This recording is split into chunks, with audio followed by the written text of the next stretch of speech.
think the phrase in the trade is one last dance. Good morning from Cheltenham on the last day of the festival. For those of us who look forward to it all year, it comes round and it goes very quickly, but it's going to be packed here today.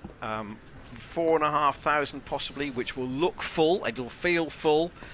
Gloucestershire against Northants in the one-day cup. Our guard of honour today provided by the Lord's Taverners Super Ones for the players and our umpires. Umpires are Sam Hollingshead and Rob White, and Devon Malcolm is our CLO today. Let's give you the news of the teams on the toss. Northants have won the toss. This is their first match in the tournament this year, and they've decided that they will have a bowl first. So Gloucestershire batting first, unlike as they were on Tuesday, and there are 4 changes to the team that beat Derbyshire. Obviously, Harry Tector is no longer here.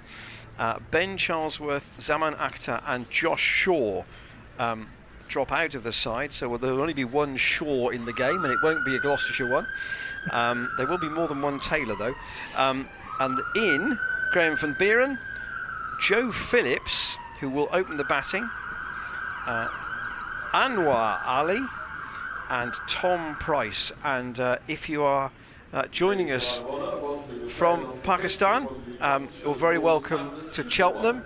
Anwar Ali, as far as I can track, his last competitive game was in March, so effectively it's like coming off a pre-season for him to come into this game here today. Yeah, it certainly is. And also, if you're joining us from India as well, tuning in to watch Prithvi Shaw making his debut for Northamptonshire, welcome to Gloucestershire Cricket TV, and I hope you enjoy the day with us. Northants look like they're going to be led by Lewis McManus, Emilio Gay, Prithvi Shaw, Ricky Vasconcelos, Rob Keogh, Luke Proctor, Ben Sanderson, Jack White, Tom Taylor, Freddie Heldrick and Sam Whiteman complete their side. So I'm expecting this to be a really good competitive fixtures. The umpires are out in the middle. I think we know. It's a flat cap. We don't see often an umpire with a flat Dickie Bird cap these days, do we, Ian? No, and I think we also know from Tuesday that 290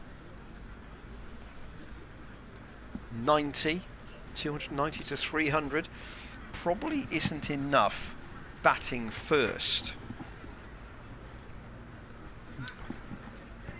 So it's Rob White's going to be at the College Lawn end. 330 is probably the number you're looking for. I'd say, we're a little bit further over. We're more in the middle today. Yeah, in fact, I think Harry has been out with his measure, and there is only 2 metres difference between the boundaries square of the wicket today. See, that's analysis for you. Yeah. That's what we pay for.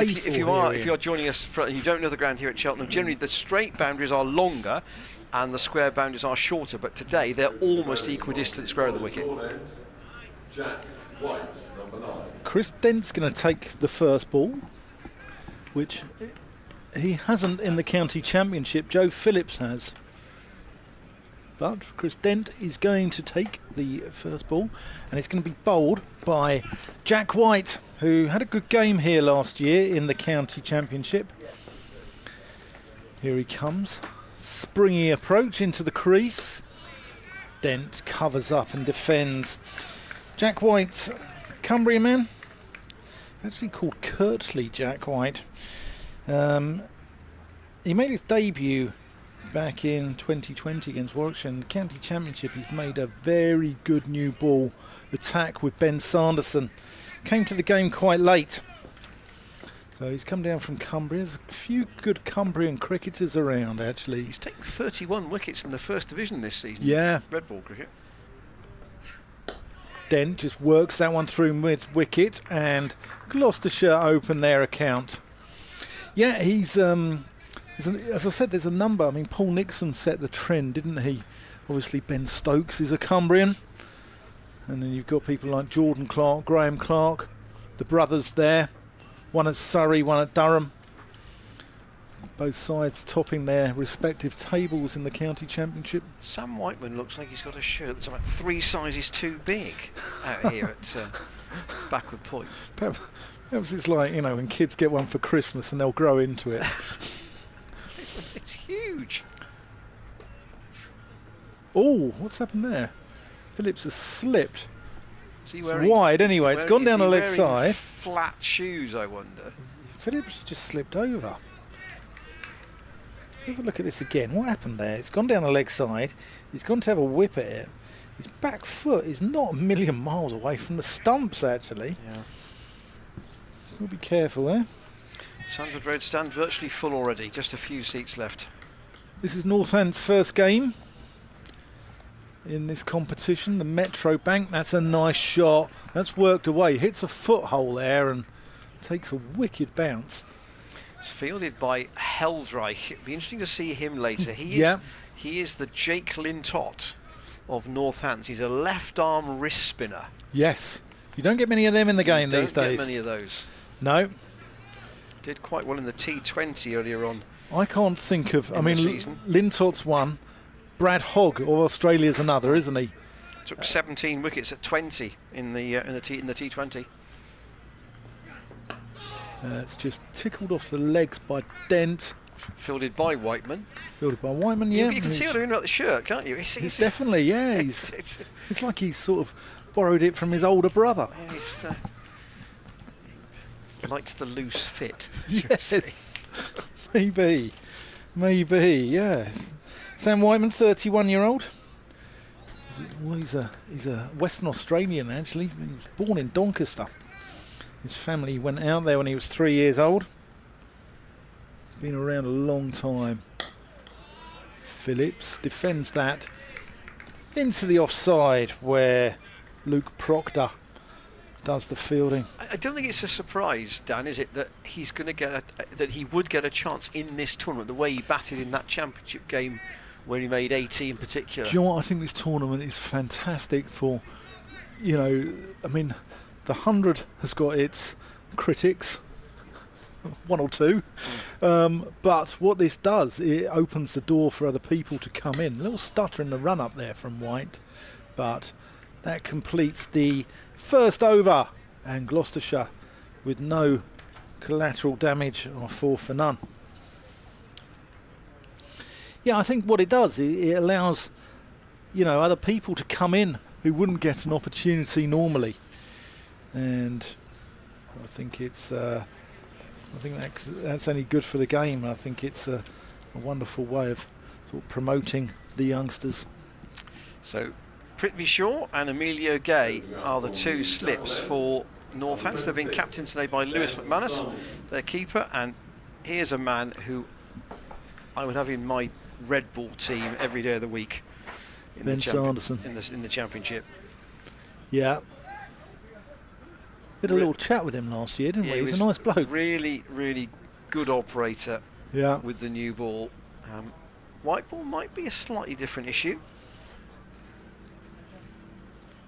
Here he is from the chapel end, and Dent just pushes that out of the offside. Yeah, Ben Sanderson. Dent taking one hand off the bat there. Do you see that? It's like a heavy ball he bowls, hitting the splice straight away, Sanderson.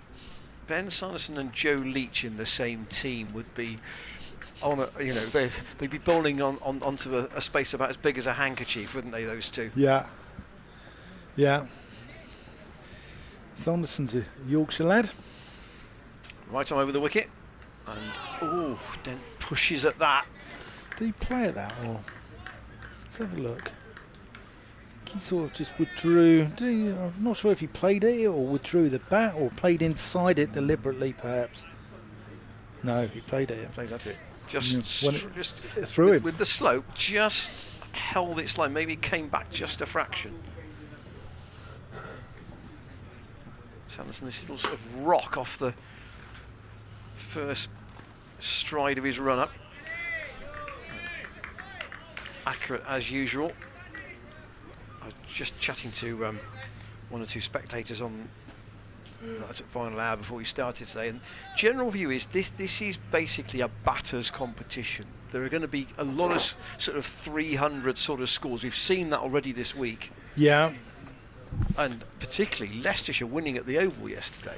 Fantastic result. Essex being bowled out for 69. Yeah, when the blazes that about, Ian? That was the exception. Dent pushes that into the offside, and there'll be 2, they would think. Luke Proctor's onto it quickly, and they'll have to settle for a single. Do you know Luke Proctor trained as a hairdresser, Ian? Do you know that? Do you know that? Which is surprising given how he is.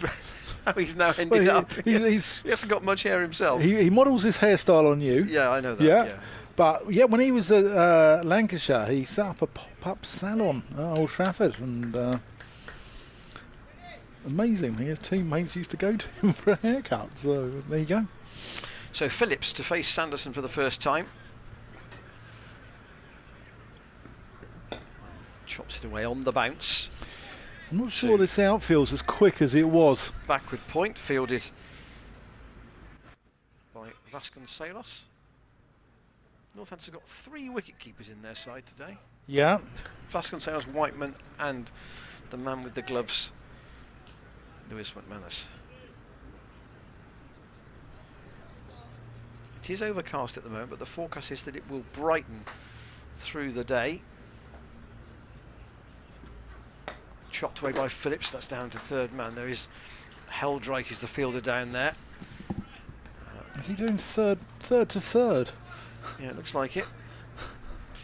So, end of Sanderson's first over. Phillips will keep the strike, and he's not he's a left arm wrist spinner, and he throws left-handed as well. So if he pops up closer to the wicket later in the innings. Gloucestershire will be wary of a left-handed thrower in particular. Yeah. 2 men left out of the Northants 13 this morning. Justin Broad, who's a South African-born 23-year-old. White comes in, Phillips defends.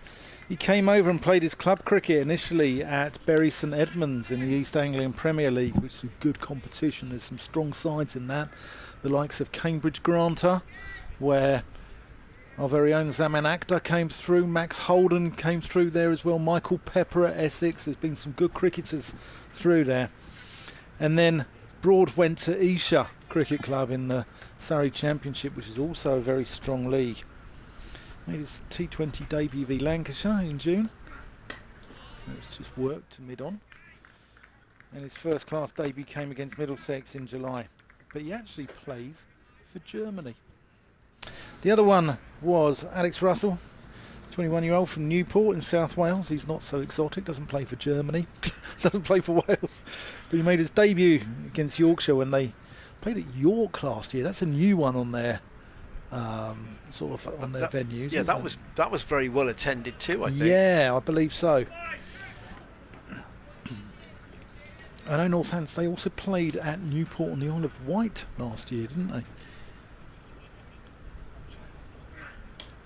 That's whipped away there by Phillips. There's a man down there though, a deep backward square. Phillips numberless. Which he had a squad. He's got a squad number. He's got a squad number. So perhaps they'd run out of 2s or 4s. Maybe. If they run out of 4s, Anwar Ali won't have a squad number either. But say we were told his squad number was 48. So. We'll see if he has a plain shirt later on in the day. As Ian said, warm welcome if you're listening to us from India or from Pakistan. Hope you're enjoying the coverage. Nice shot then. That's the first boundary of the morning. Lovely through mid-wicket there. Pure timing. There we are. There's us in the marquee. And there's Sam Whiteman getting the ball. There's Sam Whiteman getting the ball. Send it back to him. I think this is definitely a stronger Northamptonshire side than the one who came to Bristol in 1907 and were bowled all out for 12. Or the side that went from May 1935 to May 1939 without a championship win. Oh, that's well bowled. Little appeal there from behind the stumps. White wasn't interested as the bowler. I thought there was a sound. I thought there was a sound as well. Let's have a look at this again. Only off the pad? No, he's played inside. The keeper's not sure. 2 slips were sure. That's Shaw and, pardon the pun, and Emilio Gay. I'm looking forward to Emilio Gay batting later. I really liked the look of him last year. Shot there from Dent, goes out to mid-off. He played some beautiful shots down the ground here, didn't he? Did he not get 100 at Old Trafford in the last round? Yeah, he did. Yeah, yeah, he did. Yeah, that side of Northants that went from May 1935 to May 1939 without a championship win. 99 matches without a win it went. Our emails will be open. No, are open. Luckily they won a game in May 1939 because if they hadn't won that game that season, they'd have gone right through to 1946. So they'd have gone from May 1935 to May 1946 due to the Second World War as well. Phillips waits for Sanderson and chops that into the ground and just over his leg stump. I'm going to float an idea to you today as well, based on an email that I was sent yesterday via the club from a gentleman called William MacLeod, asking if I had a favourite championship game for Gloucestershire to recall. Phillips clips that. Oh, didn't time out. Got it off his pads and into the leg side for a single. And I thought we could actually just tie this down to Cheltenham more than anything else. Did I have a favourite championship occasion? So, do you have a favourite?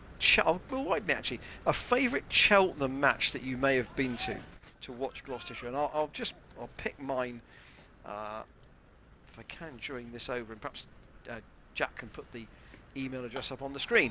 That's pushed up to mid-off by Dent. No run, fielded by Rob Keogh. So mine would be, I think it was probably the first game I ever came to, or one of the first games I ever came to, which, despite what Dan might tell you, was not before the war. There's our email, commentators@glossccc.co.uk, and it is 1976. Aerially clipped away by Dent into a safe spot. There was only 2 out, of course, at this time, and it's chased away out to wide long on. They'll come back for 2. The chase is undertaken by Tom Taylor, and Northants, with only 2 men out, can't cover all the gaps, and they've got a man at third man and a man at deep square at the moment. So 1976 against Essex here. Gloucestershire won by an innings and 64.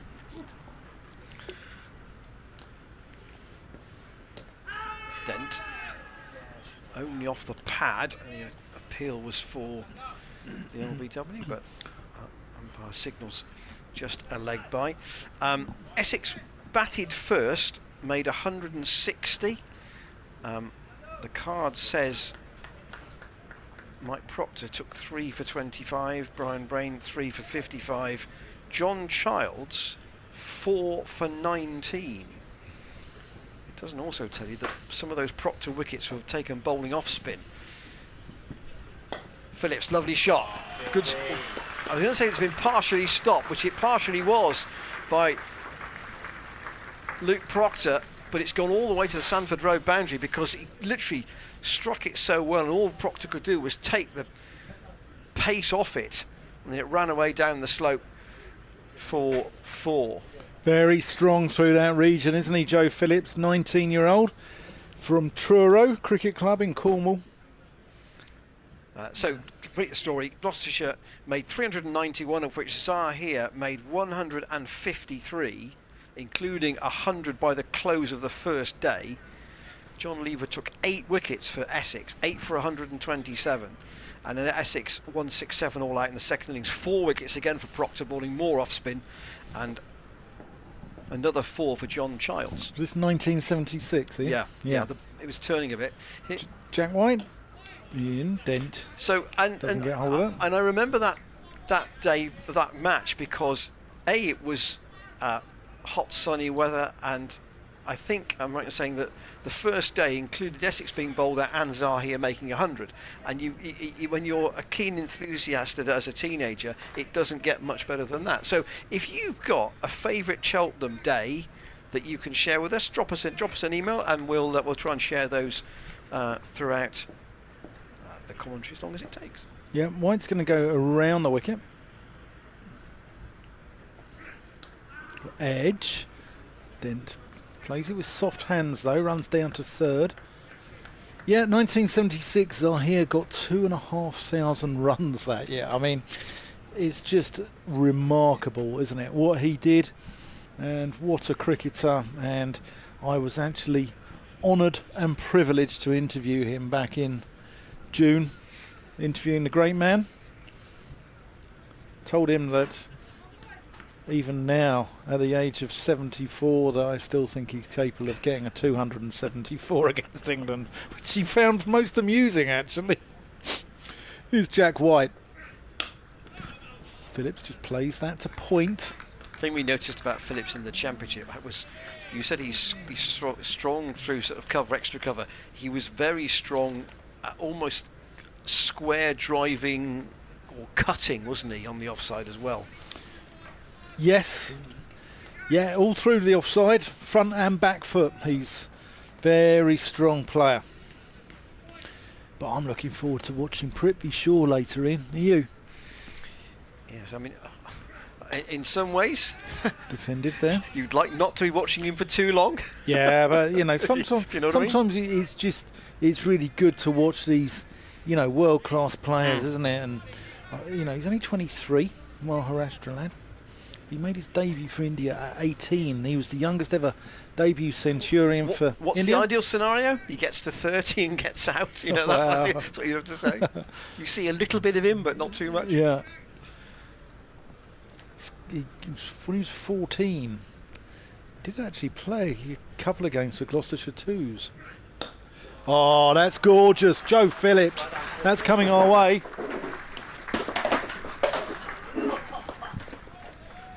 It's not Jack Longstaff's coffee over. It hasn't hit a computer, thankfully.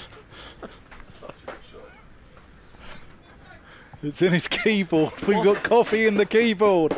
Joe Phillips. What are the odds on that? Joe Phillips, you vandal.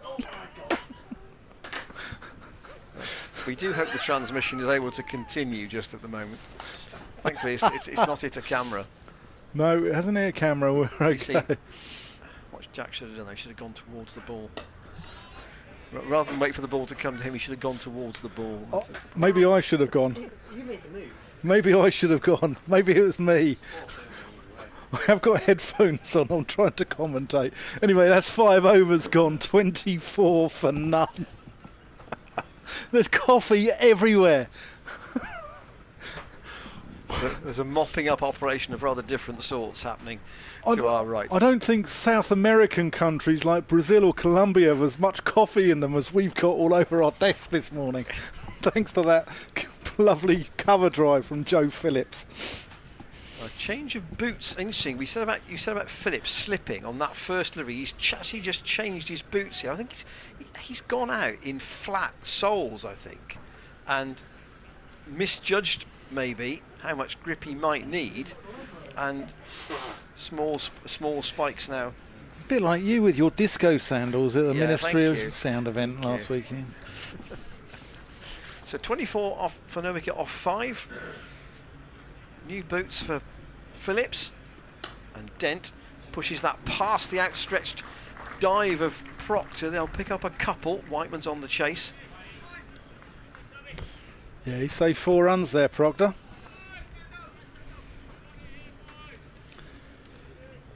New skipper this year, Lewis McManus for Northants. Who was skipper last? Was it Will Young skippered them last year here, I think. They've got, realistically, they've got 6 bowlers in their side, including Heldreich. So you see how they split those responsibilities up. Oh, aerial from Dent, but safe. Not exactly where he intended it. And Jack White comes round at wide third man, and they'll just take one. Jack Longstaff is still mopping up coffee here. It's amazing. You see, either that was a very big mug, or it's that old theory that you can never tell how far a small amount of liquid can travel. Sanderson, that familiar approach to the wicket. Two sounds there. There was an appeal for the LBW, but not interested. Umpire Hollingshead. I don't know whether Jack's going to get a refill of that coffee. He may have to send someone to get him one. We've got a work experience lad here. I don't know where he is. Dumbleton Dan? Dumbleton Dan, yeah. I don't know where he is at the moment. Phillips waits again for Sanderson. And back into his crease and just pushes that out once more to Proctor, who's busy in that short extra cover position. So still the two slips. Prithvi Shaw might be finding it a bit cold. He's got his hands in his pockets. White has come up to short, fine leg inside the circle here, so they've now got it. Yeah, they've got a deep square here. So Whiteman's come out to deep square. Sanderson in again. Phillips won't get a run there. And the third. So power play, first 10 overs, you can only have 2 men outside the ring. So Whiteman's come out to deep square, and we've got a third there. Jack White's come up from fine leg into the ring. Which I wonder if Phillips is going to go across his stumps and maybe try and work him. Maybe it's too early. In T20 you'd probably do that, but possibly not in the 50 over game where... Right, there's a slip coming out now as well. So Prithvi Shaw into sort of a shortish straight mid wicket. Phillips trying to force that again between backward point and extra cover, but didn't get anything on it at all. End of the third over from Sanderson. He's bowled 3 overs for 11, and White has bowled 3 overs for 14. Jack Longstaff is still mopping up coffee. It's on his phone. There's splashes down his shorts. There's some still on the table.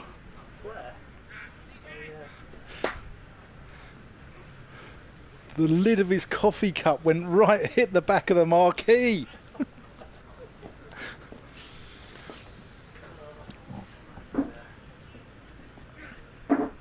Oh, Dent has a flash outside the off stump.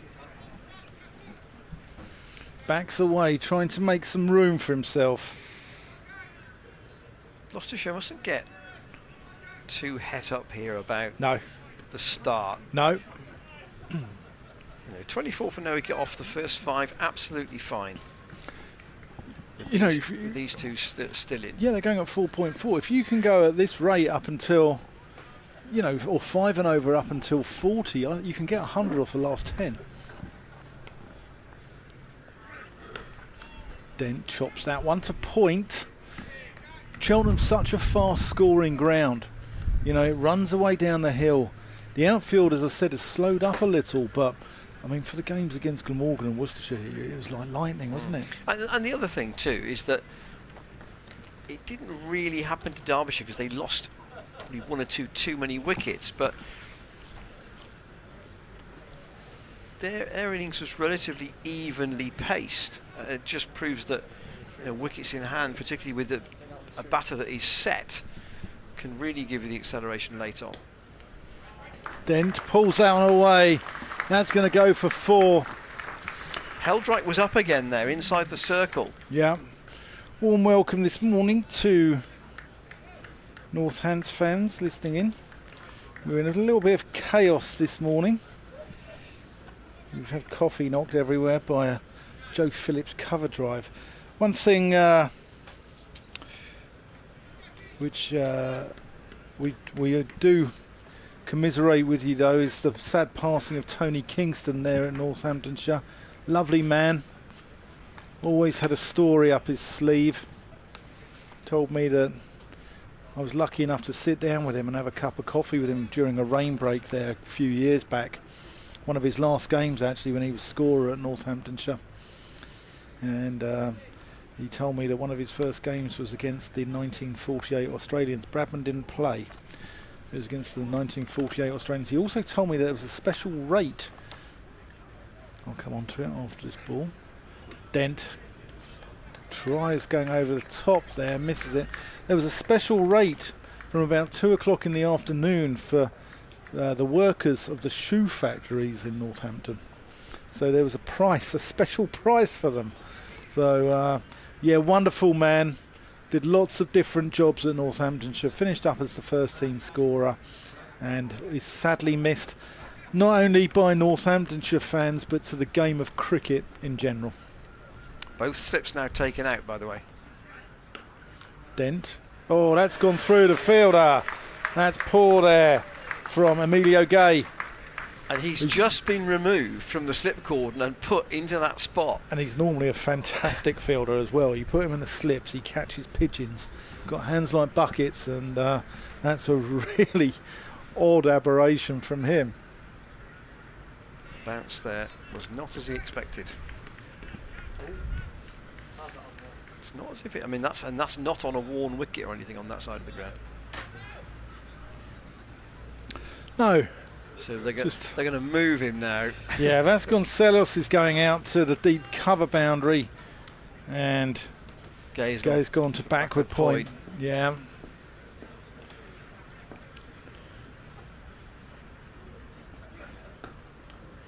About there. As Gay misfields again, to the ironic cheers. It's a partial stop. It's a partial stop. They didn't run. It's fine, but it always gets a home crowd going, doesn't it? He's a good fielder, as I said. So 35 for no wicket off 7. Right, here's the photo of the damage caused by that Joe Phillips 4. You'll see the chaos that it's caused here. And we're trying to get it. There we go. There's coffee everywhere. Look, all over the floor. Look down there on the floor. There's cups on the floor. There's coffee on the desk. It's in the keyboard. Sanderson has a wicket. Phillips edges, and Gloucestershire lose their first wicket. McManus with the catch, and Gloucestershire are 35 for 1. Joe Phillips goes for 11, and a first breakthrough for the visitors. Joe Phillips caught by Lewis McManus, going with Ben Sanderson for 11. And that should bring in the Centurion from Tuesday, Ollie Price, at number 3. The King of Cheltenham, as he was described. Yes, I can't think who came up with that line. So Price and Dent, and a bit of a word from the more experienced hand to the younger one. Only 2 matches so far have been played in this group before today. The game here and the Worcestershire win at Durham, but everybody getting underway now. Gloucestershire, of course, play today, and then next week, Monday, Thursday and Sunday. 2 games away, Warwickshire and Worcestershire, and then the home game with Somerset. It's not warm, is it, Ian? What have you done with the heating here? Turned it off, Dan. Yeah, I know you like to scrimp a little bit on the heating bills, but I've come down here, I'm freezing. Ollie Price waits for Sanderson, and that seemed to be out of the middle. Back up the pitch. Sanderson fields off his own bowling. As the rest of the Northants attack, we've only seen the 2 opening bowlers, obviously. Tom Taylor, Luke Proctor would be the 2 other seam bowlers, and then Rob Keogh and Freddie Heldreich, the 2 spinners. Sanderson in again. That's short, pulled by Price out to Whiteman, and his return will keep them down to a single. Price off the mark. Dent has 21 from 23 at the moment. Do you know I've slapped Rob Keogh for 3 fours in an over? You did? Consecutive balls. In mitigation, he was 14 years old playing for Dunstable Town second 11. But you know, hey, we don't mention that bit.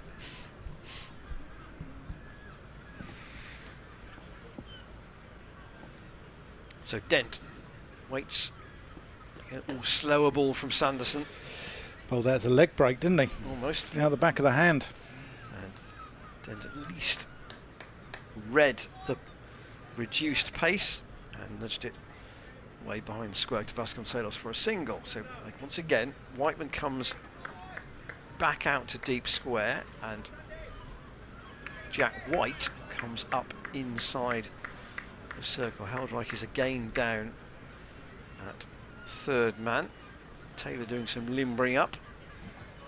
Sanderson to Price. That didn't make an awfully nice sound off the bat. He didn't really time it. If Colin Milburn was still playing for Northamptonshire, I think he would have a shirt smaller than Sam Whiteman's has got out there at the moment. Sam Whiteman has got to be in an XXXXXXL shirt, hasn't he?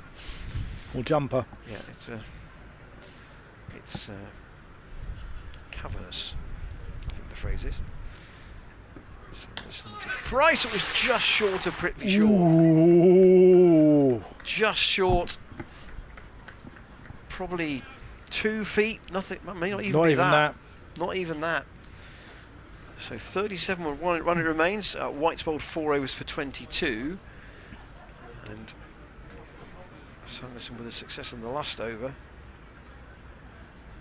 has now bowled 4 overs for 13 and a wicket. So here's the first change. Tom Taylor from the College Lawn end.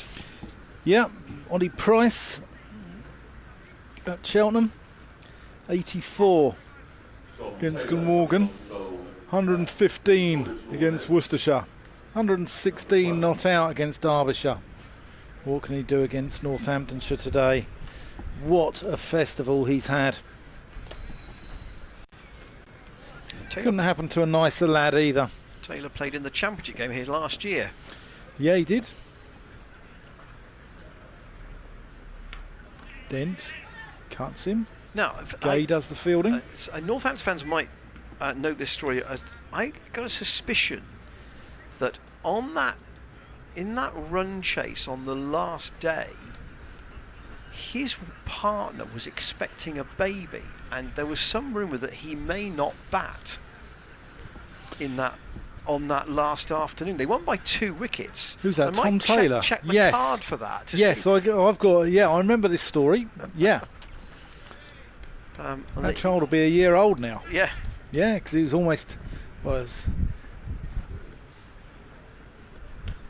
just worked into the onside by Ollie That Price. card actually from last, to see if he actually did bat on that last day or not.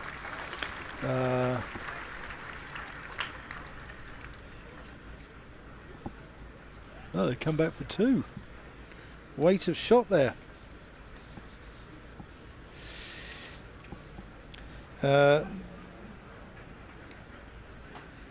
No, he didn't bat. Batted quite high in the first innings. He batted 5. Must have come in as a white night watchman, but oh, that's a nice shot there. Ollie Price plays it to mid-on, but no, he didn't. He's done a tour of the East Midlands, hasn't he? He's been at Derbyshire, been at Leicestershire. Stoke lad. No relation to Bob Taylor. Actually, also on the card I'm looking at, he's not out naught, oh, okay. but Yeah. didn't face a ball. Bob Taylor was from Stoke as well, wasn't he? Derbyshire keeper. That's driven Certainly nicely. Staffordshire, yes. I'm not sure. I thought he was a Stoke lad, was he? I don't know. Chat. Was his Chat, name? yeah, because he did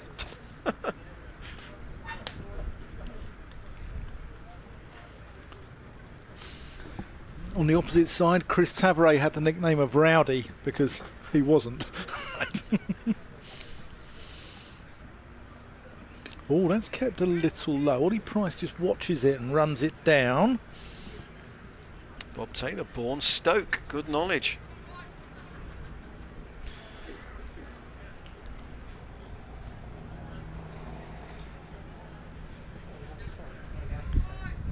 It's a proper sprint to the wicket for Tom Taylor, isn't it? He's not. Yeah, he bounds in. Not. I wouldn't say he's express pace, but it's tries to generate what he can with a proper charge to the wicket. Dent clips him off his hips, looking for two. They think about it. Good throw comes in from Whiteman in his oversized shirt. We've had emails come in. Paul Spencer has sent you an email, Ian, about his favourite Cheltenham memory, saying the only time he's been was the match Graham Hick hit 170 odd as Worcestershire chased around 380 in the fourth innings. He only attended the first day and missed it, but it has to count by my favourite by default. On the day he visited Gloucester 30 odd for 3 with Mike Hussey out first ball. I'd forgotten he played for you guys. But Chris Taylor got a century from memory as Gloucester recovered to over 440. It's a fine day's cricket and a match overall. Hussey was at Northants as well, wasn't he? I think. Yes. Yeah, they've had some good overseas players, haven't they, at Northamptonshire? You know, from Sarfraz Nawaz in the Mushtaq Mohammed. Sanderson starts a new over from the Chapel End. Just worked behind square by Chris Dent. There might have want more than two there, but the throw quickly returned. So the only success so far for Northants this morning, Joe Phillip, young opener Joe Phillips, out for 11, called by McManus off Sanderson. Wicket falling at 35, 44 now for 1. This is the last over of the power play. Yeah, Bishop the first phase of the power play, should we say. Sanderson ran the wicket to Dent. Bisham Beatty wasn't a bad overseas player. Dennis Lilly wasn't a bad overseas player. Curtly Ambrose. They've had some. Did Mike Proctor go there as well? To my knowledge. No? No. Kevin Curran, that's a Gloucestershire connection. Yes. Oh, yes.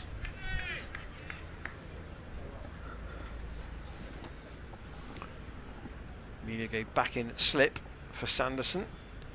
3 saving 1 on the offside. Slower ball again. Read by Dent, though, put through the gap. That should run away for 4. It's not a very long boundary square of the wicket here at Cheltenham, and he gets full value for that. Pleasant shot. Just placement rather than real force. No, he's never at Northants, Proctor. No. Never. I think that was a dream. No, it's true. It's a Dan Whiting dream, that one. Was he a coach there? Am I? He's getting him confused with somebody else. Was he a coach? Sanderson to Dent. Or has he nicked that? He has. Tried to take the bat away. And a second wicket for Sanderson in his 5th over.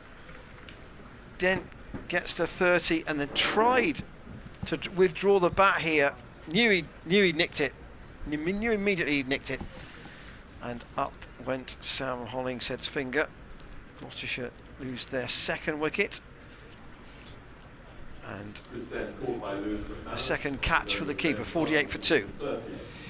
Yeah, then just following that one a little. Disappointed with himself. He's angry with himself. That's a big wicket there. James Bracey, Gloucestershire captain, coming out at number 4. Incoming batter, number 25, James Bracey. So the skipper going up 1 in the order to allow for the return of Graham van Buren at number 5. Van Buren's been out, of course, with a side problem. Unclear at this stage whether he will bowl or not today. I suppose maybe a couple of overs wouldn't do too much stress on that injury, provided the medical team are happy with it. But Gloucestershire still have Ollie Price, they still have Jack Taylor, still have Zafar Gahar, who bowled beautifully on Tuesday. So Bracey in, it's still a right-left hand combination.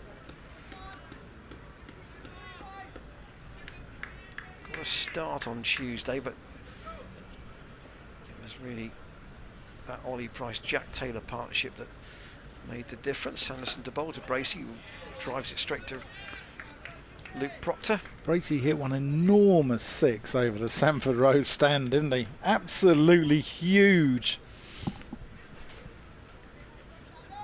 I had a little joke. I saw his parents after the game, who were lovely people, Nick and Liz Bracey, and said, "You want to feed him up a little bit more? He's not hitting that long enough." And they both laughed.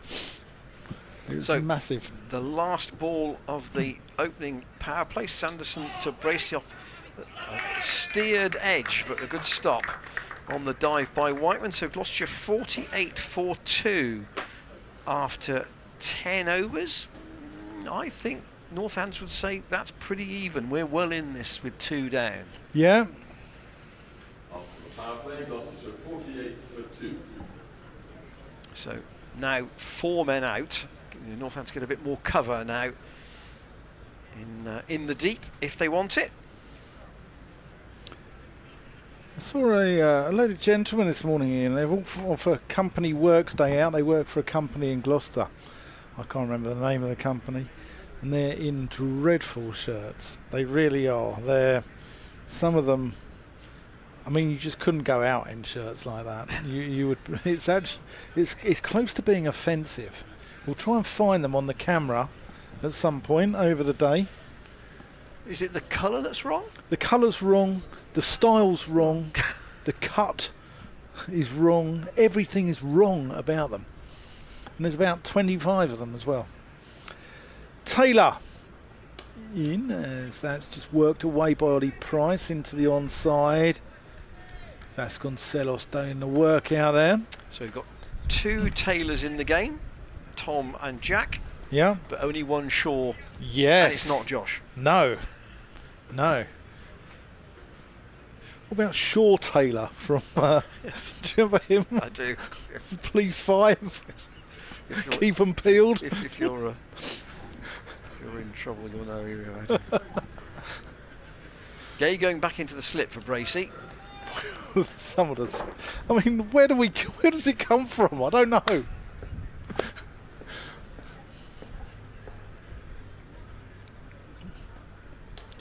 Shot, Bracey. Oh, great stop out at mid-off there. Rob Keogh with the stop. Yeah, Keogh's a wonderful fielder.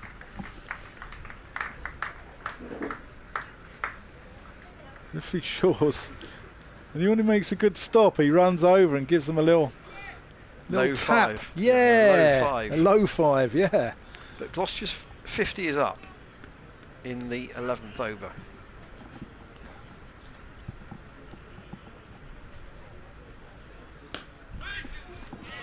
That's well fielded as well.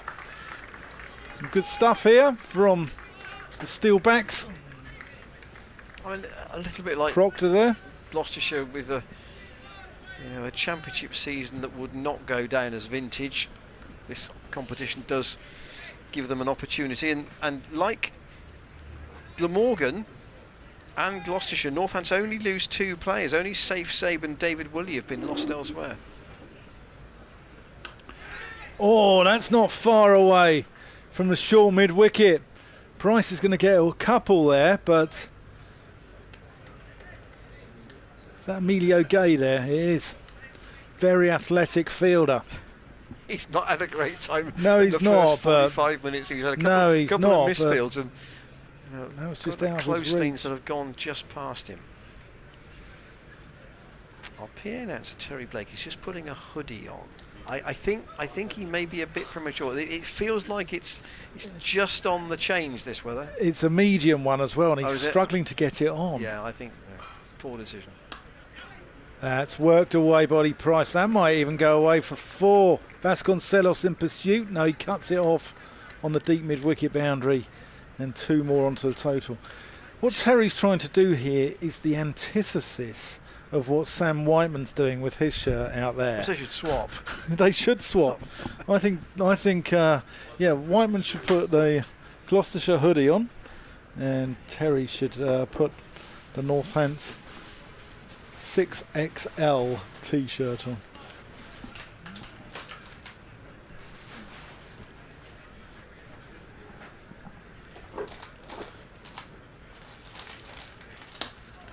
Pleasant shot by Price, goes back to the bowler.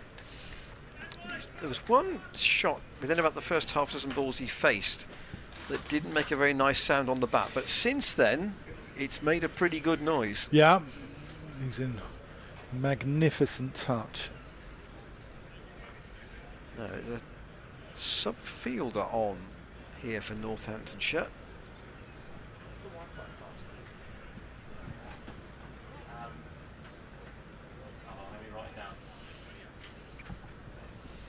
Not sure who's gone off. Samanakta just popping his head into the marquee. Sanson with a wicket in his last over, and he's in a good rhythm at the moment, so Northants giving him at least one more, and Bracey caught and bowled. Caught and bowled. Bracey has gone. Sanderson's taken that almost, I say apologetically, it's a quick reaction, and Gloucestershire lose their 3rd wicket. Bracey can't believe he's got that wrong. Sanderson's just about clung onto it. He gets a celebratory hug from Rob Keogh. And Gloucestershire in a little bit of trouble here. Van Buren's got a little bit of restabilising to do here. 54 for 3. Yeah, he certainly has. I think the wicket's a little bit slower than the one the other day. I'm not sure. This might be a 330, 350 as we said. We've seen a couple from Ollie Price go aerial, and that's due to the pace in the wicket. So Graham Van Buren in at number 5. Samanakta will never be allowed to pop his head into the tent again there. He's done a Josh Shaw. Yeah, 3 wickets the other day in the game against Derbyshire. and Van Buren back in the team.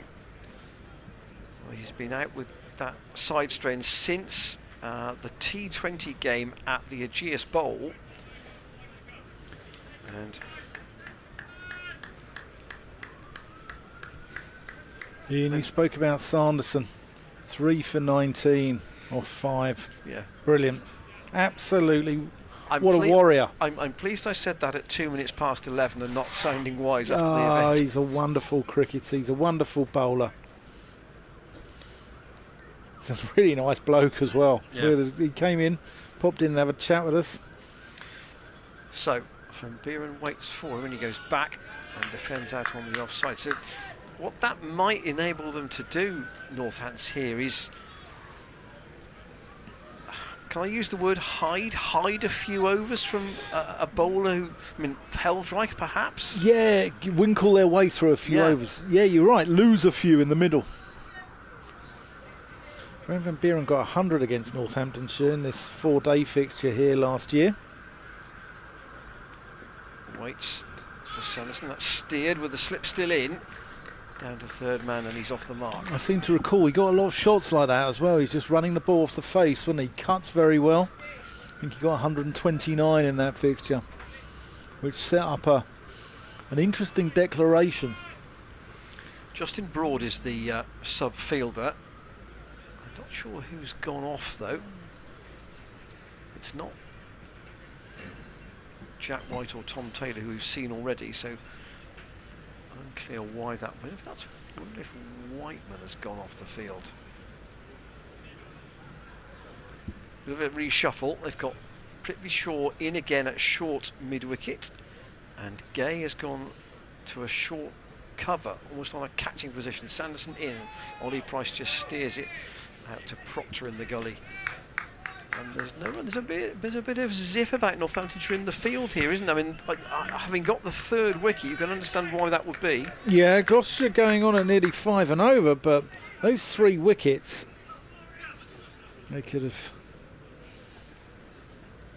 Need to build a partnership here. Sanderson with the chapel behind him. Comes in, Ollie Price throws up pleasantly up to mid-off. Tom Taylor throws up the stumps, but he misses, and Van Buren was back anyway. So Jack Taylor at 6. And then Zavagahar, Tom Price, Anwar Ali, Paul Van Meeker and Ajit Singh Dale. So, yeah, batting still to come. And Jack Taylor was referred to as a finisher by somebody on social media after the game on Tuesday. And that's, you know, where he tends to be happiest, in a chase like that, where he can police it. If batting first, you're not really chasing it. What are you chasing? That was just a single. I thought Jack Taylor's knock the other day was, the last ball of Sanderson's over. I thought both his innings. I thought the 98 against Worcestershire showed real heart, real courage.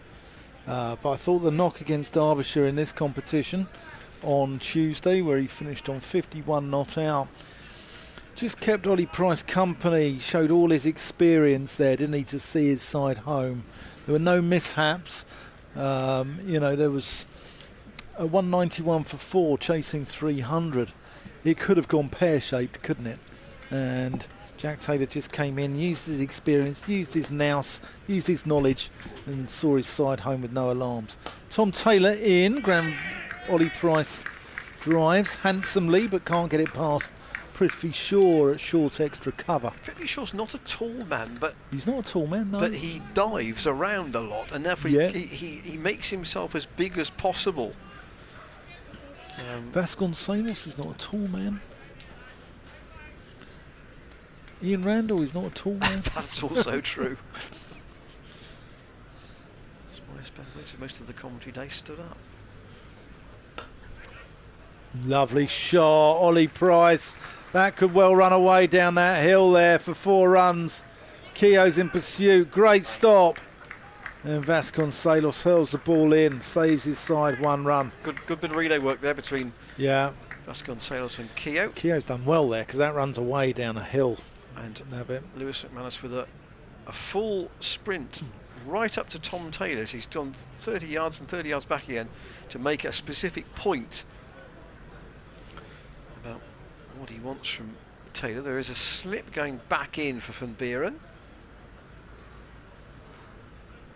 So there's a big gap on the leg side here for him if he wants to try and play into it. Plays it into the offside. Can only find Shaw.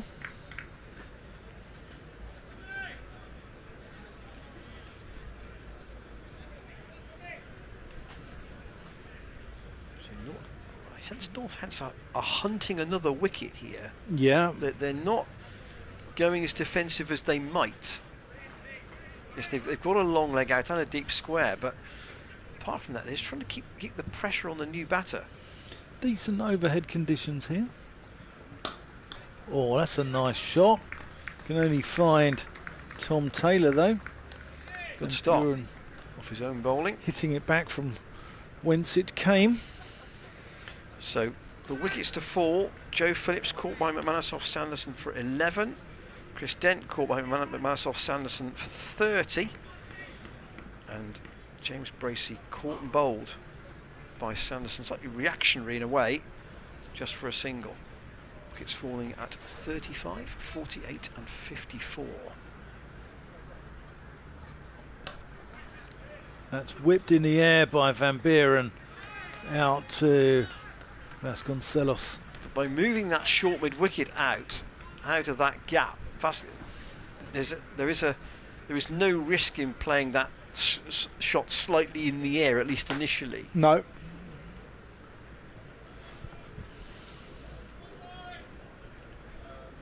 For Ollie Price, Gay has gone back in there, and the slips come out.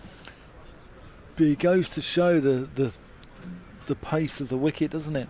That everything through that region has gone aerial.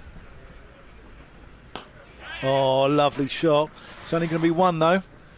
Didn't see Whiteman hiding around the corner of the marquee there to our left. Thought that was 4 runs as soon as it left the bat. It's placed well enough. 61 for 3 off 13.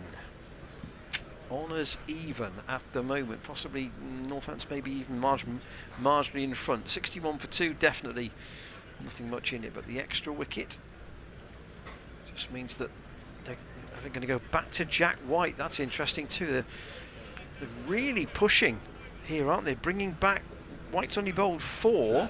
Yeah. But perhaps give him a couple here just to try and see if they can get one more of these out. I mean, Taylor's bowled, Tom Taylor that is, has bowled 3 overs for 16. So again, perhaps you think that that's the end. With batters that facing the Chapel End bowling may have more problems.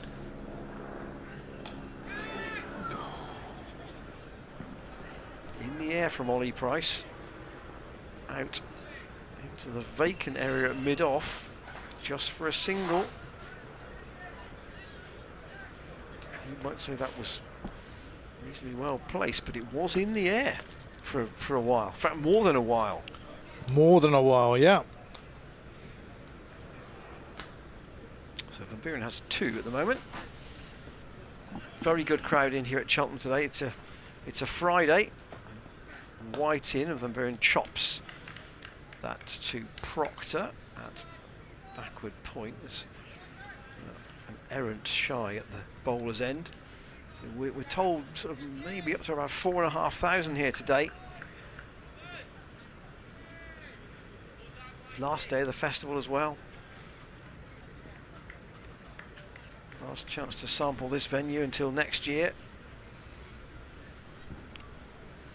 White bounds in again, and Van Buren just pushes that again up to mid-on. There's no run. Yeah, 4,500 on a Friday. I think, you know, massive credit to the Gloucestershire public coming out like that, supporting the team. But they like 50 over cricket. They love 50 over cricket at Cheltenham. Yeah, and you know, I'm sure everyone's going to have a good day, but I think that's probably a bigger crowd than the Welsh Fire had at the 100 the other day in Cardiff. Van Buren's turned round again here by White. I mean, I think I heard Mark Church yesterday talking about the Surrey Leicestershire game. By the way, credit to Leicestershire for that chase. That's in the other group, of course. And they were talking about sort of 2,500 to 3,000 at the Oval. Mm. And you know, that was. Yeah. That doesn't sound many compared to the appeal of the college here. White in short. Van Buren doesn't read the length of that. Ooh, let's have another look here. Van Buren was down The on appeal bench is turned knee. down. Not the tallest of guys either. No, going over the top. Going a long way over, actually. And I get that Sam Hollingshead only sees it once, but that was a relatively straightforward one to make, that decision.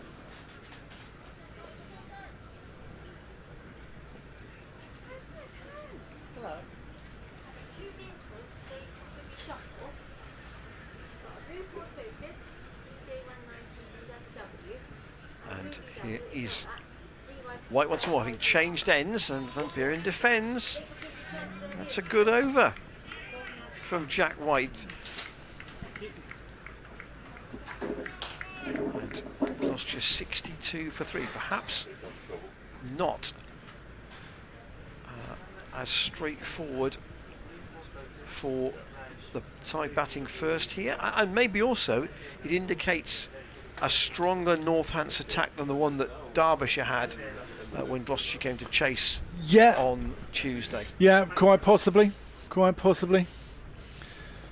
Derbyshire fans were scathing about their side after that loss.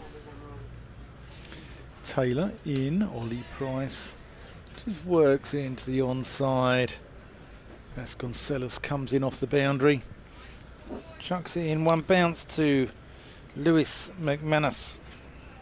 The crux of this stand and whatever must follow for Gloucestershire is, do not press the panic button. No. That's the thing about Cheltenham, you don't need to. The runs come naturally, don't they? And then, obviously, you can put your foot on the accelerator in the last 10, but what you need is wickets in hand. And Buren just works that one around the corner down to fine leg. 64 for 3 here. Van Buren's on 3. Ollie Price on 15. I wonder how. Ben Sanderson, the man doing the damage this morning. Yeah, I'm not sure I'd give White more than a couple of overs at that Chapel end. You've got to leave something in the back end. In the locker for later. Yeah, you have. I mean, this is their sort of their main trinity, isn't it?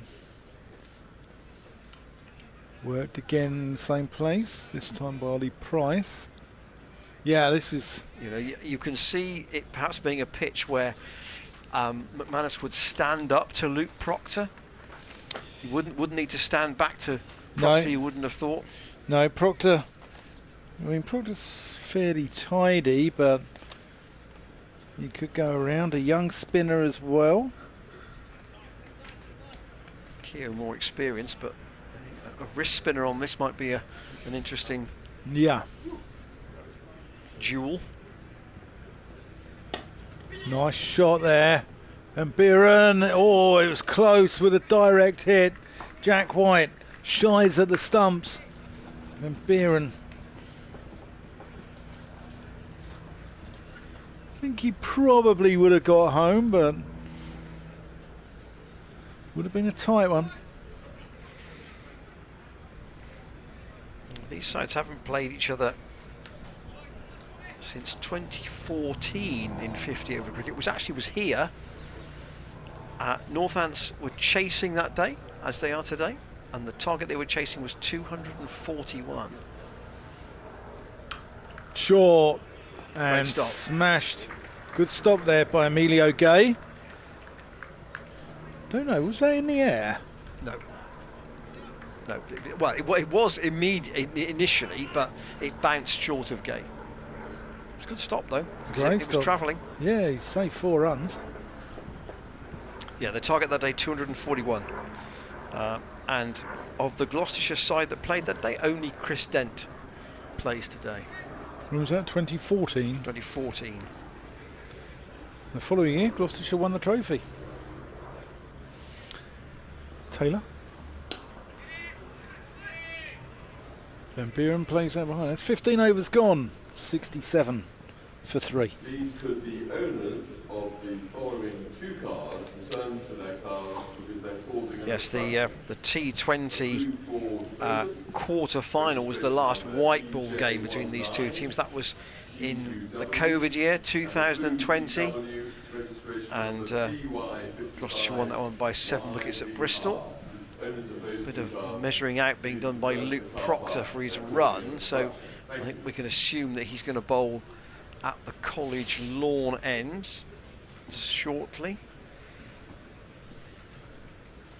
I've got Shield Berry in the hub at lunchtime. The doyen of cricket writers. White continues from the Chapel end, and Ollie Price pinches a single out to Sam Whiteman.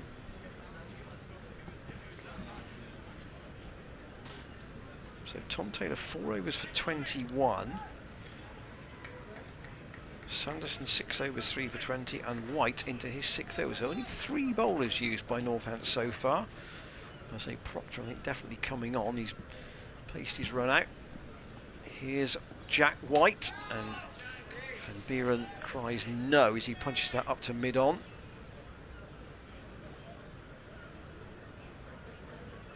You mentioned about the Works outing in their multicoloured shirts. I think that there would be a few who would think, oh, especially as it's a Friday and it's the last day of the festival, they would pinpoint this day from some time out, I think, and say, right, that's the day I definitely want to be at. Van Buren into the leg side. Whiteman comes towards it, can't quite reach it. He stops it from going for 4, and he was probably 2 strides and a dive short of making that into a catch. Yeah, I mean, he was never really going to get there, was he? But was in the air for a while. Yeah, that company in Gloucester who were the employees with the horrendous shirts down by that marquee, by the chapel end. White into Ollie Price. That's very fine. A chase for Emilio Gay. And now I think that might be, he might have been over the boundary rope there when he actually fielded that. There was the ball did not cross the rope, but I wonder whether his body was over the rope when he fielded it. There was no uproar from the spectators right in front of him, interestingly. So maybe his feet were in the air. I think his feet were over the rope. If they were in the air possibly, then he's done well. So just 2 to Ollie Price, and he faces White, right arm over still, and White fields off his own bowling. And you mentioned White. Here we go, let's have a look at this.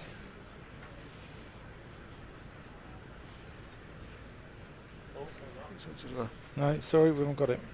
I thought we had show you a replay of that. You mentioned about White coming into the game late, Dan. It just proves sometimes that the net doesn't catch all the talent, does it? There's hope for you and I yet, Ian. Oh. Steered away by Ollie Price into the offside. Won't get a run. Straight to Proctor. Out back with point.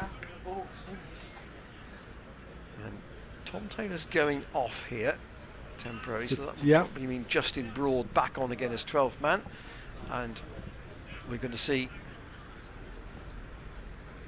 Proctor from the College Lawn end, and I suspect, actually McManus is going to stand back. I'm a little surprised. I thought it might be a day when he might be able to stand right up to the stump speed. At least not yet. He's not going to do that. Proctor was at Lancashire, wasn't he, before he came to Northants? Yeah. We did learn his hairdressing skills.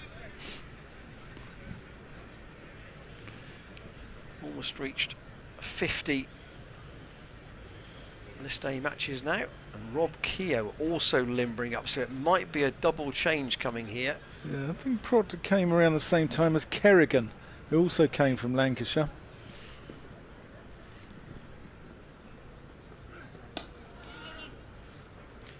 Played out to mid-on, no run. Has Kerrigan, has he gone on elsewhere, or has he retired? Is he still at Northants? He's still at Northants, yes. Just not featured in this squad. Not picked. Hasn't actually played a championship game Not in 100. this season. Not in 100, is he? No. Oh, that's glorious. Graham van Buren. On drive of the highest quality. Haven't seen much go down. There's not been much drivable from Northants that's been loose enough in this inning so far, but Van Buren picked that. Yeah, a little over pitch, but he just leant on it. Good timing.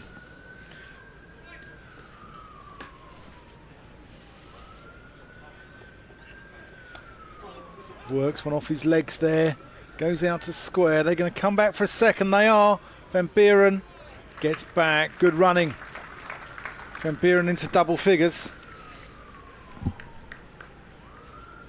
Gloucestershire still, nearly up, not quite 4.7 is the actual rate at the moment, but still a reasonable rate.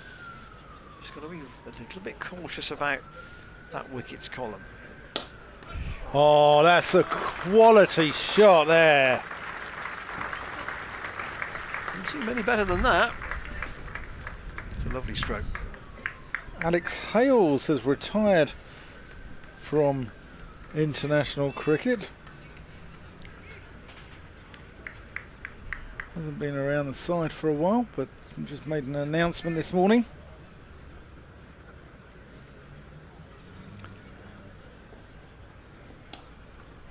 That's another fine shot from Van Buren. This time, Emilio Gay puts in the dive at mid-wicket. Profitable over so far, 10 with a ball to go.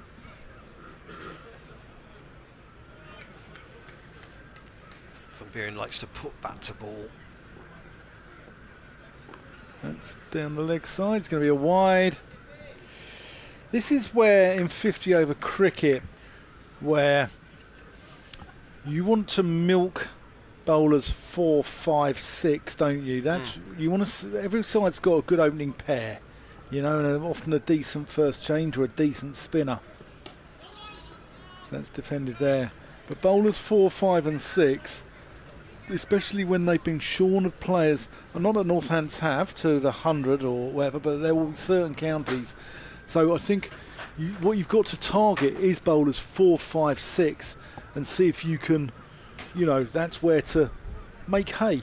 That's why I'm surprised that Jack White is being kept on here by Lewis McManus. So he will have bowled a minimum of 7 overs of his allotted 10. They may feel that the gamble of getting one more wicket is worth one more over. 82 for 3 off 17 at the moment. Ollie Price waits for White. Has played neatly off his legs out to Sam Whiteman. Just get the single, and Van Buren back on strike. So there are other games being played today. Glamorgan 80 for 4 at Worcester against Worcestershire, who've already got a win under their belts. And Durham. Yeah, I think it's a good morning. Appeal. It's Durham good morning. 135 for 1 after 17 overs against Sussex, so they're racing along. And the Somerset Warwickshire match is a 2 o'clock start, so they're going to play under lights for part of that at Taunton later. But here and at Worcester, only half an hour up the M5 motorway from us here in Cheltenham. I think it's good tosses to win the toss and bowl this morning. Van Buren goes back into his crease, perhaps conscious here that, you know, are Northants really going to bowl White through? I don't see that. Don't know. I'd be surprised. Yeah. But under Rob these skies, Keogh, more limbering up from Rob Keogh. I really clearly thinks he's going to be involved, and would assume that would be from the Chapel End. Jack White in once more. Very fine from Van Buren, down to Emilio Gay at fine leg for a single. Terry Blake's just passed me a message saying Jack White reminds him of Mike Hendrick. Definitely. There's something about him. His run, sort of, he bounds into the crease like Hendrick used to. Tell you what, if he has a career like Mike Hendrick, he'll be a fine bowler.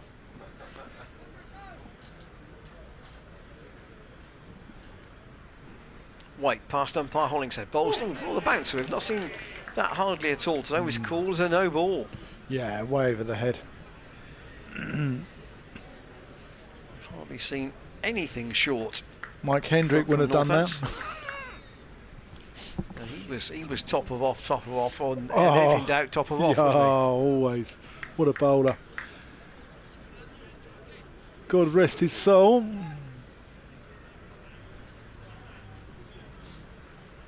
White's run starts away back on the College Square and worked by Ollie Price into the leg side for a single off the extra delivery. Still 1 to go in the over. If you're watching the pictures and you are unfamiliar with the ground here at Cheltenham, there are 2 squares. There's the County Square, the one that's used exclusively for the festival, and the College Square, which is used by the college. White in, cut away by Van Buren. There is a man at third man. Heldrike is down there. Just throw away quickly on just 1 run. So the end of White's over. Tom from Rain Stop Play Inspection at 3 on the email says, "Hi chaps, I'm back from Scotland and finally managed to get the stream on for today's game. Oh, Only Tom. to take 3 quick wickets. Maybe I should step aside and get the vacuum cleaner going. Looking forward to seeing some live action back in Bristol next Sunday, that's Sunday week, for the Somerset game. Kind regards, Tom, thank you for that." Good to hear from you, mate. Hope you're well. Nice time up in Glasgow. So what will Northants do with their spinners? White's bowled 7 overs for 31.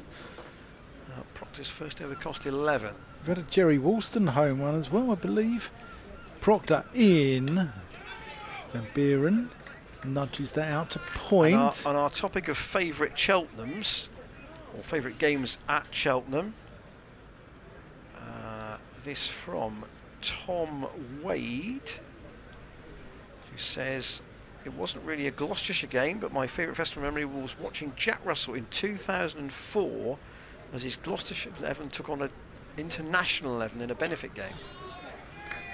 Defended, no run. Special day because it was not only a privilege to see the great man bow out, but I got a view of Courtney Walsh, Sid Lawrence and the comical Darren Gough, who was a laugh a minute. His best bit was allowing Jack to take his wicket via one final stumping off the bowling of Ian Fisher." Proctor in, that's been smashed away by Van Buren for 6 over mid wicket. Only slightly short there, Proctor. Van Buren latches onto it quickly, picks the length and dismissively thumps it into the boundary boards.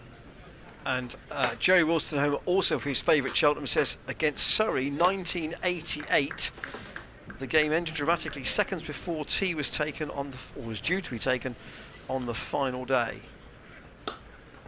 Oh, that's class.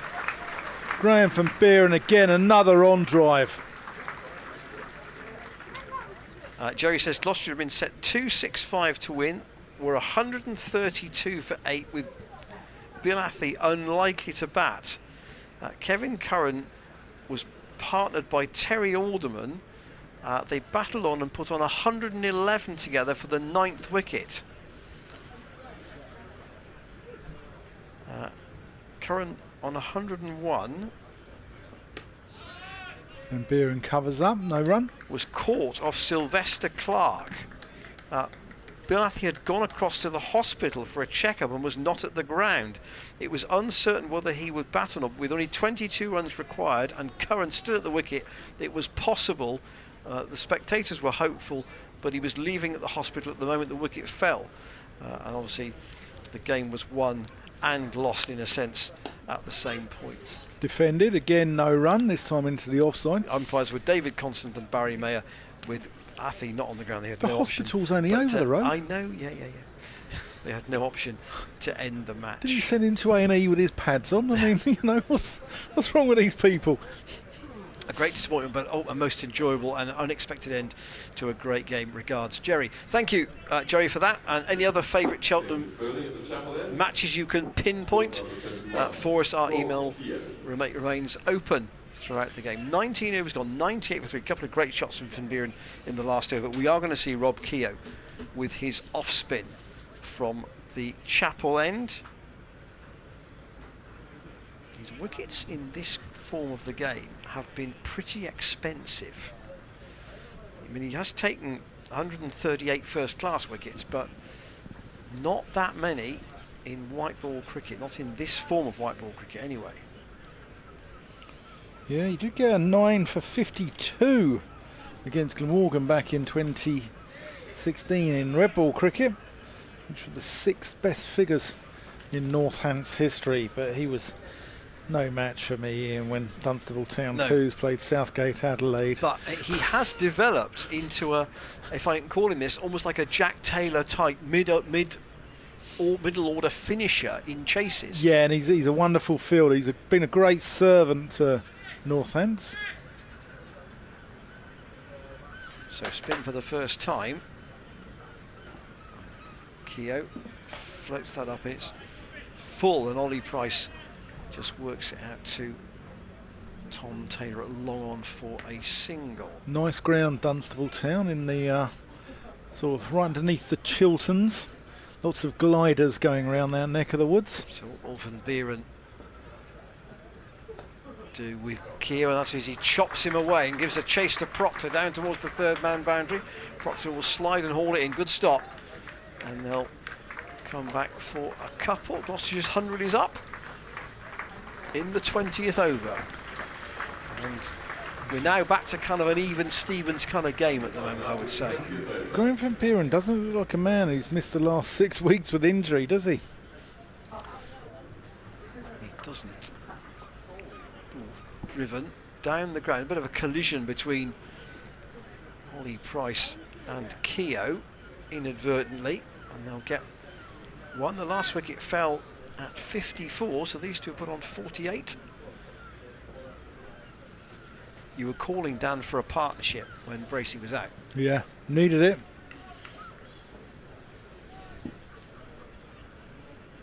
Keogh's over the wicket, the reverse sweep from Ollie Price straight to Proctor. He's going to try and throw at the bowler's end. Keogh was in front of the stumps there. And that seems to be the modern way, doesn't it, to go in front of the stumps. And Ollie Price, quite profitable shot, that reverse sweep for him. Van Buren with the chop again. Proctor again under the sliding stop, and he take one.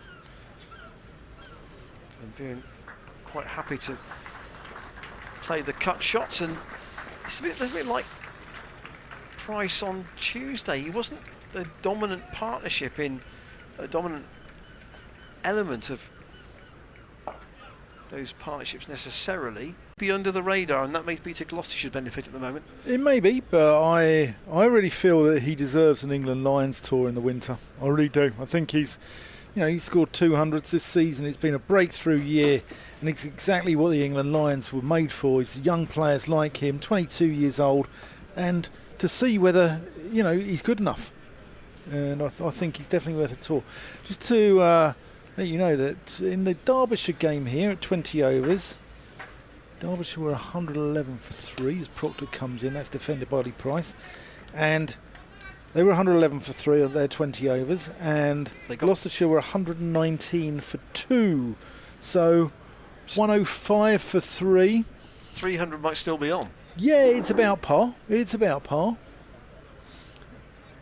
As I said, if they, Feels a long. 300 feels a long way away, but if they go at 5 and over the next 20 as well. So that's punched into the onside for no run. Then 10 off the last, 100 off the last 10. And I see no reason why they can't get sort of 305, 310 here. I don't think this wicket is as good as it was for Derbyshire. I think it's just stopping in the pitch a little bit, as we've seen with the Corton Bowl with Bracey, as we've seen with a couple of catches that have just missed out the short mid wicket there. Where's that? Let's hit everyone. Let's hit Proctor. It's hit Van Buren on the heel. It's gone out to Emilio Gay. I don't know what's happened there.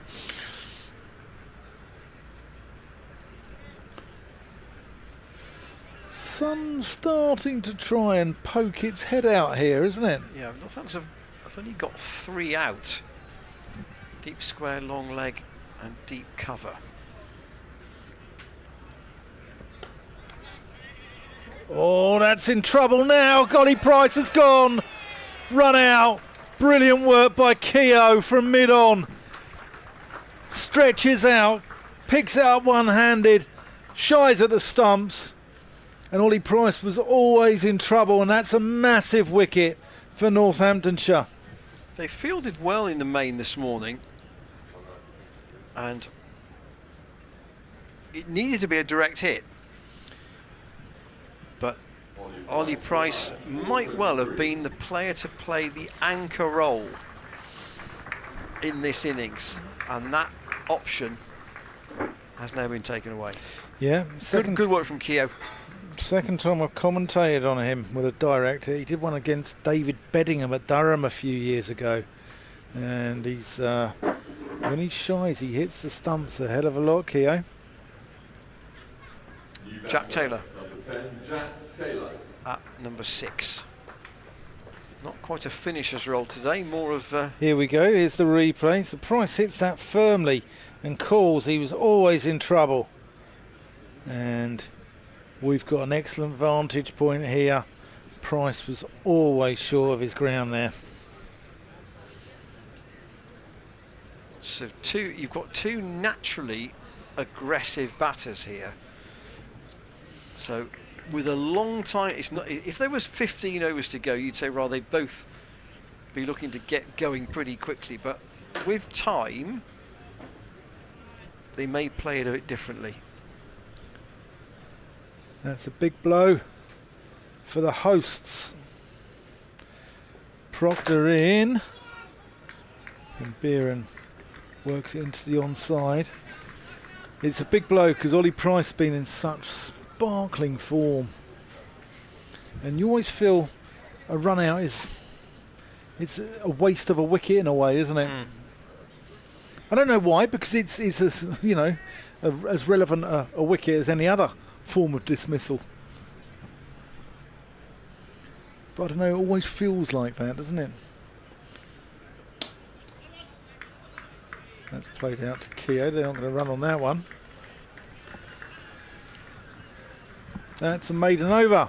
Very odd figures from Proctor. 3 overs, 1 maiden, no wicket for 21. So 2 expensive Yeah. overs and a maiden.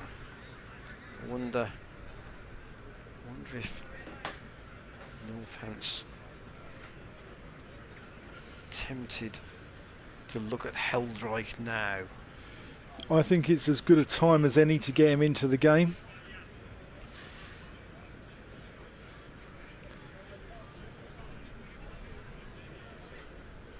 Keogh has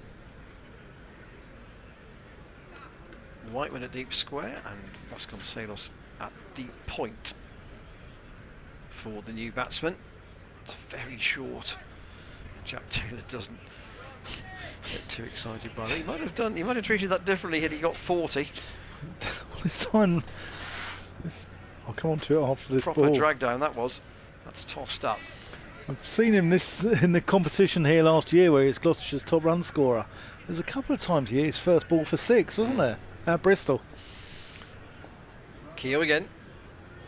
And dabbed away by Taylor straight to Luke Proctor. Keogh certainly whistles through his overs. He doesn't take a very long run up at all. Wheels in once for one. Taylor does go for a big hoik at that. Doesn't time it, and it goes up to Tom Taylor at long on for a single. Now, Ollie Price is 23 today. Didn't include a boundary. He was very much manoeuvring the ball around this college ground, and Keogh wants a change in the field. I don't think he's got it. The captain, I think, has stayed put. Van Buren with a full toss, and he's put that away for 4. Out towards the boundary, long off. Yeah, didn't try and hit that too hard, just placed it. It was a bad ball. You still got to put them away, and he just placed that. Sometimes you can try and smash those too hard, and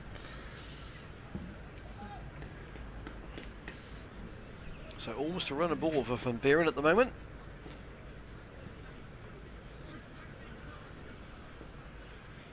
Keogh again. Quite a lot of flight from the off spinner. They think about 2, but that run out by Keogh might just make Gloucester a little bit wary, Yeah. particularly in these middle overs, completely. about taking a second run. There's so much time to go in this innings that there's no need to take, you know, really obvious risks. And I don't think that was necessarily a really bad call from Ollie Price. It was just a good bit of fielding. Yeah, I thought it went straight at, well, not straight at him, but So here's the fun of the day. The left arm wrist spinner. yeah, I'm looking forward to this. Freddie Heldreich. I say we think that Jake Lintott is the only other one currently on the circuit. Yeah, Heldrick is. Andrew Rad helped me out with the pronunciation of his name. It's Heldrick, apparently. 21-year-old from Suffolk, from Debenham. Went to Framlingham College. That's Don Topley country around there, isn't it? Sort of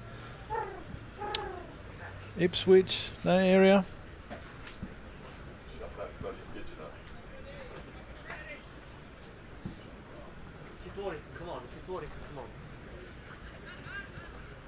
Short, pulled, got away with it. He played 12 games this season for Northants in the T20. His economy rate wasn't great, but he took 17 wickets. Short, pulled, again. Round the corner, Emilio Gay doing the business. Because obviously, effectively, to the two right-handers, he's an off-spinner.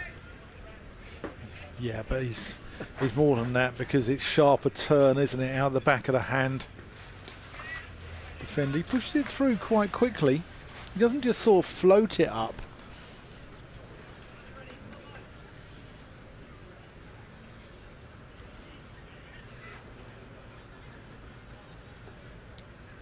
Going over the wicket, Van Buren gets that one squarer and will take the single.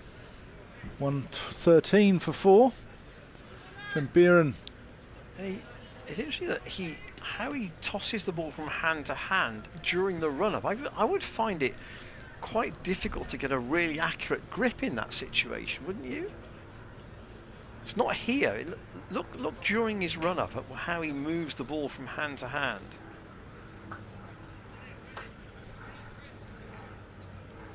Very late. Yeah. Jack Taylor works that one just behind square, going to get one. There's a lad who came over, played for Glamorgan in a T20 called Hatzoglu, Peter Hatzoglu, who's got a very strange shuffle and throws it, I think, something like 15 times from hand to hand before he bowls. Short, pulled. He's got away with a few here, Eldrick, but that's his first over. Goes for 3 runs. Just the 3 singles from it. And Gloucestershire 114 for 4. That's the key number here, and that's why these two have got to try and rebuild things. Zafar Hart and Tom Price obviously can both very much hold a bat, although Tom Price hasn't played much list A.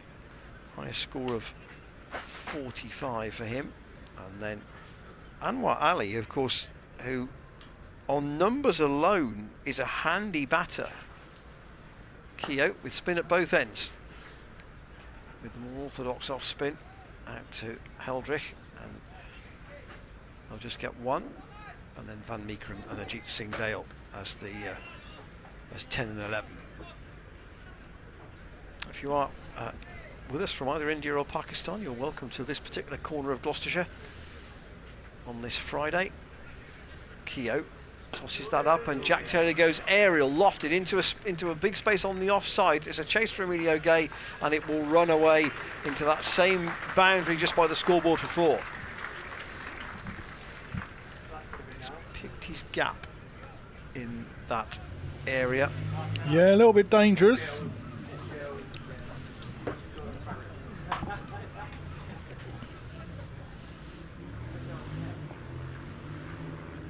Taylor on to 6.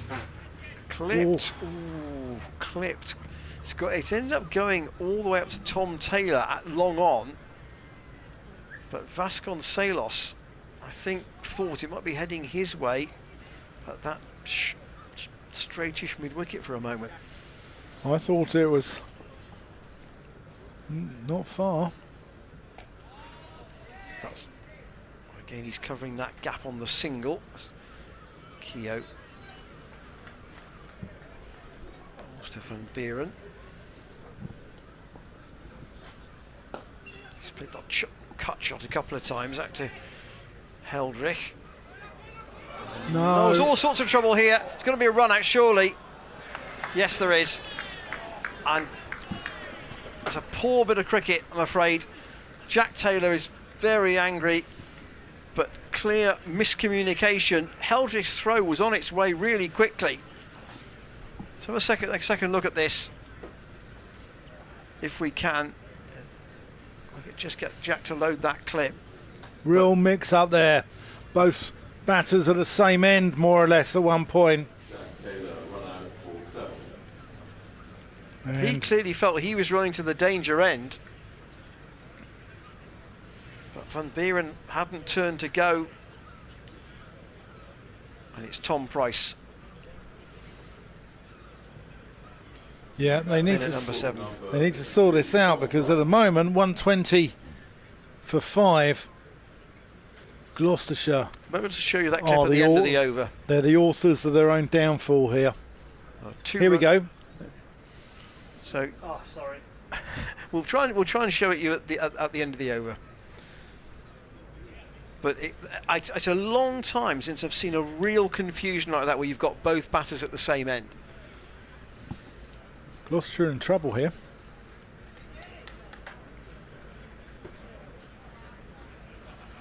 So Van Buren, at the moment, trying to hold things together.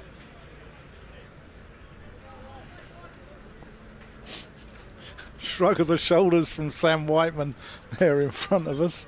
And he plays up the last ball of the over. So 121 for 5. And here, we think, if we're right, is the clip of the run out. So what you can't see is Heldreich's throw, which is away at deep point. But he's got the ball in his hand. Now, look, Jack Taylor's still watching. Van Buren hasn't looked. Oh, is he? Van Buren has not looked up there. He's gone, and Jack Taylor hasn't.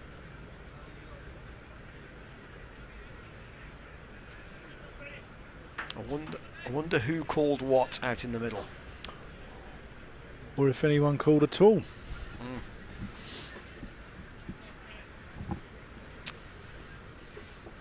Jack Taylor certainly didn't hear Van Buren. Anyway, here's Heldrich. Tom Price in. And it would appear to be a good time for this young spinner to be into the attack.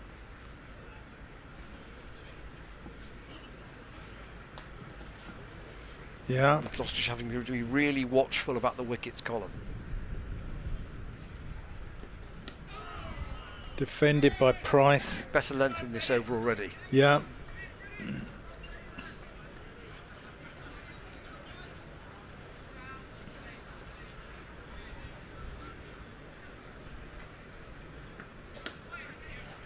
Played nicely out to Keogh at long on. He's off the mark.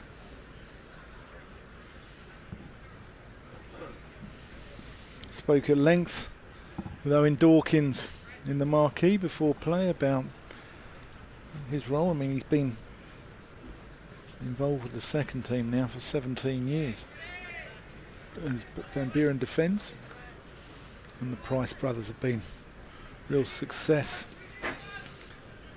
Tom was here from the age of 14, Ollie from the age of 11. Van Buren defends, no run. This is good from Heldrich. I wonder how much he's looking to spin it with. Well, he's almost bowling little cutters here. So that's played out to mid-on. Van Buren cloths that a little bit, but the ball dribbles away for a single. So, 2 off the over. Scoreboard stuck as well. I think it's 123 for 5. It is.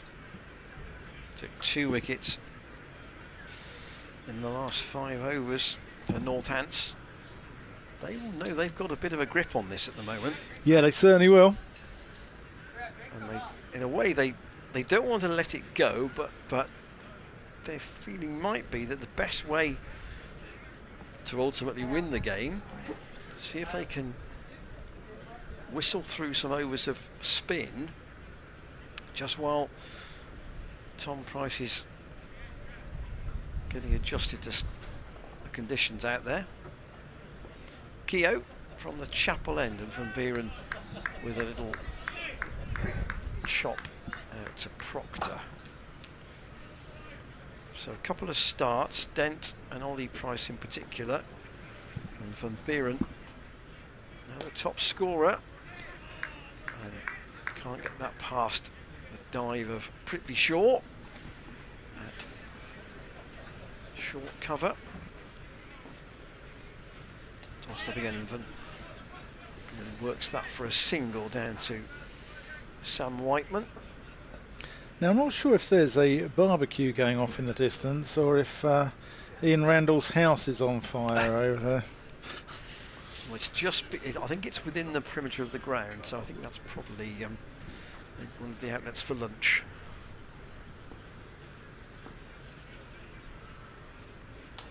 Price watchfully forward to Rob Keogh.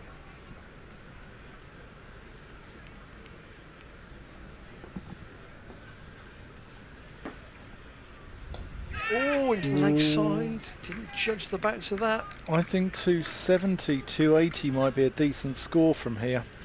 I think Gloucestershire really are looking at rebuilding this innings. Price having played back, as he did there, he's given a caught and bowled. That's the second caught and bowled of the innings. The warning was there, the ball before, and he looks at the pitch there as if to say, well, wonder what happened. Here's the replay. He's gone back and he's just popped a little return catch to Rob Keogh, and can't believe he's played that shot. Tom Price goes for one. Gloucestershire in big trouble here. Big trouble. Someone's got to come in.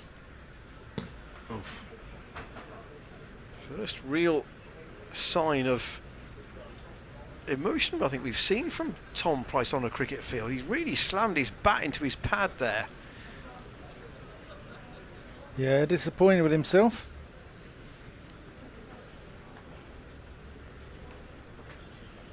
And Zafar Gahar. Someone's got to stay with Van Buren now. That's what it's got. It's got to get that kind of balance.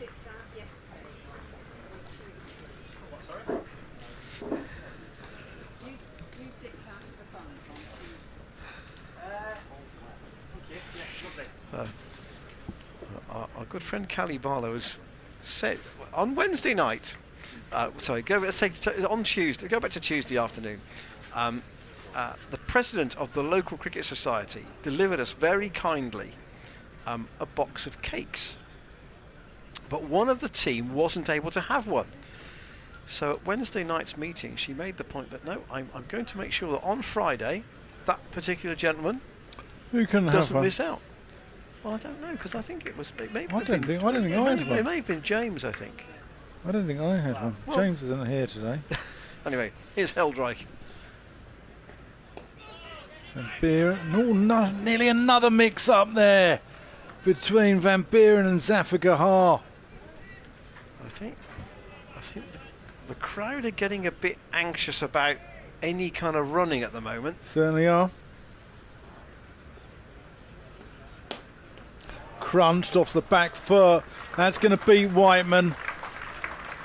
That's a very welcome boundary for the home side.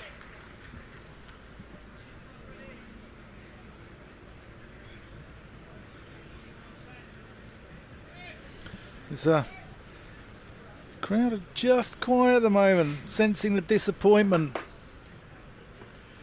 Short, pulled away by Van Buren. Now 105 for 3, with Price and Van Buren looking reasonably well set.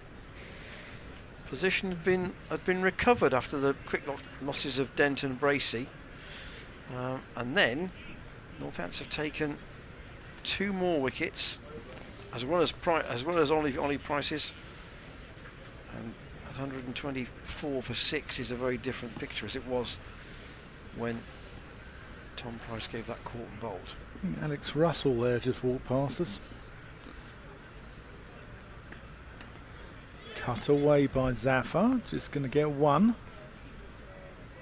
Vasconcelos is patrolling the deep cover boundary. Alex Russell, another of the cricketers sporting a tash.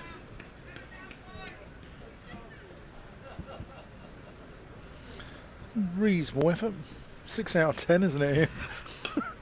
Cut away there by Van Buren. Give that a 6 out of 10, Ian?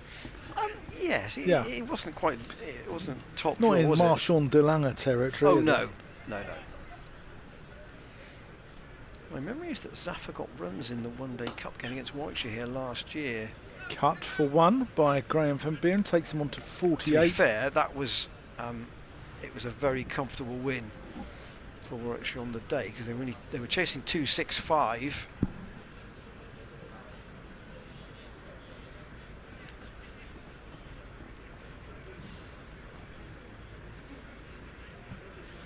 That's the end of the 27th over.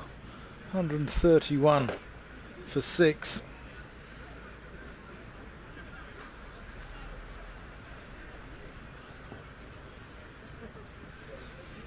Keogh to continue. It's nudged around the corner by Van Buren for a single. Yeah, Zaffa got 62 actually in that game. Gloucestershire would love a 62 from Zaffa right now. Yes, he's in fact he got 2 50s last season. That was the higher of the two.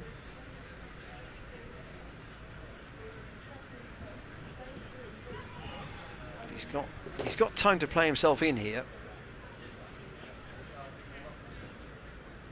Keogh around the wicket. Zaffa works it into the onside. He'll take one. I think in reality, what's the likelihood here? We're probably going to see quite a few singles.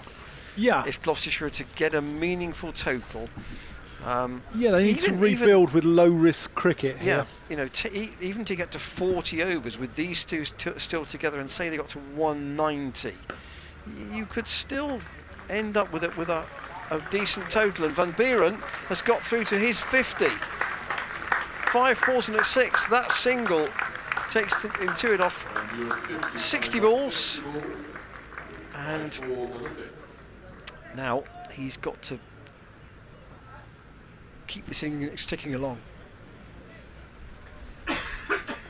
Keogh just coming around the wicket there to Zaffa, who drives handsomely but can't get it past Vasconcelos at short cover.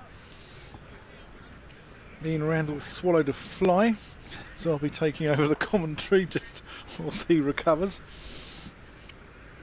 You okay there, Ian? It's not as bad as 2 run-outs though, is it? That's Really? even tougher to swallow.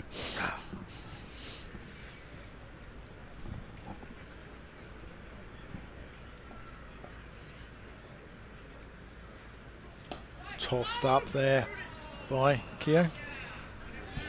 I think also, you know, the two guys he put on 110 unbeaten on Tuesday against Derbyshire were the 2 guys run out here.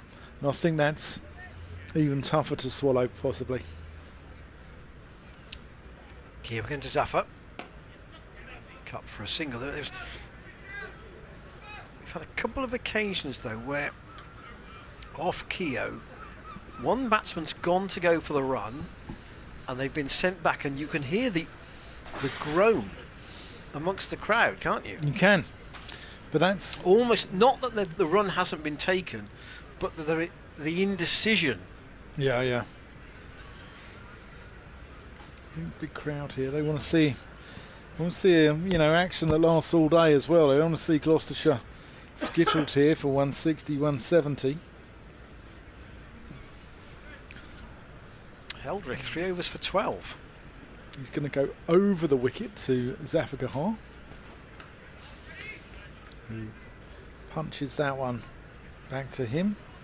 Parries it to Vasconcelos, who throws it to McManus, and the ball ends up going back to Heldrick via Luke Proctor. Cut. He's got long on out for Zaffa at the moment. I'm not sure. No, do you reckon that's giving them the single too easily? Well, possibly.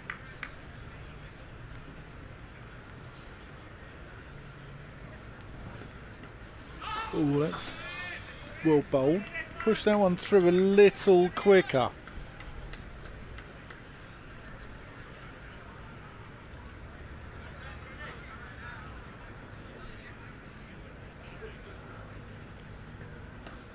Oh, that's in the air for a while.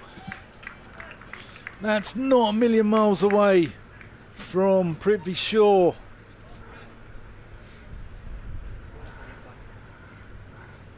Just bounced short of him.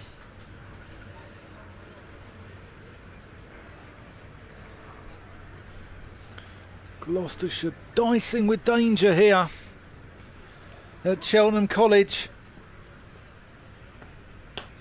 That's a nice shot from Van Buren. Can Whiteman cut that off? Great work there by Whiteman. And a fine throw in as well. 2 runs to Van Buren. Whiteman definitely saved his side. 2 runs there. Fantastic work by the man who spent most of his life in Western Australia. Short, pulled, 4 runs. That got what it deserved, really. Probably first real drag down since the first over from Heldrich.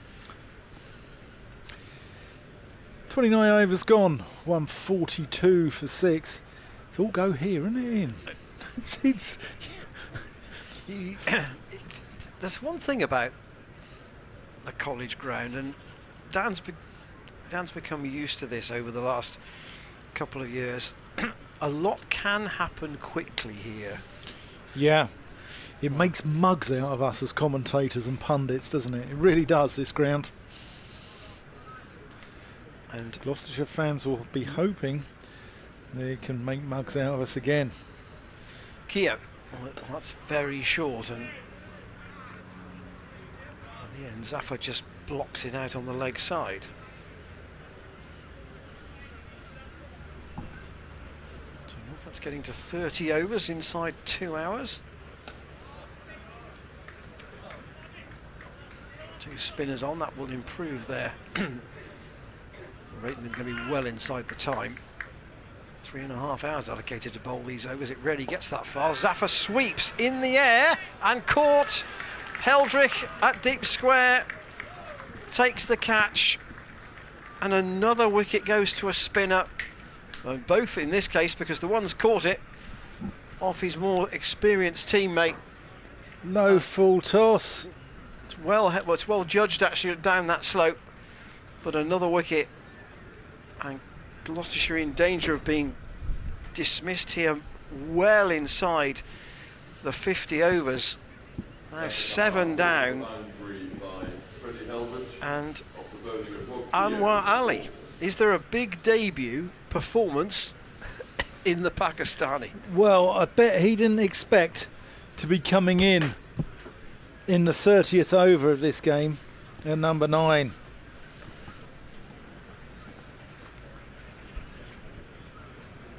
Gloucestershire are just finding ways to throw their wickets away here. Now, obviously, you know, he's been signed as a bowler, but as a bowler, he's got 4 first-class centuries under his belt. But he's got to have some runs to bowl at. Yeah, certainly has. What can he do? He's got a number on his back. He has. Very orange as well. It's like an amber, isn't it, compared to Van Buren's yellow? Fresh out of the box they are. It must be. Those Van numbers. Buren's has been through the wash a couple of times.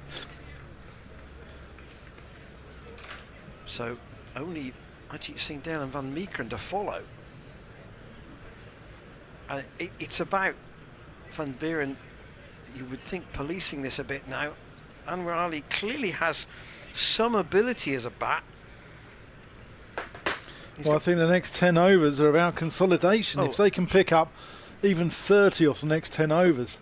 Keo in, and Ali pushes that out on the offside.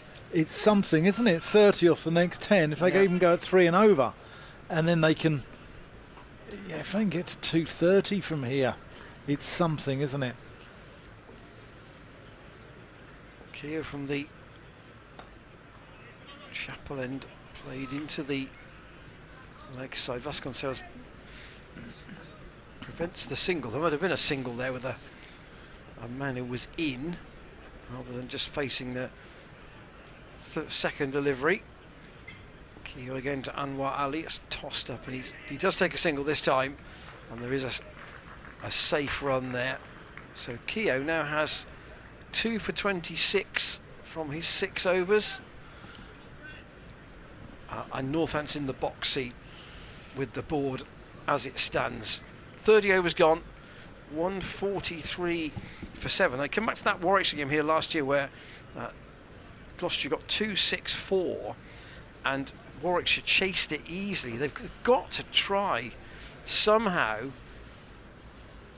and see if they can get a run of ball from those remaining 20 overs. The problem is they've got one genuine batter. They've got a new man in who hasn't played much regular cricket in the last few months, and they've got 2 tail ends to follow. That's the challenge. They're in big trouble. As we say in the trade, they're Mark Knopfler. They're in dire straits. That's short, and Ali goes to try and pull. Doesn't get hold of it, and it just dribbles away behind. Yeah, 20 overs is a long time with only 3 wickets left, isn't it?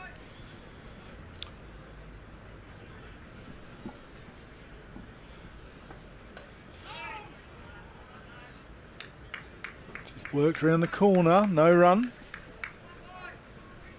Gloucestershire card is going to be dominated by Van Buren's knock at the moment. Someone's got to stay with him. Defended into the offside. Got a tall man, Anwar Ali. Yeah. From Karachi.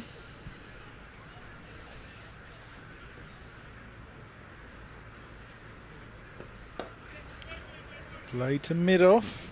No run. Yeah, you don't want any more of the yes-no waits, do you, here? Morgan a 151 for 7 as well up the road. Worcester. Durham, 246 for 1 off 30 overs against Sussex. Wowzers.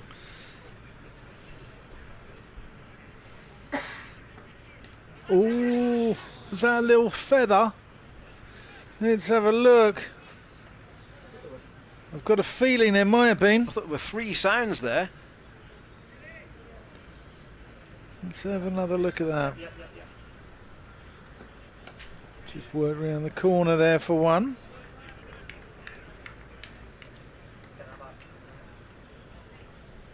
In that card at Durham, Graham Clark out for 72. Alex Lee's 98 not out, David Bellingham 69 not out. Bowling figures a bit ugly.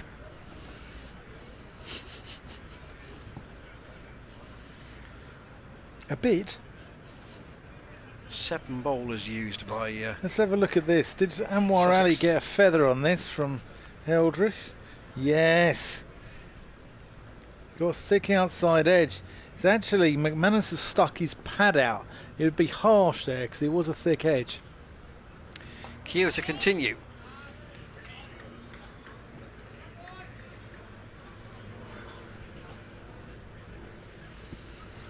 But he's nearly stuck his pad out and it's nearly bounced up in the air back into his gloves. Keogh again to Anwar Ali, tossed up. Oh, quite right. The cry was from Waite, was not from Anwar Ali, I think, that from Van Buren at the non-striker's end.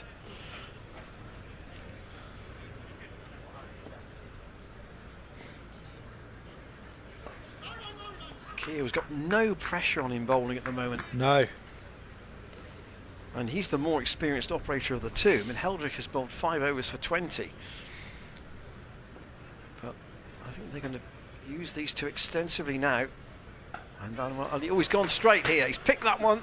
It's not got it through the middle. It will go for 4. It won't. It's well chased by Jack White, and they'll come back for a couple. That just stopped, didn't it, in the outfield? It's weird down there, because if you hit it along the deck, it goes over over the college square, doesn't it? And it Very runs away. quickly. Yeah, and it runs away. But if you hit it over the college square into the rough, if you find the fairway as opposed to the green, it plugs.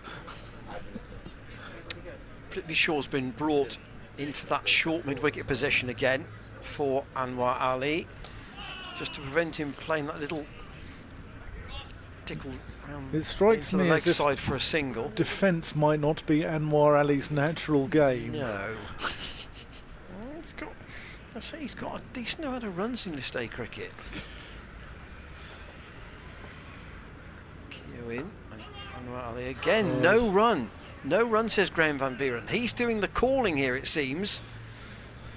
What's 146 for 7 at the end of do the we know over. what Anwar Ali's strike rate is at all? Do we know that? I don't, but you know, he's got 15 50s in Okay. 147 List A matches. This is non-international, Yeah. and his highest score is 89. So it's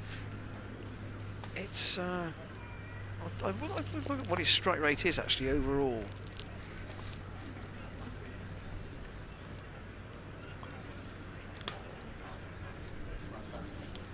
List A, it's 37.5. Sorry, that's a strike rate is not given. Right. So I think got an average. 31 point is his runs per wicket. Heldrick. Oh, that's in the air. Goes out to Keogh at long on from Van Buren. Now, this might be quite fun. How will he deal with the left arm wrist spinner? Again, Shaw going into the leg side. Been a lot aerial this morning, isn't there? Ali chops away, cuts back with a square. It was a slower, Whiteman doing the fielding. slower ball from Heldrick. There's been more aerial than on the roof of that Eagle Star building, looking over the college over there.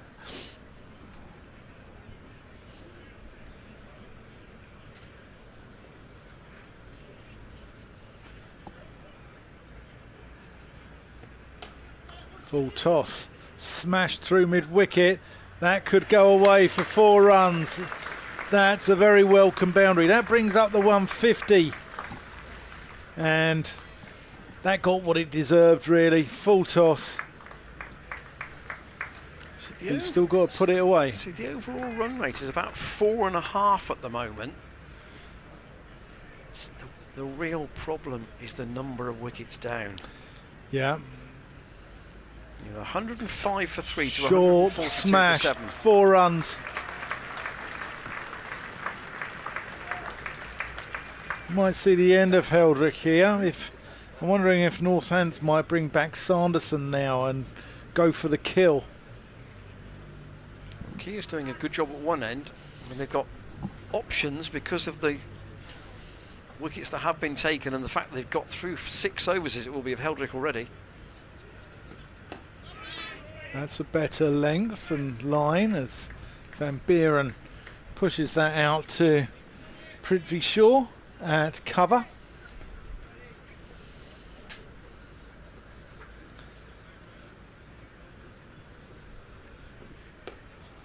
And Buren going on the back foot, defends that one. 156 for 7. 17 overs to go. And of those 17, White and Sanderson can bowl only 7, so they've got to find 10 overs from somewhere. Keogh's doing a perfectly acceptable job at the Chapel end at the moment, so yeah, there might be a case for a change at the College Lawn end. Wherever you may be joining us from, home or abroad, you're very welcome on the live stream here at Cheltenham, last day of the festival. And Keogh to continue from the Chapel end. He almost, Anwar Ali clips that into the hands of Prithvi Shaw at short mid wicket, but he gets a single.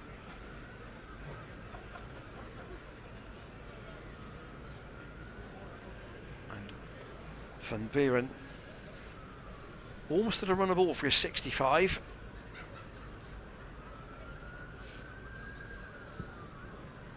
facing the off spinner again.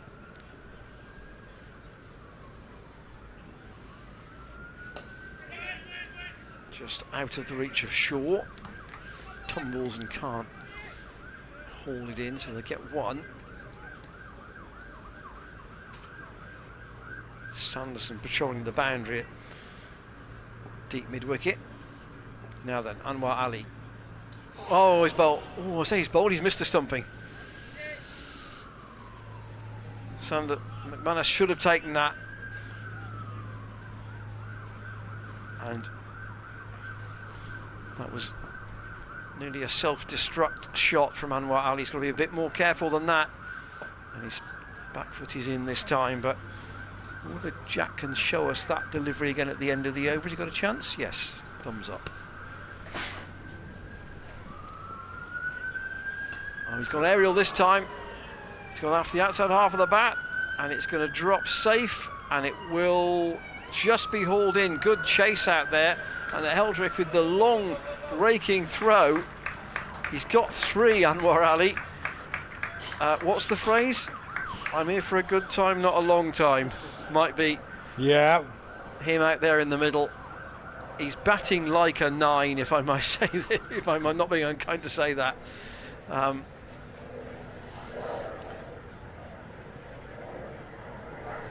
There's an element of risk in every shot. And Buren has got that one past Vasconcelos, and he'll pick up a single. So Keogh's got 2 overs left, and here we hope to show you the stumping that really should have been taken. The damage not as bad as it might have been. How's that not bowled him? Do we read out this email from Tim Selway? I haven't read a Tim Selway email, no. No. He said on the memorable Cheltenham games, he said not a championship game, but a one-day game that he remembers at Cheltenham. Gloucestershire v Lancashire, who had a star-studded stellar lineup, by the way, in the Sunday League, and they should bring back that format. And the kits. I'm with you, Tim. I'm with you, mate. Gloucestershire 183 for 5 versus 182 for 9. Remembers it for the late, great Andrew Simons, and that kit hitting 2 huge sixes. One was over the pavilion into the road.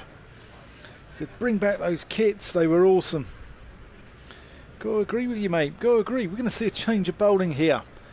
We're going to see Tom Taylor back into the attack. They were all made by the same manufacturer, weren't they, those Sunday League kits, when they first came in? Do you remember? That's a nice shot from Van Buren. Can only find Jack White at mid-off. Like the 1992 World Cup, it was obviously one manufacturer had, you know, got the nod, shall we say. Cornered the market? Yes. I think the Monopolies Commission might be having a look at that one, but there you go. Talking of which, why is there only one Monopolies Commission here? He's here all week, you know. Tom Taylor in as Van Buren pushes that one out to mid-wicket and runs a languid single. Yes, I was talking to somebody yesterday about this year's Cheltenham and the fact that we have had quite a bit of rain, but by and large it's been what I would call decisive rain in blocks. We've not been on and off. If the rain has come in for the day, that's been it. Yeah. And we've started, other than the game, the Western Storm game, on time every day. Played out to cover for a single. There was obviously the one day against the Morgan where there was no play, but a couple of the shortened days we kind of got to tea time and then lost play. But I think supporters will feel on balance it's not been a vintage festival unless Gloucestershire even can win this one, and even then it's probably no better than kind of a par. I think the weather might have had something to do with that, as Van Buren plays that out to mid-on. Keogh has a shy. Now, if they could somehow win this, it will be 2 wins, The weather. 1 draw, 1 loss. I think it's been cold. I mean, it's August. It's 16 degrees. It's less than half of what it was this time last year. And I'm considering putting the heating on at home, Ian. No, no, please. No, I am. Now, where's that gone? Oh, it's gone out to cover. At the moment, I would say that with Anwar Ali's batting, you're not, wherever the shot might be, you're not quite sure where the ball is. No, it's like he's batting with a Toblerone. Other chocolate bars are available. Actually, that's not a bar, is it, as such? Other chocolate products. I'd say it's a bar. Would you? Yeah. That's pulled away. There's a man out there, though. Heldrick doing the fielding out there. He's got a good arm, square. hasn't he? Yeah, he has got a good arm. That's the end of Tom Taylor's over. 167 for 7. Gloucestershire have got 15 overs left to try and resurrect this innings. Well, they've added 24 in the last 5, these two. Not always convincingly. Keogh's got 2 overs left, and he's, by the looks of it, and this is relatively unusual in a 50-over game, going to bowl right through with an unbroken spell. But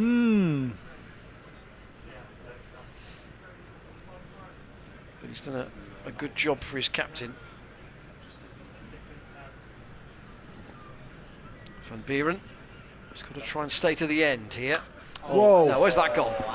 That's a big hit, away over the mid-wicket boundary for 6. He's gone back into his crease and really middled that. Van Buren to 76. This was a short arm pull.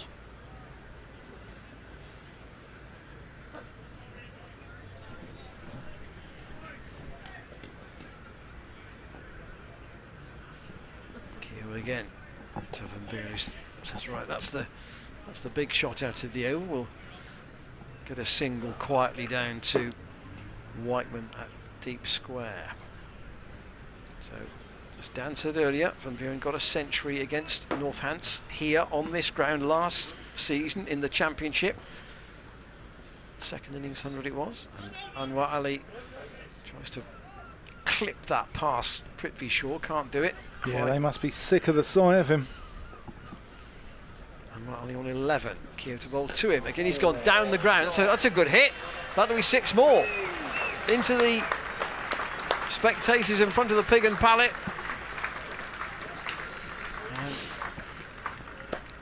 a clean strike from Anwar Ali. Little bit of foot movement and then through the line.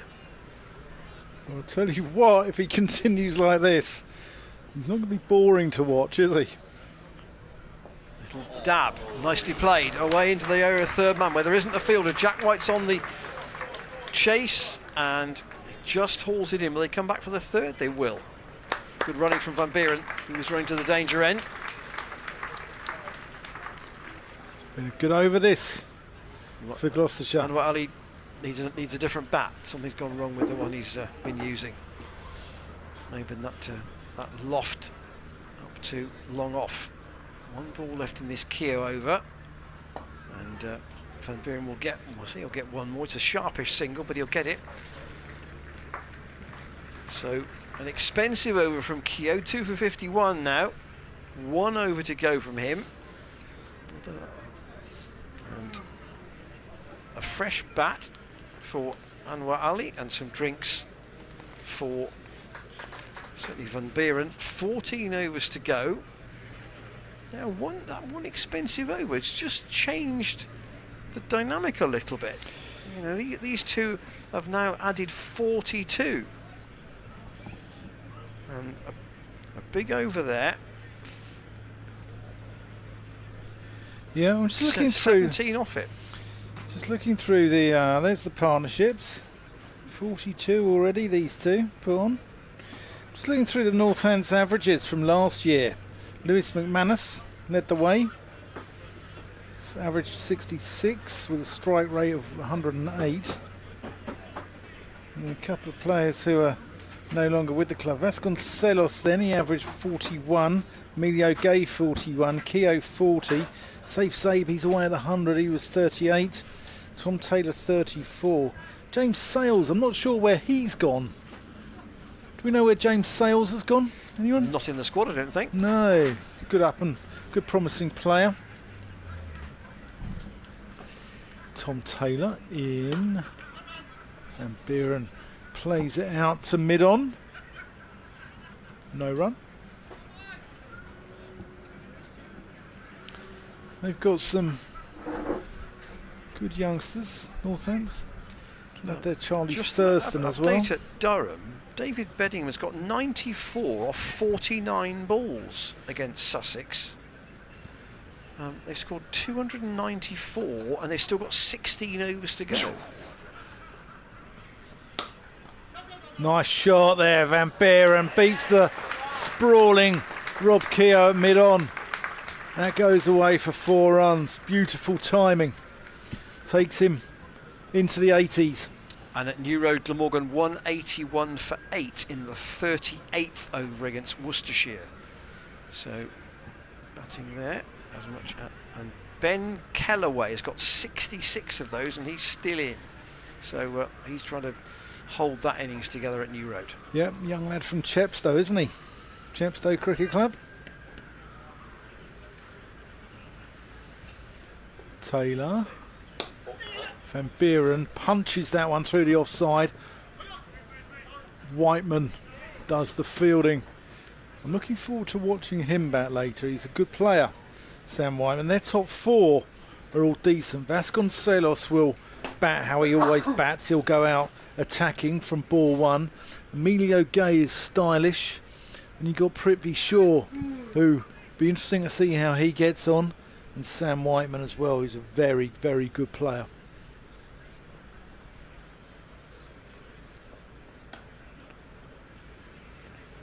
One there to Anwar Ali. But first, they've got to face Paul van Meekeren, who's taken 16 wickets in 3 games here so far at Cheltenham. And yeah, he's bowling with real fire. Looked a bit rusty for his first 10 deliveries, but he's just perhaps starting to get the motor running again. He probably hasn't been here very long. Oh, here's a quick one to Keogh. Oh, he hits the stumps again, but Van Buren gets home. He's the one fielder you don't mess around with in this Northamptonshire side.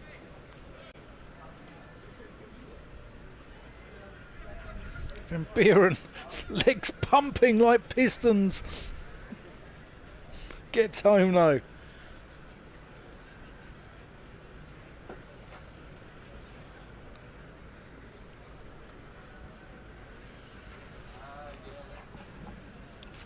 These two have added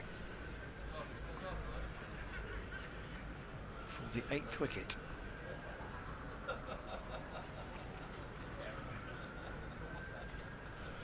Taylor. Bouncer. Ali just defends that one into the onside. Into the vacant area where there's no fielder and picks up a single. So that's the 50 partnership. Graham van Buren's got 28 of them. Anwar Ali 22. And that's come off just 45 balls, and as we said, Gloucestershire might consolidate, might be a bit circumspect. They don't, they just go and smash it around. Yeah, that expensive over from Keogh has lost him his last one.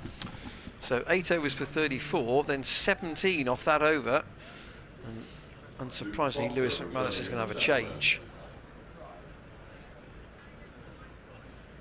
So he and Heldrick have got through 15 overs, so that's more than enough if Northants want to complete this innings with the spinners. I say 10 overs from White and Sanderson possible, so they've only got to fiddle 3 others. Here's Proctor into Anwar Ali, who defends. I'd expect Gloucestershire probably to bowl more of the slow stuff. I mean, Zaffa will bowl his 10 probably, won't he, after he bowled 10 overs, 1 for 30 the other day. Graham Van Buren's very good in white ball cricket. We don't know how his side is and whether he will bowl. This is very true, Ian. Short from Proctor, steered away down to third man, held like he's there. Oh, he's fumbled it. They're going to go for 2, and they're going to get there. For once, the call was correct. Yes. And Ollie Price as well. I mean, he's another one who I expect to get through. I know he got a little bit of tap the other day, but he got 10 wickets in the T20 campaign. Proctor again. And same shot from Anwar Ali down to Helreich, who will fizz in that return. So just 1. I mean, even if Gloucestershire were to go at, 4 or 5 singles and over for the next, we wouldn't want the next 10, but even if they did, you still could end up getting somewhere north of 250, which would be a good performance to win from there, but it would give them something to bowl with. Proctor taking the pace off there, and Van Buren helps himself to a single. The thing about the Price brothers as well is, they both fail with the bat.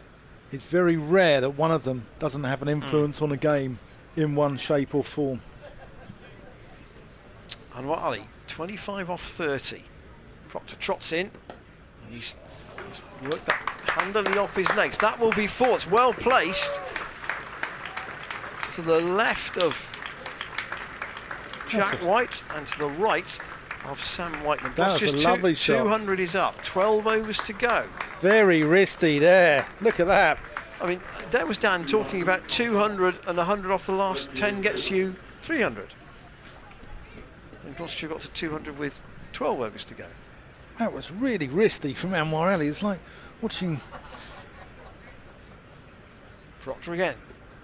Oh, he's deceived by the slower one.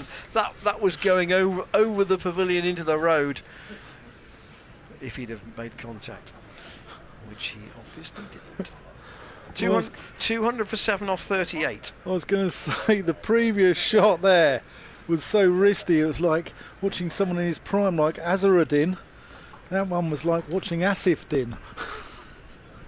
That's a bit harsh on Asif Din, actually, to be fair. Tom Taylor from the College Lawn End. So he has got, in theory, he's got 4 overs available. He may not need all 4. Can't believe that Sanderson and White can bowl 7 more. So you've got to fiddle a few. Taylor in. Van Buren whips that one through mid-wicket. He's going to get 2 here. Vasconcelos out on that boundary. Does the fielding. He's been out there a lot of the day, Ricardo Vasconcelos.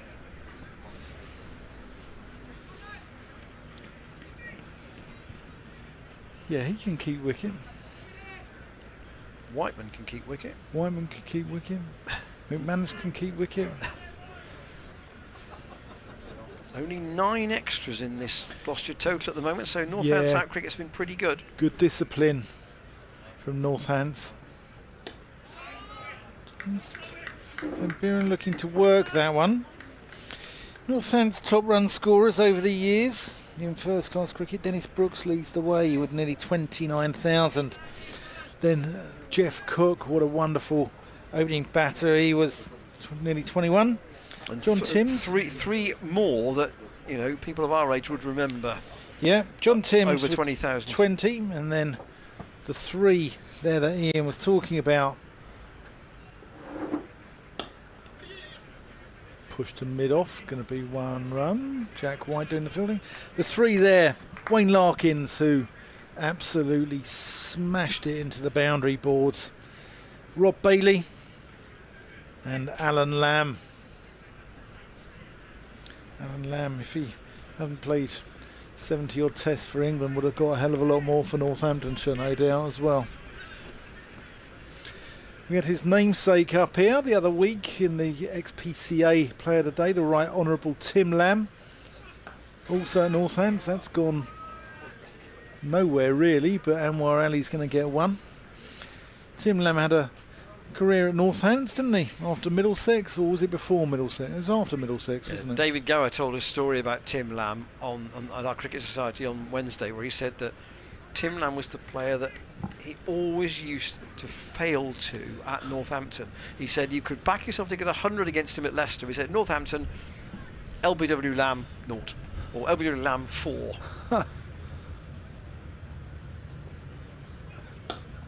Nice shot there from Van Buren. Keogh Fields just one to the man from Pretoria.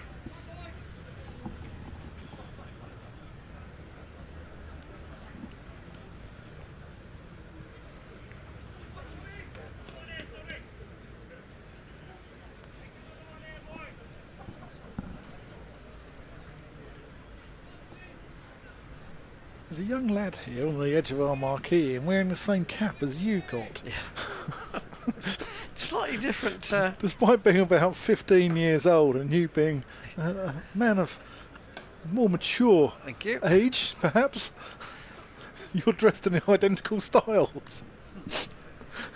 There's one more onto the total. I don't know who should be more worried about that. I think the young lad should be.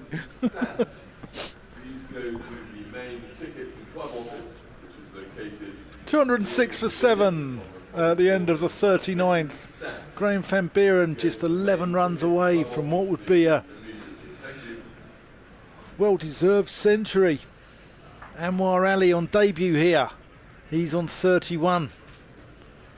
These two can bat for another 6 or 7 overs and continue at this rate.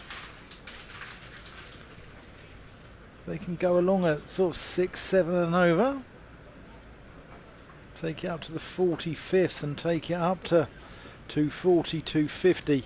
They can have a dip and maybe try and get 280, 290 on the board, which would be something to have a bowl at. Well, Graham Van Buren's only made one List A 100, and I am absolutely sure it was not in this country.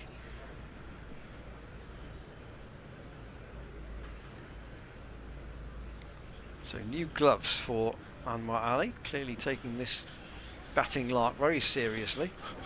I'll tell you what, he's good to watch, isn't he, Anwar Ali? So 31 he has, and a valuable 31 it's been. Proctor to bowl to him, and again it's to chop into the ground. And they've got an extra fielder there now. They've brought Heldrick up to the edge of the circle at short third man. Anwar Ali's got a mixture, isn't he, of, you know, like playing deft late cuts, biffing it down the ground, a real wristy one, or playing some really filthy wipes across the line. Using his feet there, comes down the pitch to Proctor. He'll just force that away into the offside and he'll pick up 1 run. But I tell you what, he's doing a job here for Gloucestershire.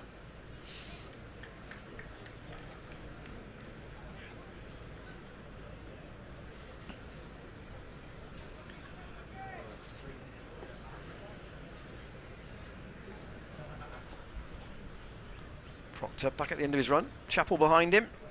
Comes in and bowls. That's cut again by Van Buren into the ground. And McManus gets a glove on that. It didn't carry. It was played very, very fine.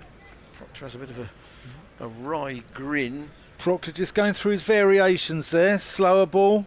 As he walks back. Bowling the off cutter.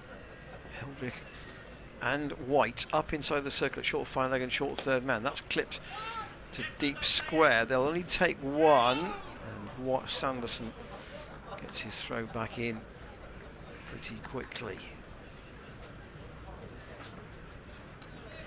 Really gives you an idea, Dan, today when this ground is full, what it looks like. Great, isn't it? Fantastic.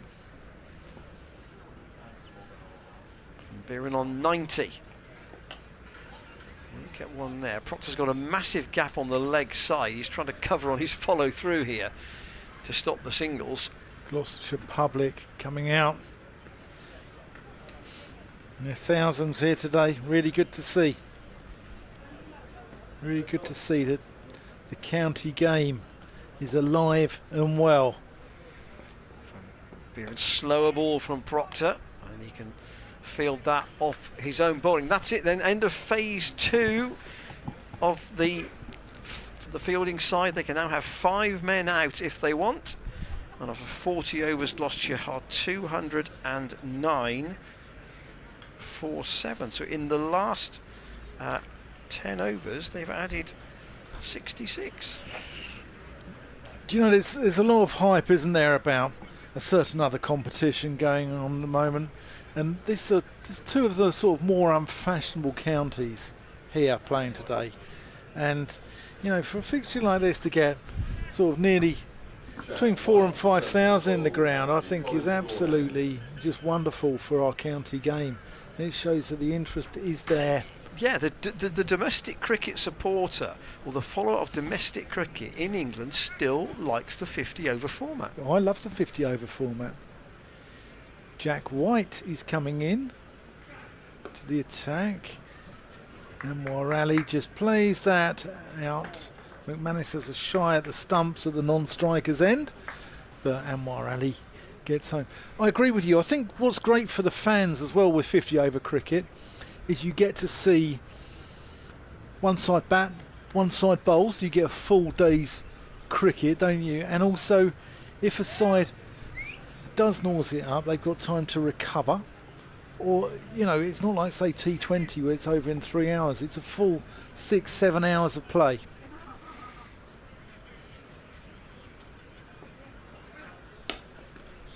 Van Buren thumps that one out to mid-off to Taylor. So would you take 4 5s here and then get to 230 and then, or even how late do you really push it? I think you want about 240 at 45. You want 240 at 45, then have a dip and try and get yourself up to 280, 290. Smashed by Van Buren. That's going to be 4 runs. Dismissively thumped into the leg side.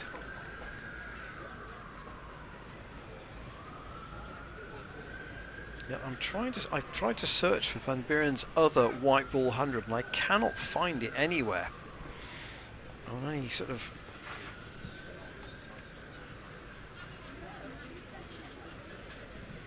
any website. So my view was absolutely not in this country. Full toss there. That's going to be 4 more.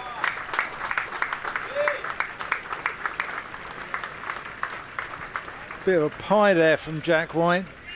You've still got to put them away.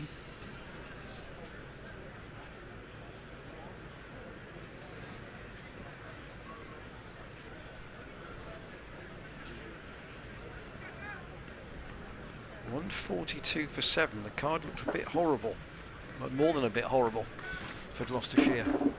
Pulled it round a bit.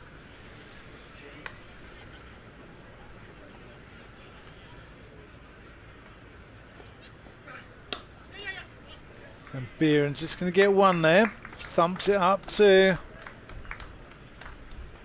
Whiteman. Feels like Van Buren's doing all the calling out there. All of it. Yes. Well, I think he maybe feels responsible because he was involved in the Jack Taylor run out. I think he probably was responsible for Jack Taylor's. He wasn't responsible for Ollie Price's. Here's Jack White to Anwar Ali. Oh, that's gone up in the air. He's going to get 4 more here. That's going to go. Yeah, that's gone away. Anwar Ali gets on the dance floor. 223 for 7. Anwar Ali 38. Graham Van Buren on the same score as Ian Randall likes his ice cream on 99. You been to Paolo's, Ian? Not today. Not today. Not today. Will you be visiting? I may be actually. Yeah. Yeah. Maybe a celebratory one for the last day of the festival. Wow.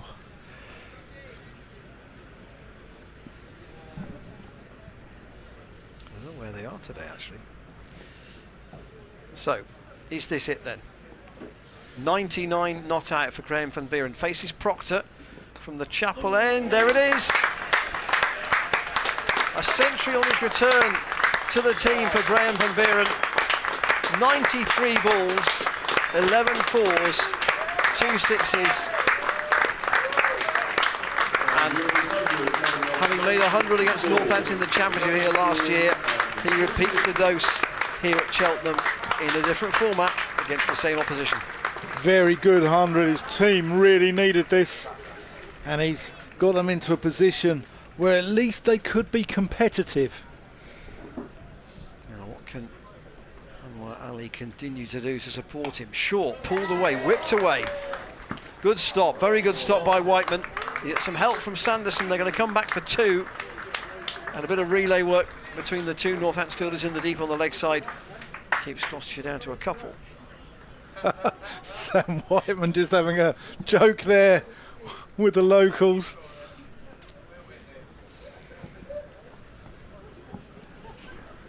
.280 might still be possible here, you know. Well, he's just using the pace of that ball from Proctor, steers it down to third man. And Heldrich feels he only landed in the UK yesterday. Did he? Ali. Yeah. So, you know, he's. You should have said I could have picked him up from Yeah. Heathrow on the way through. But I come back to what I said earlier. He looked a bit rusty for the first 10 balls, but he seems to have got his. Van Buren, though, he's got 100, but it's crucial he doesn't get out here. He's still got eight overs left. He's got a massive part to play in seeing his side to a decent total here. But Anwar Ali 41 off 41 at the other end. Yeah. Proctor, slower ball, and Van Buren will take the single out to Sanderson. The crowd were quiet at 142 for 7 because they feared that Van Buren might get left high and dry at that point. Well, you wait. But he hasn't been. You wait and see how they get on this afternoon. A few wickets. Proctor in, fine, but straight to Jack White at short fine leg. A few wickets. Tidier over from a Northamptonshire perspective. 228 for 7, 8 to go. You watch them this afternoon, Ian. This crowd, few wickets, aided and abetted by a few siders. It could get quite boisterous in here. But you understand why it was quiet at 7 down with a low score. Completely. They thought they were going home by 4:30. So did you. So did I. They thought their day was going to be over. Don't want that. So the Northants bowling figures: Heldrich 6 overs for 30, Keogh 9 overs 2 for 51. Not sure we'll see either of those two again. Proctor 6 overs for 37, Taylor 7 overs for 40. Yeah, Sanderson's got 4 left, so he could bowl out now from the college lawn end. Yeah, he's going to come in from the other end from where he bowled this morning. Bowled beautifully, didn't he? 3 for 20 of 6 overs. Can't believe that White won't bowl at least 2 from the other end. He's got 2 left. Sanderson to Van Buren then. Van Buren's looking for 2 here, pushes it out to not to Rob Kidd. Oh, there's a misfield. It's Tom Taylor actually out there. There's been a few sort of misfields. Obviously, it's bumpier ground, isn't it, than your normal outfield on the county ground, but still a good outfield here. Sanderson smash by Anwar Ali. That's going to be 4 runs. Picks the gap beautifully. What was the phraseology that was used when his signing was announced? He's a handy bat, I think was the phrase. That's about accurate, I think. Yeah. I like the look of him. He's certainly entertaining.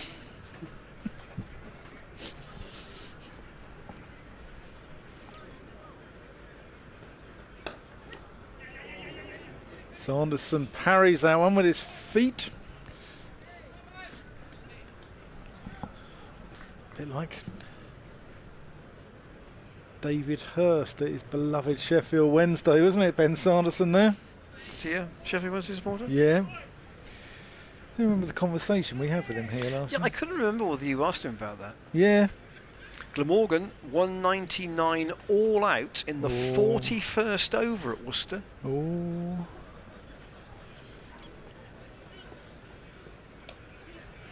Worked round the corner by Ben Buren. That's the scenario of not seeing out your overs, however low the score might be. Do you want momentum? Counts for a lot in cricket. And Interesting in that game, 5 wickets to the spinners. Brett Oliveira with 3 and Josh Baker with 2. you do wonder here if the momentum is shifting in this game. Oh, he's fielded that one again with his feet. Sanderson. Get him in centre midfield. What a first touch.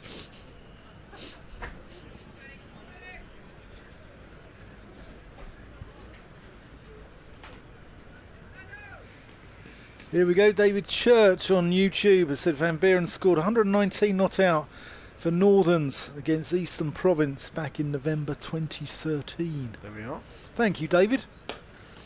Nice shot there from Anwar Ali. Takes him on to 47. Ball hits the stumps there. They think about a second as the throw comes in, but they don't want any more calamities in this innings. So 7 overs to go. Gloucestershire 236 for 7.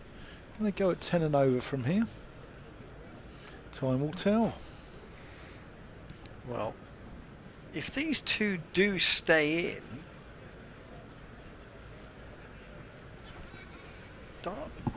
Gloucestershire could well get north of 280 from here.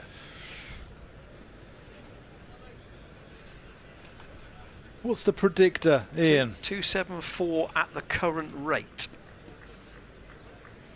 Current rate is 5.5. Proctor to Anwar Ali.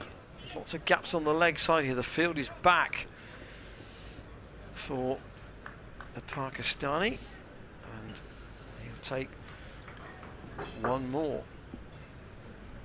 95 this partnership. People will be looking at 8th wicket partnerships for in white ball cricket for Gloucestershire. If this continues much longer, well, it could be breaking records. Van Buren defends. Proctor's got Whiteman at deep square. He's got Jack White at short fine leg as well, so cover the shot out. It's well stopped by Emilio Gay at mid-off, or 3 parts away to the boundary at long off actually. That's a very good stop. He absolutely mullered that.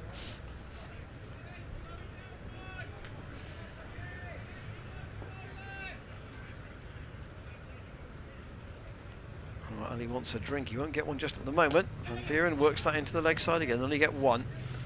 Sanderson's on the boundary in front of the members. Throw not a kind bounce to Lewis McManus. He didn't really want it there. They've just got a little bit scrappy in the field, Northamptonshire. Gloucestershire putting the pressure back on them. It can do it to sides. 30 overs. Northants were absolutely running this game. They're not running it so much now.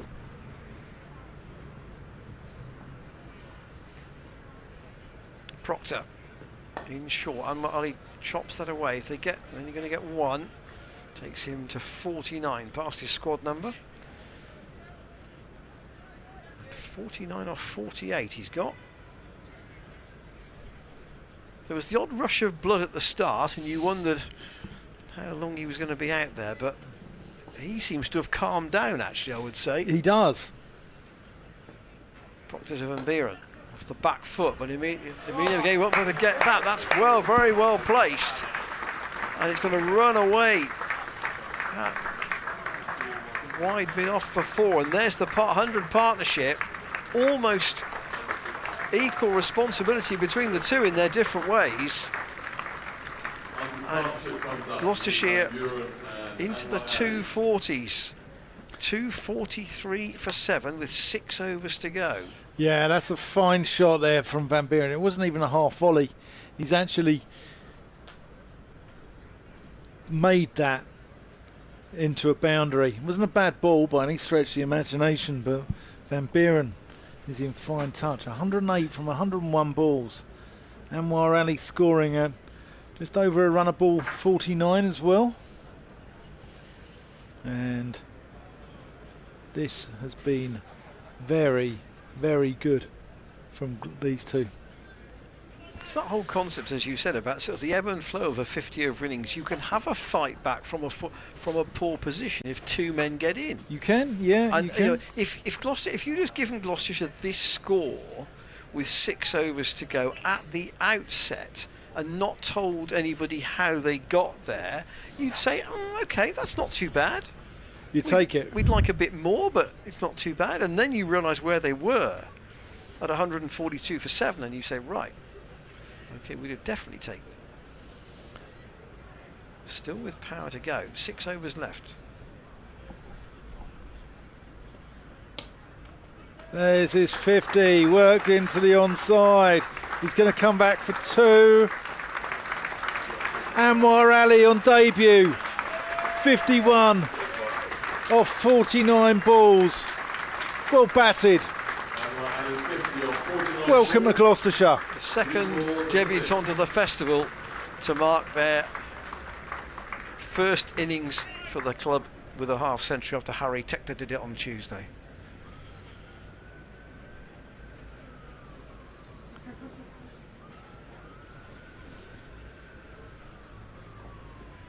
Short, and that's pulled. He hasn't got hold of that at all. It's gone hardly anywhere, but it's going to go for 1.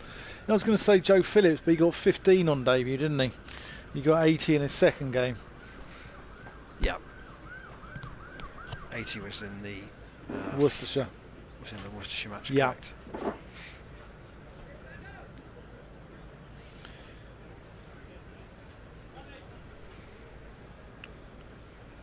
Where's Keogh going? We're going to move him onto the leg side. Yeah, I think Sanderson might be trying to shovel this into Van Buren's pads here, not giving him any room to swing his arms.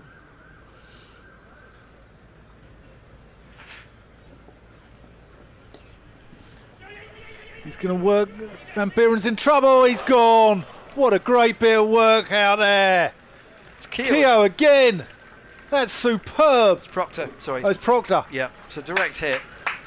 That is absolutely superb fielding, and that brings to an end a wonderful innings of 108 from Graham Van Buren. A knock of real courage, just back from injury, and he's got his side back into this game. Well, as our kind correspondent has acknowledged, it's 10 years since Graham Van Buren made a white ball 100, and a very, very handy time to do it with not much around him. 2 run outs, and he was involved in one of them. And Gloucestershire, they're going to have a chance. They're going to need to bowl really well. Yeah. They're going to need to get Prithvi Shaw early, you would think. They're going to need to get Vasconcelos early as well. He's But the danger man, gives I them a think. chance with this sort of score. Now, Anwar Ali's got to take the lead hand. Got a marshal tail now. But it was only a real bit of brilliance there from Luke Proctor that saw off the end of Graham Van Buren. Let's have another look at it. He runs it away. He hits it quite firmly. Ali's on his way. And it just clips the top of the bail. Sanderson applauding. Not the only one. So, you know, 2 really good direct hits from Northants in the outfield and 1 very poor bit of communication that left them with 2 batsmen at one end. And you know what? This is a knowledgeable cricket crowd here as well. They appreciated that bit of brilliance there. They didn't like it because obviously they want Van Buren to, you know, see his side through to 280, 290. But they appreciated, you know, good cricket. And Morales pulled that one away. Finds Vasconcelos out there on the boundary. So 5 overs to go after this one.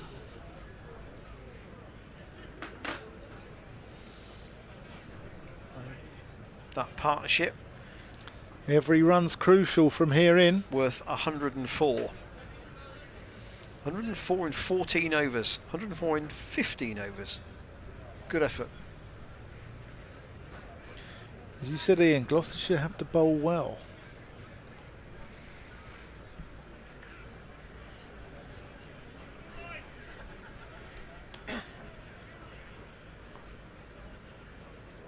Sanderson, short to Ajit Singh Dale, who flicks that one off his rib cage down to Emilio Gay down on the boundary. First time he's batted in this day cricket for Gloucestershire. Yes. Not batted before. Got a strike rate of 100%. And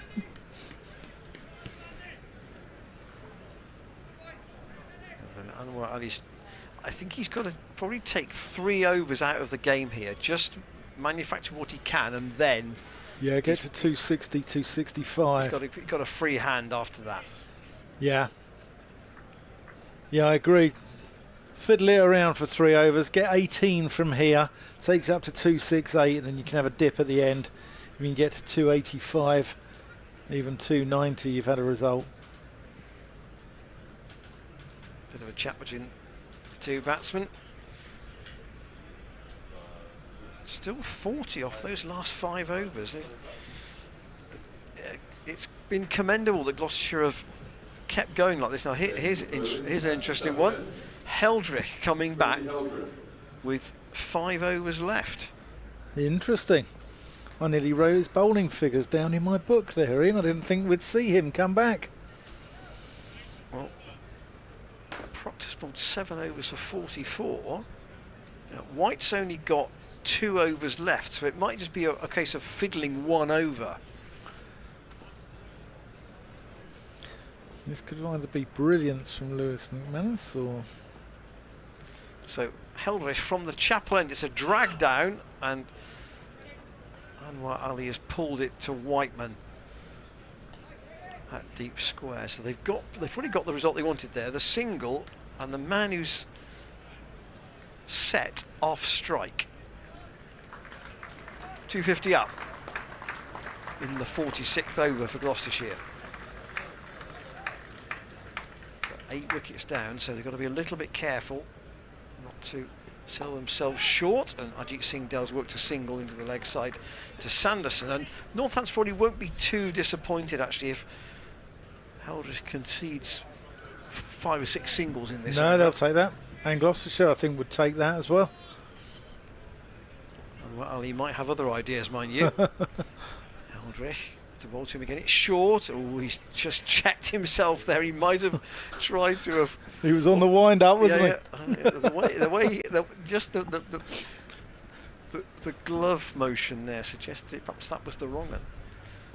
Heldrick in again, tossed up. 6 runs, slammed into the members by Anwar Ali,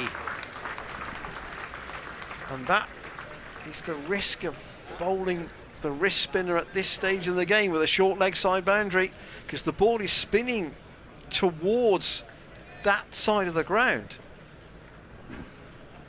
Anwar Ali into the 60s. He'll go again. He's clothed it though, and it's taken by Sanderson. That was the risk. He got that one wrong, and Heldrick has got his man. But it's an incredibly valuable 61 from Anwar Ali. 61 at better than a run of ball, and he and Graham Van Buren have given Gloucestershire at least a chance in this game. And he's going to get a big hand as he walks off, because he and Van Buren have made a difference here in a big way. Anwar Ali out for 61. Still 4 overs to go.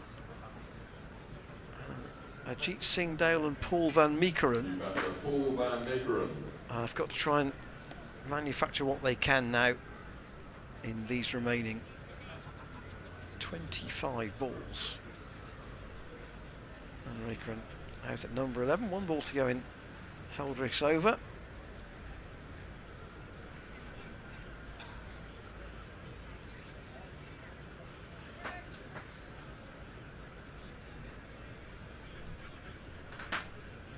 Van Meekeren's approach be? He might just decide to block the first one. There's an appeal for an LBW, but Sam Hollingsworth, I don't think he's interested, though he's not. So 4 overs to go. Just some numbers just to give you for the 2 main participants in that century partnership following Anwar Ali's dismissal. He made 61 of 56 balls, 3 4s and 2 6s, and Van Buren, obviously, he was run out by that direct hit from Luke Proctor. 102 balls for his 108 he made, and 12 4s and 2 6s. So, unsurprisingly, perhaps, the only 2 players to clear the rope today, the 2 men with the top 2 scores on that Gloucestershire card. 4 overs to go. Tom Taylor is coming back.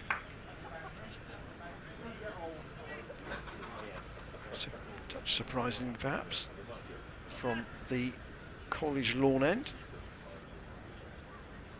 Sanderson and White have both got 2 overs left, so I'm just surprised that Taylor is back, but he is. And that's worked into the onside by Singdale. He'll want 2, but they'll only get 1. Out to Prithvi Shaw at wide long on. Northamptonshire 4 saving 1 on the offside.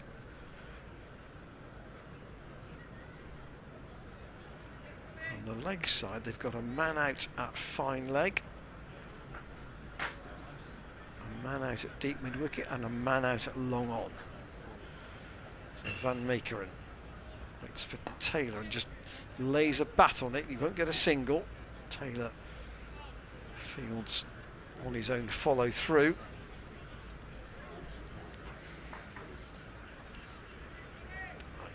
So we've mentioned it a little bit already. And Gloucestershire batted first last year against Warwickshire. They got 2-6-4. And that wasn't enough. So you know, they'll have to really bowl well to make this score a winning one. Van Meekeren will clip a single into the leg side. I don't think he'll get 2 there. They might think about it, but again, it's Shaw's there quickly. And having had 3 run-outs on the card already, Ollie Price, Jack Taylor and Van Buren are not going to risk a second run.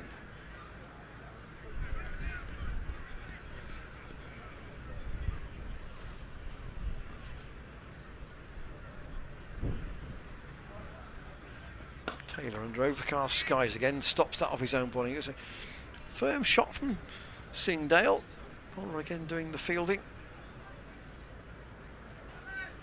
That's,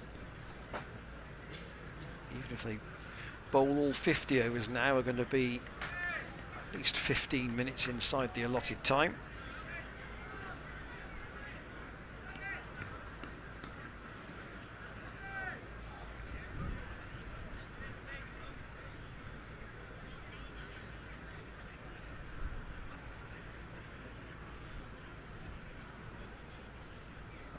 Taylor bursting in. Oh, Singdale just pushes at that. Try to run it down past the short third man.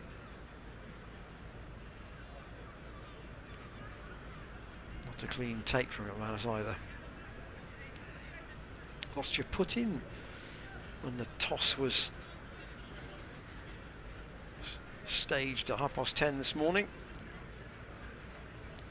McManus fancied chasing, probably still will. It's in the air from Singdale, but it's safe enough, and he'll pick up one more out to Vasconcelos, who may well open, and a tidy over from Tom Taylor. Only 3 singles off it, and Gloucestershire at least 260. So could they somehow squeeze another 20 runs out of these last 3 overs? Eldridge is to continue.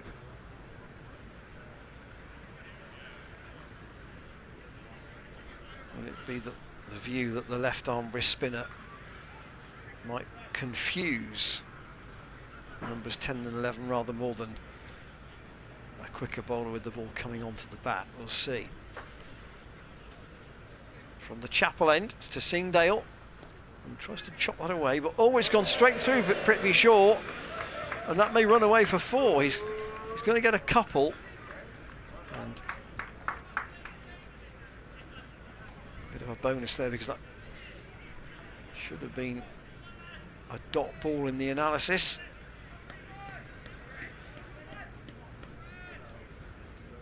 Singdale has 6, and the last Gloucestershire pair trying to scramble what they can.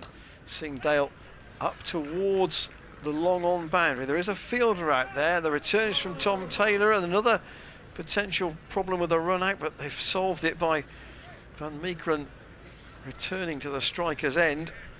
It's a good, and a couple of these Northants fielders have got really good arms from the deep. Taylor and Heldrick in particular, and now Emilio Gay's being sent out to the boundary at long off for Van Meekeren. Heldrick to bowl to him. He swept that, and that's going to go right into our marquee. And Van Meekeren did that.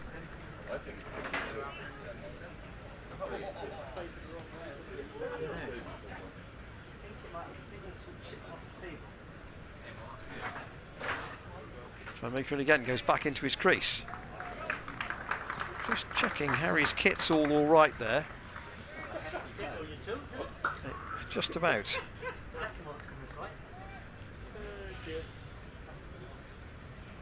Gloucestershire up to 270. 2 balls left in this. Heldrick over, and a streaky edge from Singdale. He's going to be okay to get the single.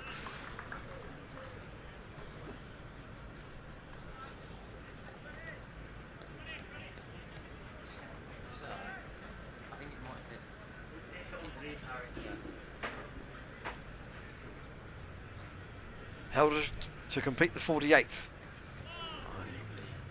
One that goes past the outside edge of Van Meekeren's bat, so still a decent over for Gloucestershire. 11 off it, and they're at 271 for 9. There's all the details of the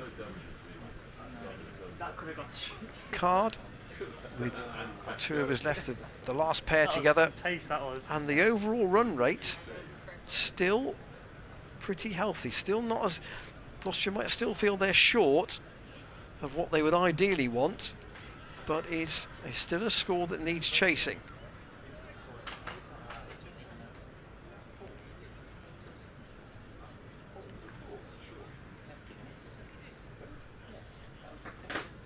So Singdale to face Tom Taylor's last over from the College lawn end. It's into the ground, and again it'll be just 1.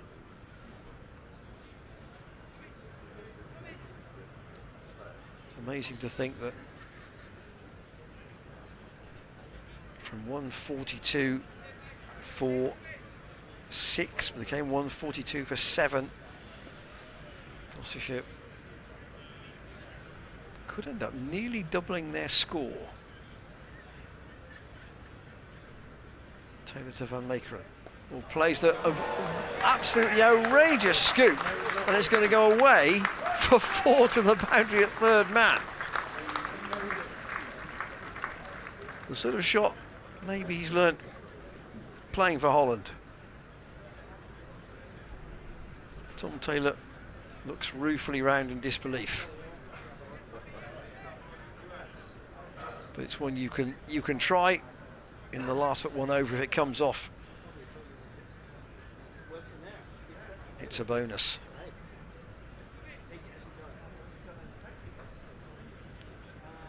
Taylor will try again, having had that, and that's down the leg side, and that's a wide. Only the 3rd wide of the innings. So Northants' general discipline in their out cricket's been pretty good. 1 or 2 misfields, but I say they've had 2 direct hits on runouts.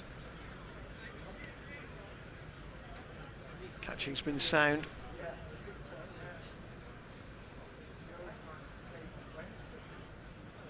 And Maker on 12. And pushes a full toss right down the ground to Jack White. They'll take 1. He didn't really hit it as he would have wanted. It was almost played into space, so to speak, with 2 men out at long on and long off. Content to pick up the single.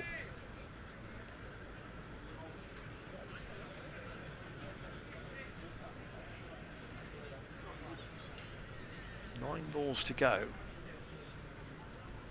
Could they still get to 290? Taylor in, spooned away and caught.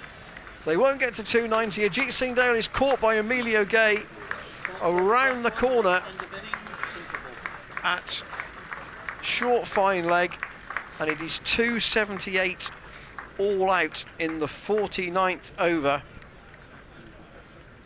But still a recovery that gives Gloucestershire a chance in this List A game here at Cheltenham. Handy runs at the end from the last pair. And for Van Meekeren, the last man out to give Tom Taylor his wicket. I'll get Jack to put the batting card up on the board of the Gloucestershire innings. That was the match summary. There's the card in full. Phillips out quite early, and then Ollie Price run out by direct hit from mid-on by Rob Keogh. Bracey perished quite quickly to an inadvertent caught and bowled, and Dent edged Sanderson to keep him McManus. It was then really after Jack Taylor's run out, really have desperate bit of miscommunication between Van Buren and Taylor, and it was left ultimately to Anwar Ali, who along with Van Buren put together a century stand with Gloucestershire 7 down. That really pulled the innings round. Van Buren, a first List A 100 for Gloucester, his first for 10 years, only his second of his career. And Anwar Ali on his debut, 61 from 56 balls. Bit of fun at the end with the last pair, but Gloucestershire all out for 278. Sanderson 3 for 43, Keogh 2 for 51, Heldrick 1 for 49, and Taylor 1 for 50 were the wicket takers. So we'll get underway here again at about 20 minutes to 3 for the resumption. Join us for that, with Gloucestershire having to defend 278. Northants at this stage probably just about favourites, but Gloucestershire bowl well, get Prithvi Shaw early. It's their first game in the competition, of course. You never know whether if this crowd get involved here at Cheltenham, it could be quite an atmospheric and exciting finish. Join us again shortly before 20 to 3 for Northants' chase of this target of 279.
from Brice. So welcome back to Cheltenham.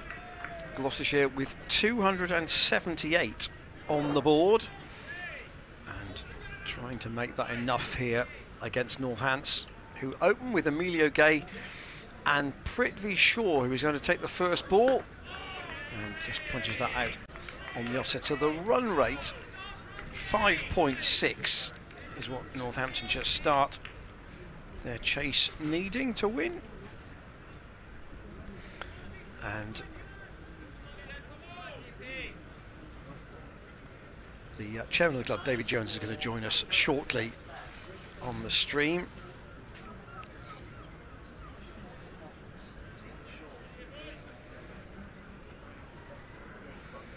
Tom Price from the College Lawn End didn't play against Derbyshire. It was his first involvement in the tournament this season. It was a good partial stop to Shaw's drive. The Northamptonshire side, in terms of their batting order, Ricardo Vasconcelos probably coming in at 3, Sam Whiteman at 4, Luke Proctor and Rob Keogh the top 6.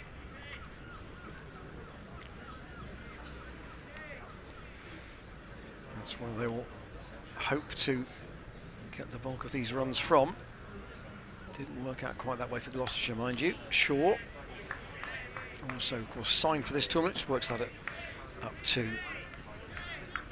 Ajit Singh Dale at mid-on. Joe Phillips at point, as he often was in the championship game that he played here against Worcestershire. And 2 slips in place. Van Buren at first after his 100. Tom Price in to Shaw, who works that to deep square. That's where Anwar Ali is, and his throw in to James Bracey. And as we had on Tuesday, the 2 wicket keepers again are captaining the 2 teams.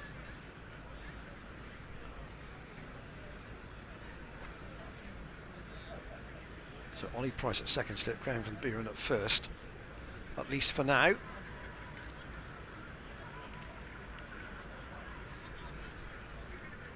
And the left-handed Emilio Gay off the back of 100 against Lancashire in the championship, and works that neatly to deep square. Good stop from Zafar. Saved 3 runs there because that was going at a fair rate, and they've only managed to pick up 1. Bound to have an important role today, you feel. Bowled really well on Tuesday, taking 1 for 30, really put the brake on in the middle part of that Derbyshire innings, but might need to be more than the brake today, because a bit like it was on Tuesday at halfway, you felt the side who were fielding second were going to have to bowl the team out, the chasing side out, to win. Feels like that again here. I'm going to pass David Jones those headphones, which if you can get comfortable with those, and I'll bring you in due course.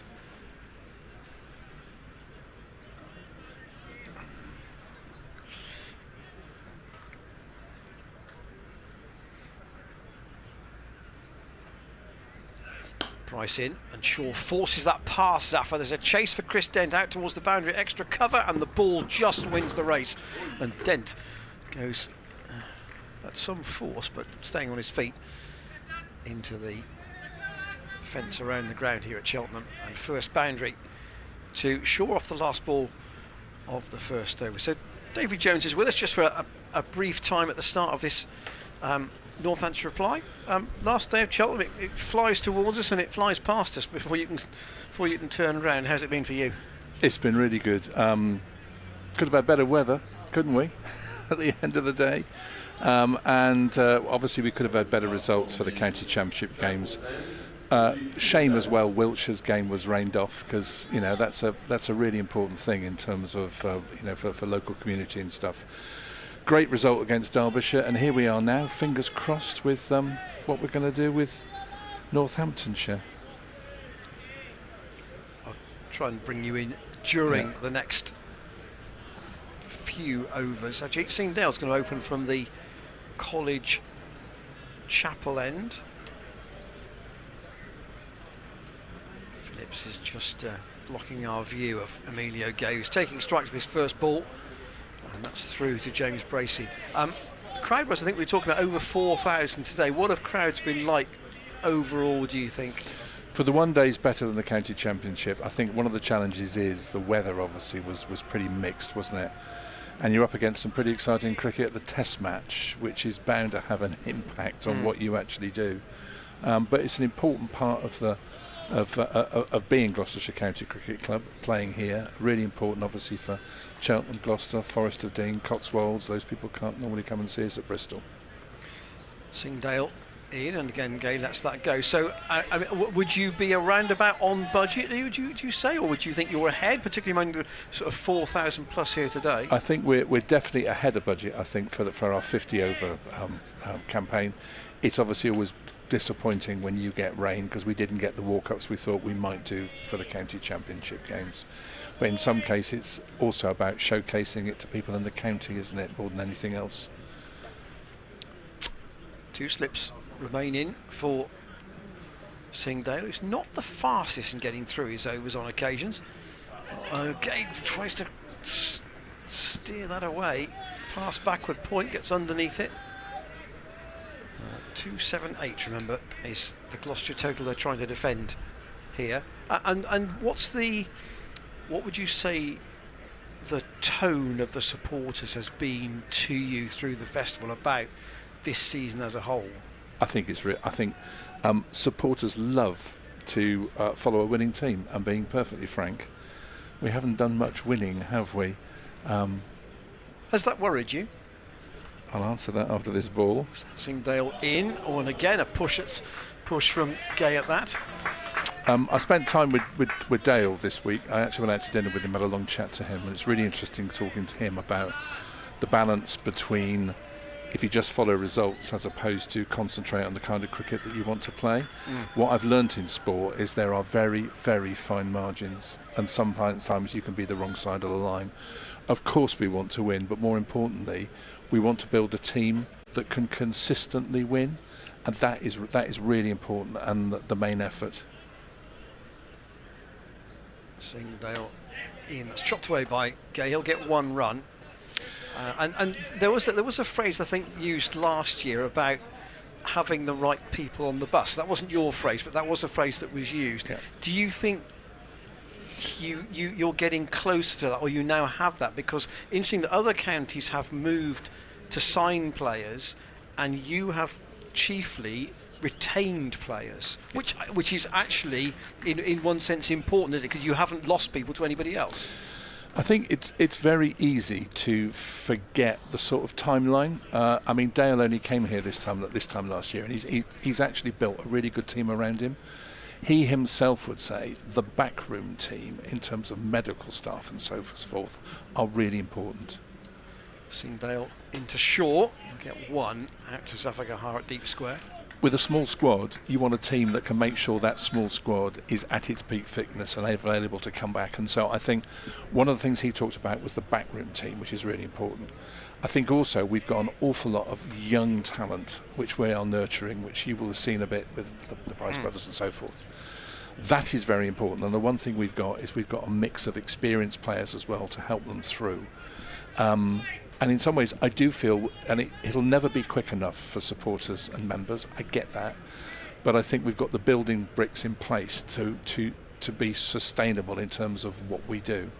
And our aspiration is still very much, there. We don't want to be where we are in the tables at the moment. Tom Price, still the 3rd over of innings to Shaw, and it's just gone wide of Ollie Price at slip. Did it carry? I suspect it might have done. It's to his right, it's low. If he's a yard closer, he probably catches that. He doesn't drop very much, Ollie Price. Moral victory to the bowler. He's got to get that disappointment out of his head.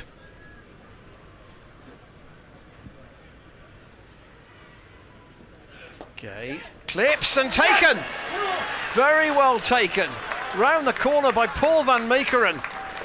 They'll forget that half chance that's been missed, but clipped off Emilio Gay's pads here, and van Meekeren inside the circle takes a sharp low chance, and Emilio Gay is out for 2, and first blood to Gloucestershire with Tom Price taking an important wicket, and the departure of Emilio Gay brings in the I'll call him the pocket rocket because he can put bat to ball with some force. Ricardo Vasconcelos in at number 3. Sorry, David. That's all right. That's all right. And best way to be interrupted. It is indeed. That's a lovely way to be interrupted.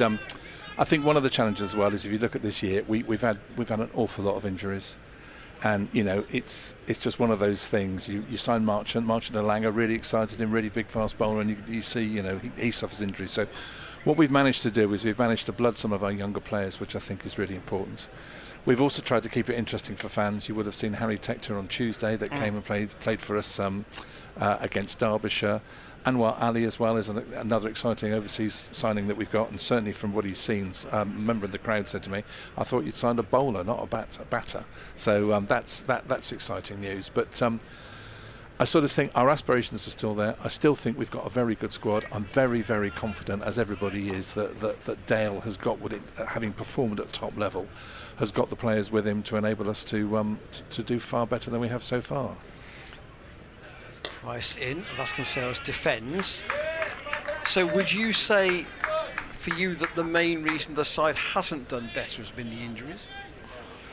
I think injuries is one of the things, and again, if you've got younger players, they need the balance of some experienced heads amongst them as well, and when those experienced heads are injured, I think it's just more challenging for them in all kinds of ways.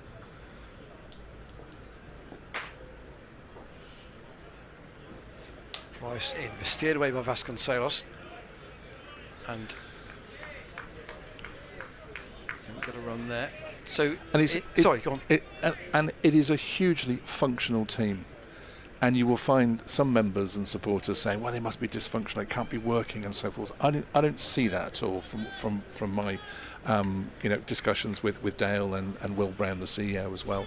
I think we're actually building something, and it takes a long time to do that. But you want to do that because you want it to be sustainable, rather flash in the pan and chasing results.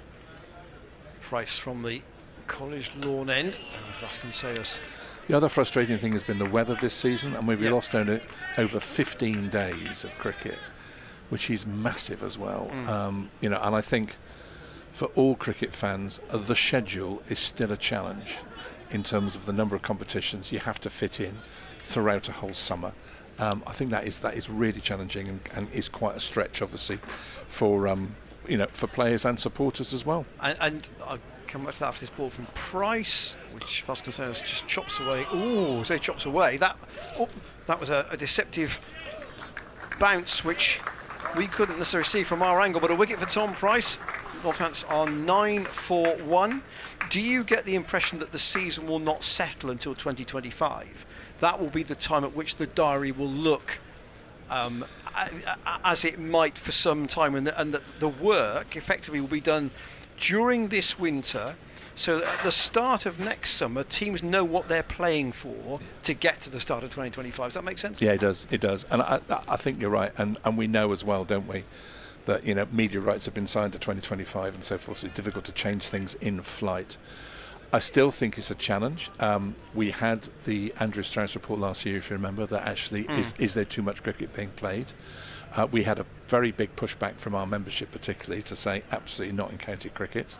Singdale to Shaw, appeal chiefly from Bracey, not much from the bowler, and there was an inside edge there. That was why umpire Hollingshead didn't answer in the affirmative. And I think there's also this challenge for lots of smaller clubs that are not 100 franchises at the peak of the summer, where are the fixtures? I mean, we're obviously back at Bristol next Sunday with Somerset, so we've got this competition. But I think if you look at cricket as a whole, there's definitely a balance that needs to be found that probably is not there at the moment. Vasconcelos waits for Singdale. Edges, oh, just short of Bracey. Good stop, but not one that carried. And Gloucestershire, at the moment, pressing hard for this, what will be a double breakthrough with Emilio Gay already out. I mean, so I was interested to talk to a gentleman who is very heavily involved with a local cricket society, not the one in Cheltenham, who said that there's another small county not far from here who don't have a 100 franchise. Come back to that point after Singdale in, and Vasconcelos again flashes at that and doesn't get it. And he said he understood that they were in the, if you've split the 18 counties into 3, they were in the top 6 in terms of their cricket budget, which surprised me. Now, I think Will said you're somewhere in the middle. So do you perceive that you're getting value for that money at the moment? I think everybody was fully fit. You probably say yes, and it's a really good question, because fundamentally is if you're spending money and you're not delivering the return you'd expect from that, is that good value?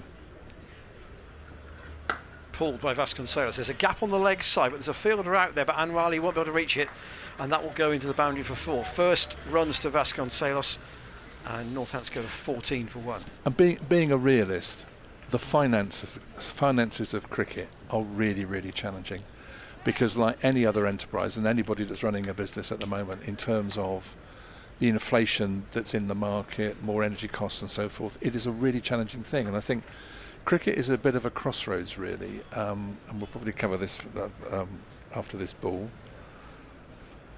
Singdale in, and Vasconcelos is taking a lot of the strike at the moment, just pushes that up to Dent at mid-on. There's a strong domestic market, and we sit here in front of us is a great 50-over game, domestically. But you can't forget, and it might seem odd, and people will say, well, why are you thinking about this? But we're actually part of a global cricket family, and the world is changing, especially around franchise cricket, and it's obviously changing around players' aspirations and what they can and what they can't do. You look at the Major League Cricket in America that has just started. They've just finished a very successful couple of weeks there.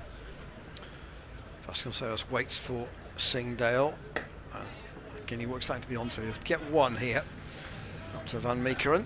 That's money from the Indian Premier League, which is actually there trying to establish cricket in America, which is a threat to UK cricket, because obviously it's in the same kind of seasonal attribution that we have, because at the moment we stand alone as a Northern Hemisphere venue versus the cricket that takes place in the Southern venue. The money that cricketers can now get by playing in franchises, and that's not just the IPL, it could be in South Africa, the West Indies, the new tournaments that are cropping up, is changing their relationship, I think, with their natural bedrock, which in the UK would be a county. And I think that's challenging. Tom Price to continue from this College Lawn end, so the Price and Singdale showing the new ball. So is that going to change what a contract looks like for a domestic player? I think it will. I think it will at all sorts of levels. At the moment as well, we as a country have been very happy to let our players play elsewhere, haven't we? And playing all kinds of competitions. And some of the other playing nations have not been so forward. Price again to Vasconcelos. Oof, that was it, outside half of the bat. Not necessarily in control of that.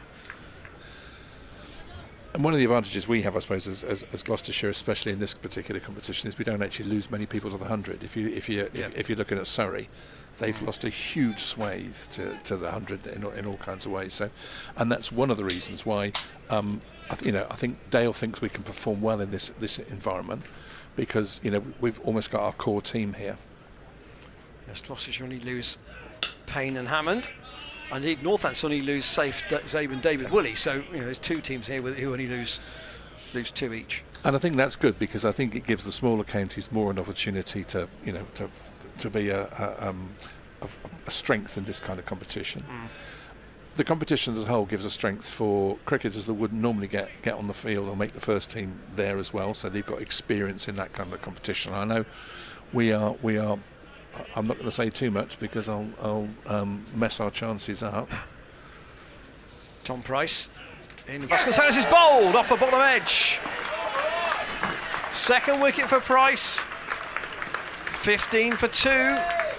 Prithvi Shaw remains, but Vasconcelos tries to drag this, and he's pulled it onto the top of the off stump. And a second wicket for Tom Price, and Northants 15 for 2. And David, just to bring you just back from where you were to this game, the crowd are going to get quite involved here, aren't they? Because it's not a big score to defend, but sometimes a score, it's not like it's 420. And Durham have got over 400 today against Sussex, and that makes that a very different kind of atmosphere. This is every run matters kind of game. And we do know, don't we? We are very good at the Gloucestershire squeeze. We are very good at limiting what people do. I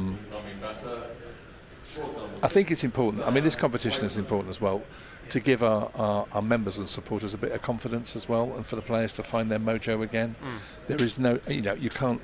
I mean, everybody would say it's really disappointing in some ways in terms of the T20, because we didn't fire at the right time, and the county championship. You don't want to be where we are, and coming here with 2 games against local rivals in terms of Glamorgan and Worcestershire, and to lose them both was really, really frustrating. So Sam Whiteman is in for Northants at number 4.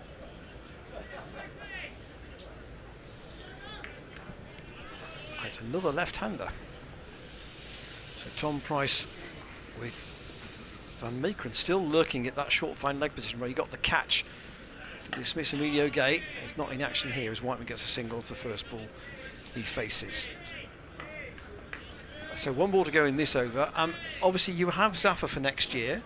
I think Dale has said he wants a fast bowler ideally for next year, someone who can knock over the 8th, 9th and 10th wickets in games when Gloucestershire actually recently have not been able to do that consistently.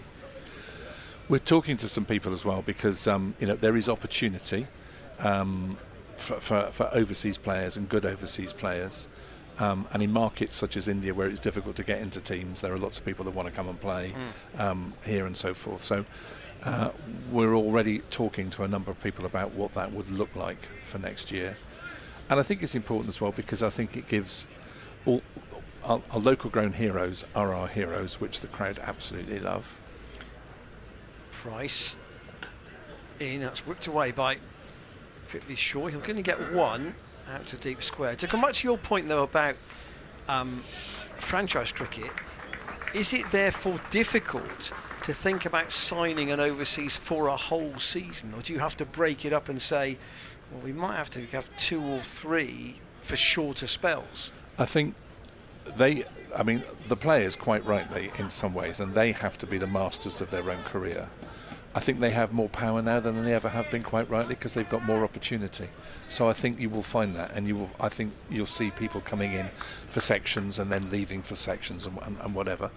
And I think it's interesting for supporters as well, isn't it? So you get an Anwar Ali, he comes in, you can have a look at him, all that sort of stuff, and it rings the changes.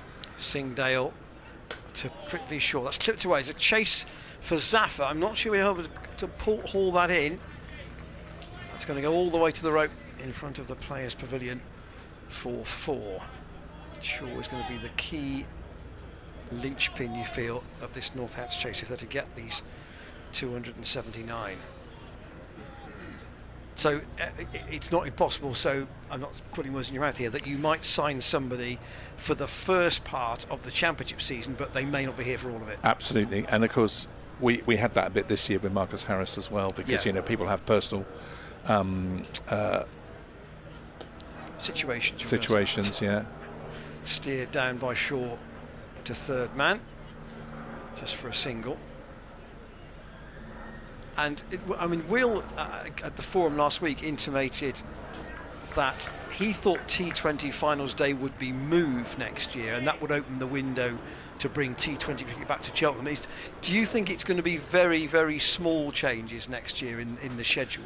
I think we have got a bit of a steer that we're likely to have T20 at Cheltenham, which I think is really quite interesting, because that's the kind of format I think. I mean, the other interesting thing in the game at the moment is the Singhdale into Whiteman, who just literally plays that very late, and they just drop on that 22 for 2.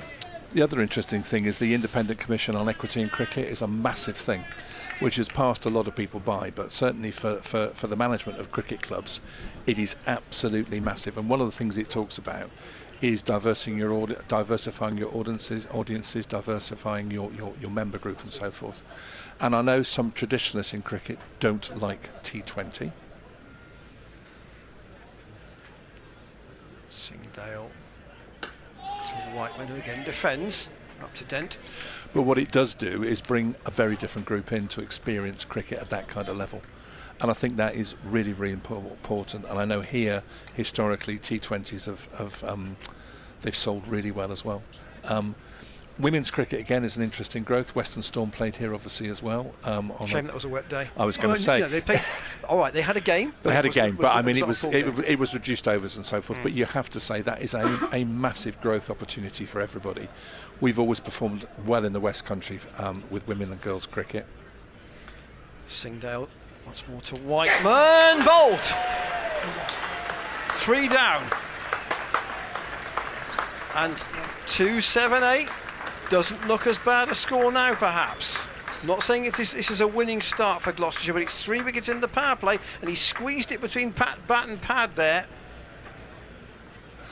And I think I may have had all the excitement. Dan Whiting's going to join you shortly, but it's 22 for 3. 2 for Tom Price and 1 for Ajit Singdale. David, you continue that point about community, and I'll let Dan join you.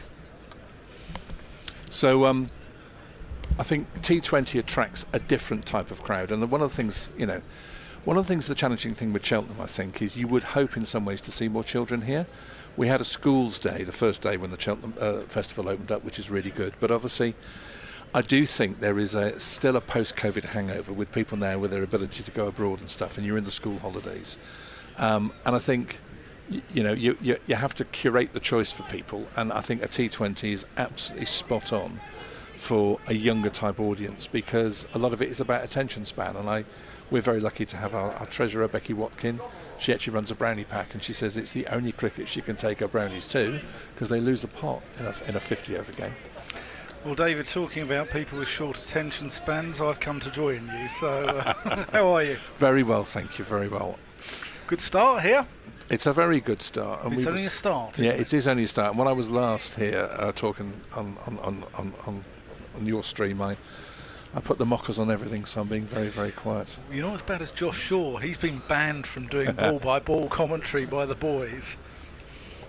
Here's Ajit Singdale from the Chapel End. Oh, he's bowled him! Proctor goes first ball. Ajit Singdale's on fire. 22 for 4. Well, there you go. Shaw is the one, though. He's the man you want, though, isn't he? Now get Shaw, and it'll be interesting to see. There's a little bit in this wicket today. We saw some very good batting wickets. I thought the one against Derbyshire. I thought Derbyshire's 300 was below par the other day. I thought it was a 320 to 350. This we saw earlier. The ball was just sticking in the wicket, and I think it's the overhead conditions possibly contributing to that. We saw as soon as Ollie Price tried to drive down the ground, it went aerial, didn't it, a little bit, and they put the short mid-wicket in. And we did have one of the Northamptonshire batters sort of saying, I thought that scooted through or whatever, so no, interesting. But in some ways you want to play cricket like this, because I think it's exciting for the crowd as well. I mean, having got here this morning, and then obviously we reached our low on the 7th wicket for 142 or whatever it was, and you thought, oh my goodness. But actually, I think they came back really well. Great to see Anwar Ali and GVB score well, and here we are now looking a little bit more hopeful. Yeah, no, it's fantastic to see. It's Tom Price as well, Ajit Singdale. It must, as chairman here, it must give you a massive thrill to see, what, they 22 and 23 years old, those guys? I mean, it must be a huge buzz for you. The future's bright, obviously. Yeah, and the key is to make sure we can develop these people. Price comes in, and that's just worked away. by Shaw down the hill. He's going to pick up 2 more, brings him on to 16.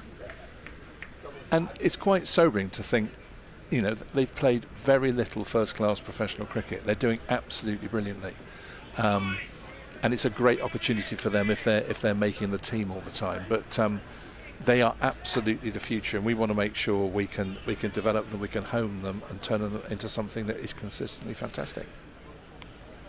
Tom Price in.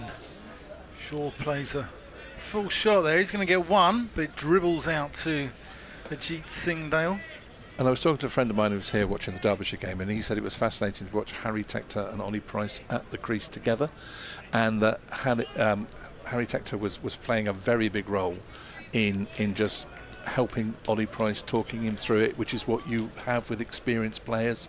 They just know how things are, and they can put their arms around shoulders of younger players, and obviously that partnership did very, very well, and we want our other senior players to do that with our younger talent, and it definitely is talent. Tom Price in.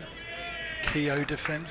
Harry Tector looked a lovely player, didn't he? Looked an absolutely wonderful player the other day. I thought, he just had so much more time. And that's the sign of a class player, isn't it? Absolutely. And obviously we're playing Ireland down in Bristol at the end of September, which is England's last game. It's 26th of September.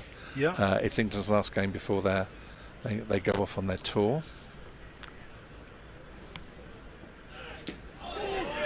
Price hits Keogh. And tickets are available on the Gloucester website? That's right. Yeah. Tickets are available. I think it's interesting for the new entrants from the ICC, Bangladesh, Afghanistan, Ireland. And it's interesting, and it's double jeopardy in some ways for the Harry Tectors, because obviously they play for Ireland, so they count as an overseas player for a county. Yeah. And that obviously, never used to be the case. Price in. Because I seem to recall Middlesex had a huge Irish contingent at one stage, but they did. Joyce, Morgan, Sterling, Balburney, But once you cross that line, you're back to you're limited in terms of what you can do, because you're up against overseas players from obviously other countries. But we were delighted he could come and play for us. He's actually on holiday now, which is why he's not here today. I hear. He's one there to Keogh. Yeah, we spoke the other day if only he could swap, because I believe he's gone to the south of France. So he's gone to Nice, which is nice, as they say. Well, if only he could swap Montpellier in Bristol for Montpellier in the south of France, I think Gloucestershire fans would be happy, wouldn't they?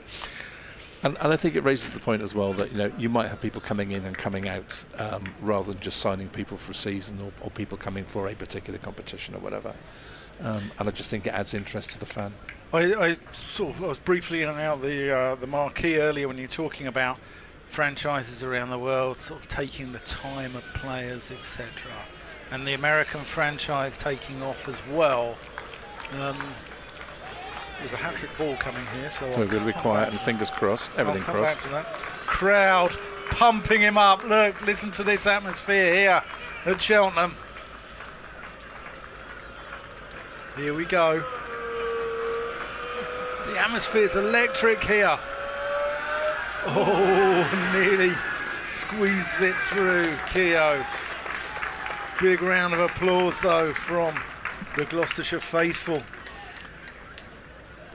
So, the overseas player of the Zahir Abbas's, who was here for how many years, that's a thing of the past now, isn't it? I think so. I think people have got more opportunity. They want to be more agile. I think the relationship with a club will be changing in some ways. And I'll tell you a little story in a minute. Go on, I always like a story, David. Singhdale in, so Keogh defends. I heard somebody talking about an England player, and they're obviously on central contracts, and they are pretty sizable central contracts.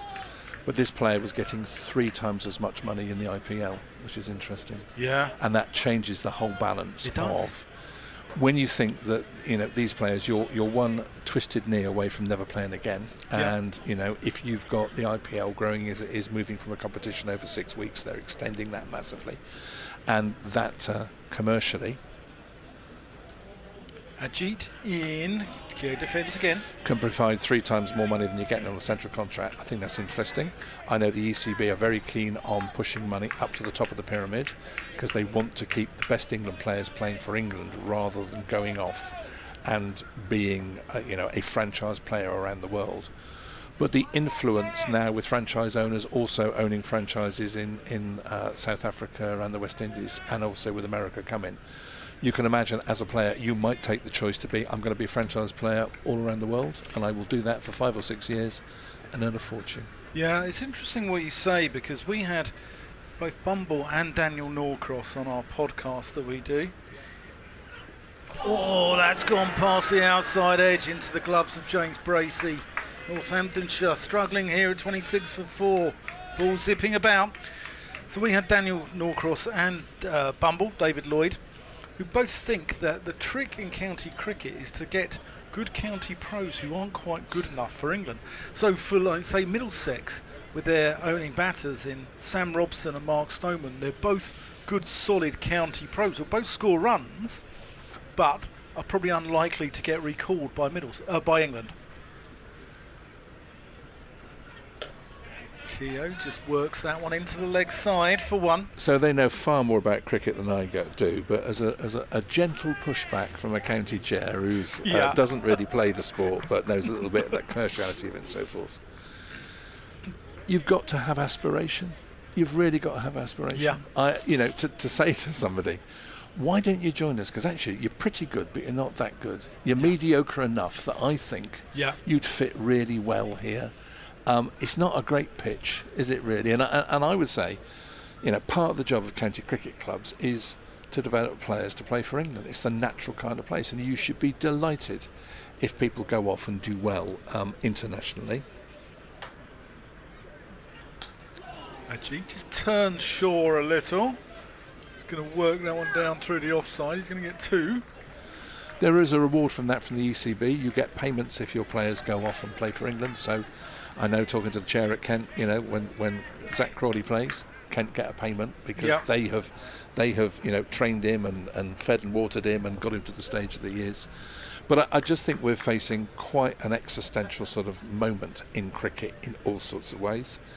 It worries me as well domestically that the big are getting bigger and the small are getting smaller, and the big 8 are a challenge. I want to come on to you on that subject because we're seeing a lot of movement of players around the counties, and it seems that the big boys it's going a little bit like football in the way that possibly they're harvesting players. Do you think there should be a transfer system in cricket?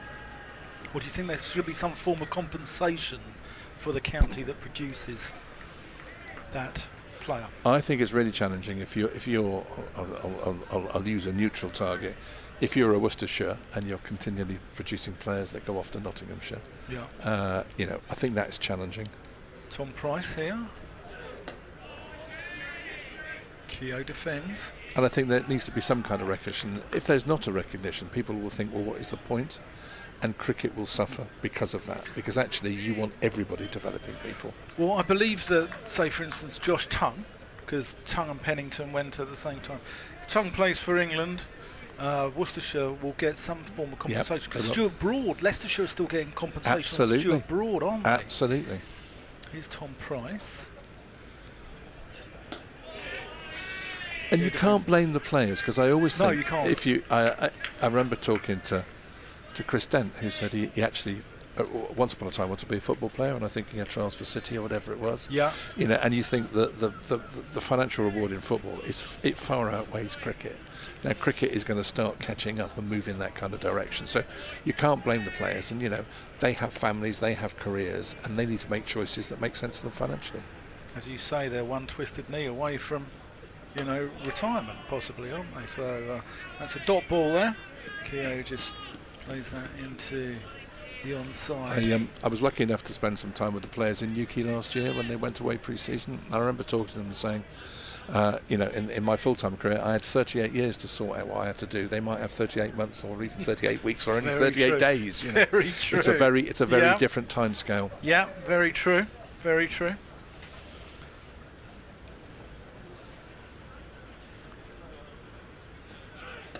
Ooh.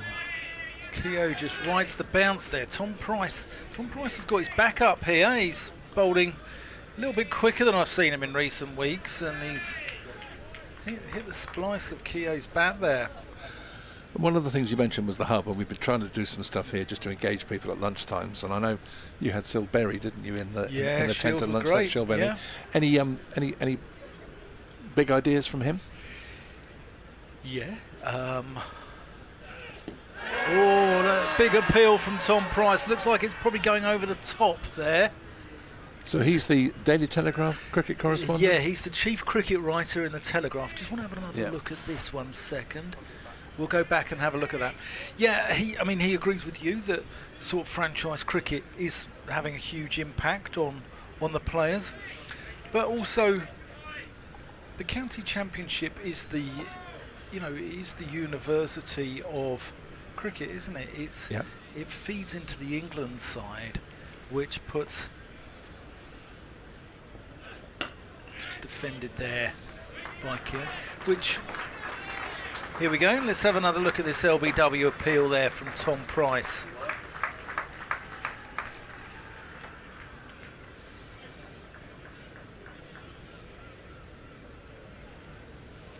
A little bit high perhaps? David's nodding his head. I'd be the most hopeless umpire, because the louder you shout, the more likely I'll probably be to put my finger up, I have to say. And you're a Gloucestershire man, David, so your finger would have been in the air there straight away. My worst experience umpiring was my son was playing in his local under-9s at Reading, and somehow I got hooked in to help an umpire. Mainly because I worked for Waitrose and I had a large white coat from my days in the meat department, but it's a frightening thing. It really is. Yeah, it's a cheat in. Shaw just turns his wrists and works out into the onside. Zafar Gahar doing the fielding. I'm trying to explain to a 9-year-old, if it pitches outside leg, it doesn't matter where it hits, it's not going to be out LBW. They do not want to know. It's not just 9-year-olds. There's somebody who's going to be out there in the dirt tomorrow for 100 overs, weather permitting. It's not just 9-year-olds, trust me. No one's ever happy, but as one old Yorkshire umpire told me, he said, they're never happy, but they can tell their story walking.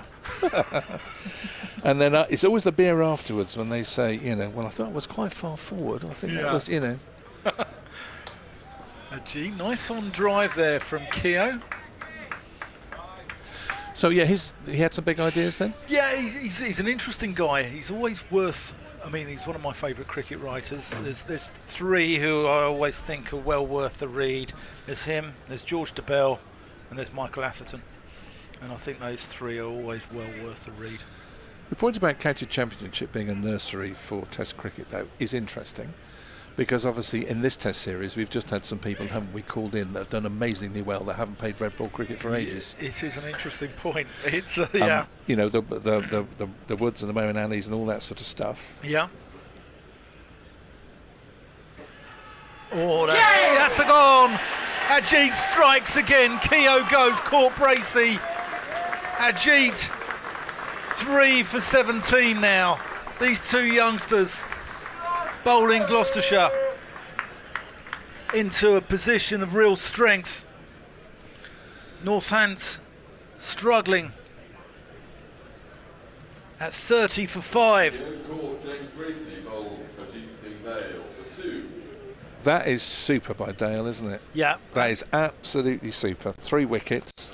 He's got the other 2 bowled, which went the other way, and he's got that one which just held its line and just taken the outside edge. And I guess if you're Northants now coming out and looking at that scoreboard at 30 for 5, that's a bit of an uphill climb, isn't it? And it's never over till it's over. It's never over till it's over. As we discovered, as I discovered before. But you'd have to be really pleased with that, the way that he's zipping in. Yeah, McManus come back though. He's a good player. He's came from Hampshire last year. They had a bit of a merry-go-round with wicket keepers, didn't they? Ben Brown went from Sussex to Hampshire. McManus went from Hampshire to Northants. Here we go, let's have another look at this. And Rossington went, there we go. And Rossington went from Northants to Essex. Just a little feather through to Bracey.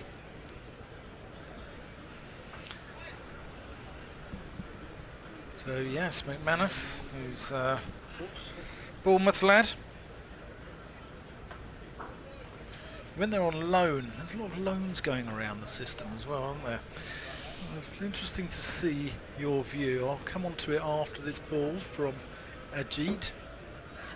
That's a good bounce, and that's up in the air. That's hit the glove. No, not out. Oh, where's this hit? Let's have a look at this on the replay. Paul van Meekeren's pointing at square leg. That's got to have hit the glove. Where's that hit?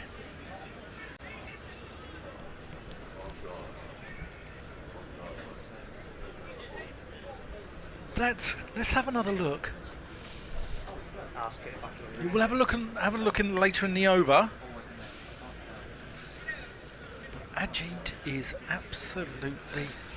David, you can come in here more often. You know that. You're more than welcome in here anytime you. Last time I hear the wickets were falling, but not in our favour. No, I have to no. say. So.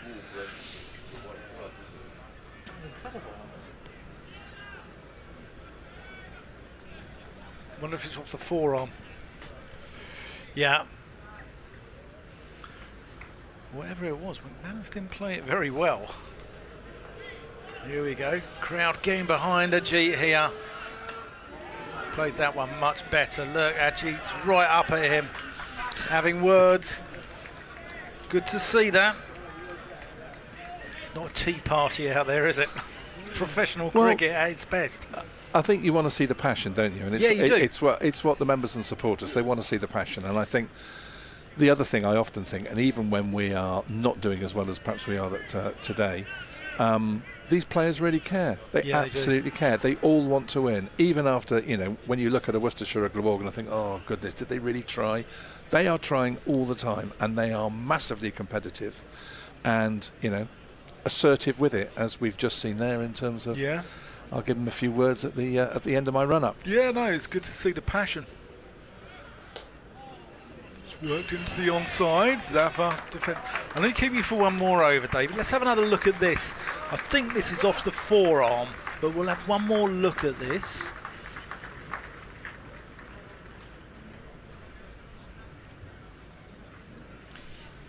Difficult to see, isn't it? Yeah, it's a tough one. It's a tough one. I think he's possibly got the benefit of the doubt there from the umpire.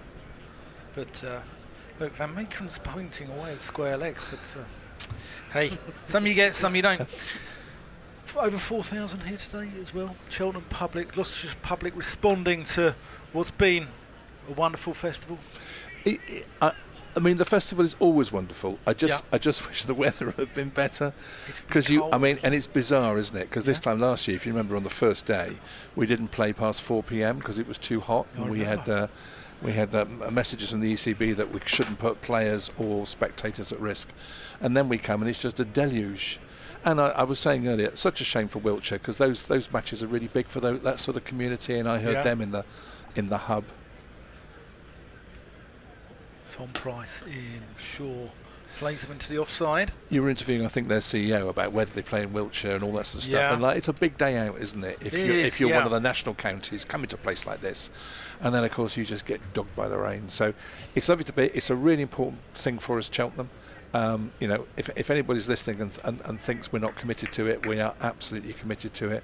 Gloucestershire's a great county. We've got great supporters here in Gloucester, Forest of Dean and Cotswolds, and we want to give them the opportunity to see the best of the best here. So this is going to be around for us for a long, long time. T20 coming, we think, next year as well, which I think is important, so that will break it up. Always a place for Western Storm here as well. Yeah, great to hear. Tom Price comes in. So you should get the full gamut of the cricket experience here in your, in Gloucestershire's backyard. So another 151 years then? It'd be very nice. I won't be seeing them out after the 151 years. Ian Randall saw the first one. But I do think the job of any board, and I obviously, Will Brown is the chief executive who runs the club, I run the board, but your job is to ensure that in some ways you pass the baton on to the next generation and you make it better than when you found it. So that is a constant, really. Yeah, you're leaving a legacy. Because where we've come from, how we were formed, it's really important. I'm always humbled by the support I see here, and the passion, and in some ways the frustration when we don't do well, and I can understand it. Yeah.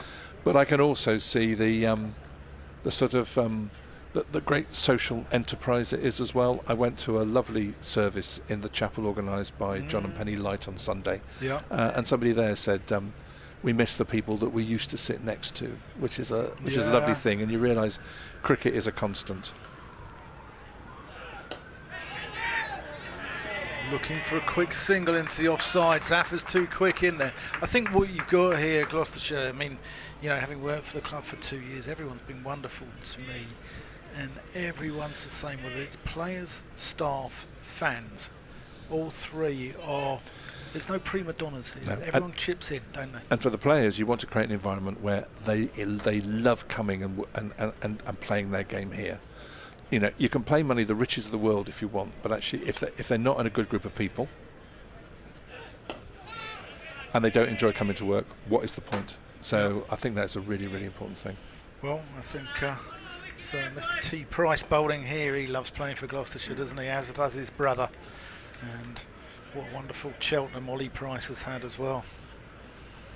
84, 115 and 116 being his innings. So Gloucestershire in the ascendancy here. Northants 31 for 5. Still a long way to go though. As Manus defends. David, one more thing to say, go on. Well, I was just going to say, just as I leave now, I've done my job as chair because I've seen 5 wickets, so now I leave it. You've done more than your job. I leave it now for the commentator to win or lose the game for us, Dan, I suppose. But it's been lovely to spend some time with you. Thank you ever so much for the opportunity. Thank you very much. Thank you. David Jones there, Gloucestershire County Cricket Club chairman. One of the good guys. And as you say, he's done a fantastic job for his team. 31 for 5 on the commentary.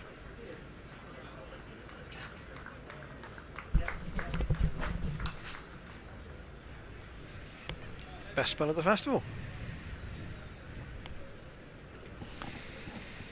Singdale trying to rival it. He's got 3 wickets already. I know, I'm a bit worried, Ian. David Jones might have my job at this rate.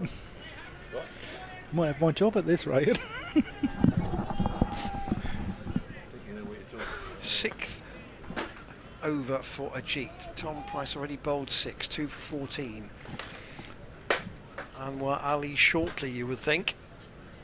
Do you know what's typical though, Ian, is I go away, I do the hub at lunchtime, I come back and someone's nicked my pen. I mean, it's just... We've got a poor substitute here, which is correct. Singdale into Shaw. Partially stopped by Singdale on his follow through. I don't want to set myself up for a fall here, but I just wonder whether Northants have got much in their batting after this pair. Tom Taylor can probably hang around, but Taylor can bat. I'm not sure about what there will be below him. Sanderson can bat. A lot hangs on these two, and great stop. Tom Price right on the rope, stops the ball, dead weight gets to his feet, and it keeps him down to a couple. But Shaw at the moment, if he doesn't make 100, Northants get nowhere near this. Long way to go. Long way to go. It's not over till it's over, Ian. I realise that, Dan, but from 30 for 5, you wouldn't be winning many games. No. Chasing 279. So now in short, ducked underneath. But by Shaw. Northamptonshire have been one of those sides in recent years where the tail has wagged. You know, Somerset, the tail's wagged a lot for Somerset in recent years, and Glamorgan are another side, and Northants are a side where they've struggled a lot in recent years, and then in comes someone like Gareth Berg who'll go on and get runs for them, or you know, Ben Sanderson or someone like that. Well, elsewhere at Worcester in this group, Glamorgan 199, Worcestershire 96 for 1 after 24. So apparently going on pretty smoothly. Oh, hit aerially, that's gone a long way from shore. That will go for 6. Where's it going to drop? It's come down now. I'm not quite sure which planet it came back from, but they're going to need another ball. That may even have gone into the road. That was a big hit, and they sent Dominic Goodman, the 12th man, to go and get it. So, and I have a photo in a minute on the screen taken by. Yeah, maybe we can put that up now while Dominic Goodman goes to get the ball. And that is of Wow. Sindale's celebration. I don't know which wicket that was. Not sure, but what does it mean? That tells you what it means. Yeah. That's a brilliant picture. Look at the crowd there in the background as well. Also in this group at Taunton, where they start at 2 o'clock in a day-night game. Somerset 87 for 4 after 23 against Warwickshire. And Durham got 427 for 9 against Sussex. Gloucestershire go to Warwickshire on Monday, don't they? They do. Yeah. In the North Group, Sussex 46 for 1 in the 9th in reply. Shaw plays a much quieter shot to that next delivery. And just get 1. So Ajit, 6 overs, 3 for 24. What a spell. And I suspect a change coming at this Just had a little college chat. lawn end. We're going to see Anwar Ali for the first time. Excellent, looking forward to this. A little chat with Ajit's parents actually on my way back from the hub at lunch. And lovely people they are as well. And they said he'd love to have got Prithvi Shaw out, but that wish didn't come true, but they'll be more than happy at the way Ajit Singh Dale has bowled. So Tom Price 2 for 14 from his 6 overs, equally impressive. And the slip goes back in for Anwar Ali. Big West Country shout, come on Anwar, came out the stand.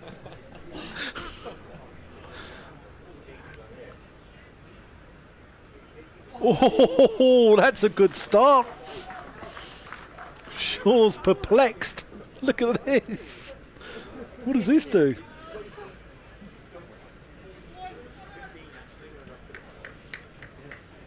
Well, he just played around it. Played outside it, actually. Yeah, he played outside it.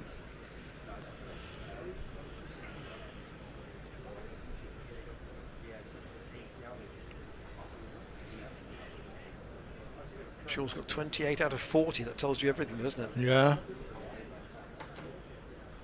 Oh, Ali just not finding his feet there. Yeah, I mean, when I looked at this Northamptonshire lineup, I mean, obviously Prithvi Shaw's a class act. You don't play for India if you're not a very, very good batter. But Vasconcelos was the one for me, because he's such a danger man at the top of the order. He can take a game away from you so quickly. Whiteman as well, he's a good cricketer. He's, you know, if you play Sheffield Shield cricket, you're a very good cricketer as well.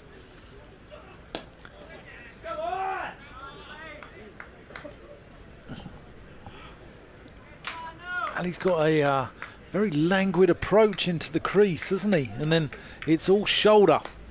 Yeah, most of the pace he generates is literally in the, not in the stride, but In the arm. In the arm. Yeah.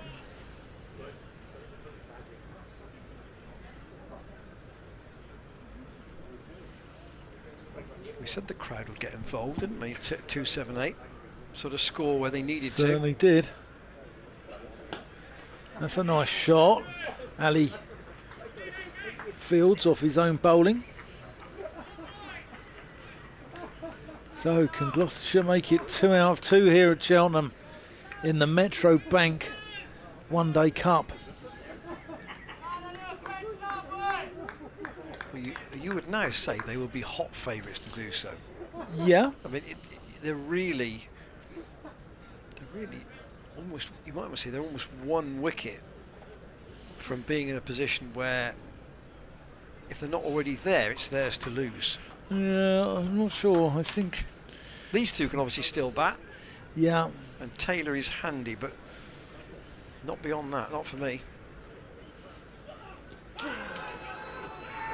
Ali appeals. Shaw, I think, is batting on off stump. That's why when it's going down the leg side, Gloucestershire are appealing, because he's shifting across. See, he's batting there on off stump. Oh, that's close. That is very close. I'd like to have another look at this at the end of the over.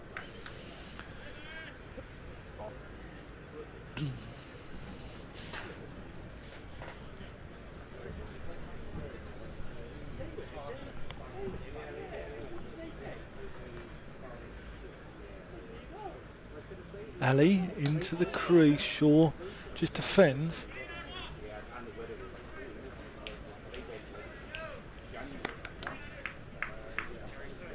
The observation so far would be, can somebody tell Anwar we've got to bowl these overs in 3.5 hours?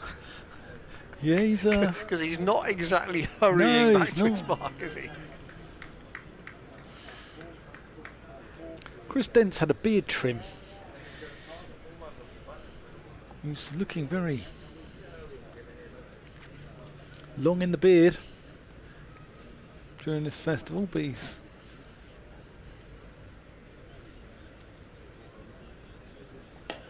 had a little trim. Played into the offside there by McManus. No run. He's still yet to score. Let's have another look at this LBW. I think this is very close. Watch Shaw. He bats on off stump. He shuffles across. Oh. Oh. Umpire's I've seen them given. Yeah, presumably was sliding down the leg side. And kind of not unexpectedly, double change. Paul Van Makeren at the College Chapel End. Northants set 279 to win. Gloucestershire 278 all out with 8 balls to go of their innings. Van Makeren not out 13 with the bat. The innings recovering from a spluttery kind of first 30 overs. And then a stand of 104 in 15 overs between Graham van Buren, who made 108, and debutant Anwar Ali, who made 61. There were 3 run-outs. And here is Van Makeren to bowl to Prithvi Shaw. It's full and driven up to Anwar Ali at mid-on. 3 wickets for Sanderson, 2 for Keogh, and 1 for Heldrich, and 1 for Tom Taylor. He took the last one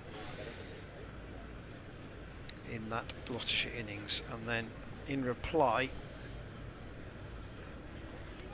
Shaw, who opened, has remained stoically in charge at one end while there's been chaos at the other.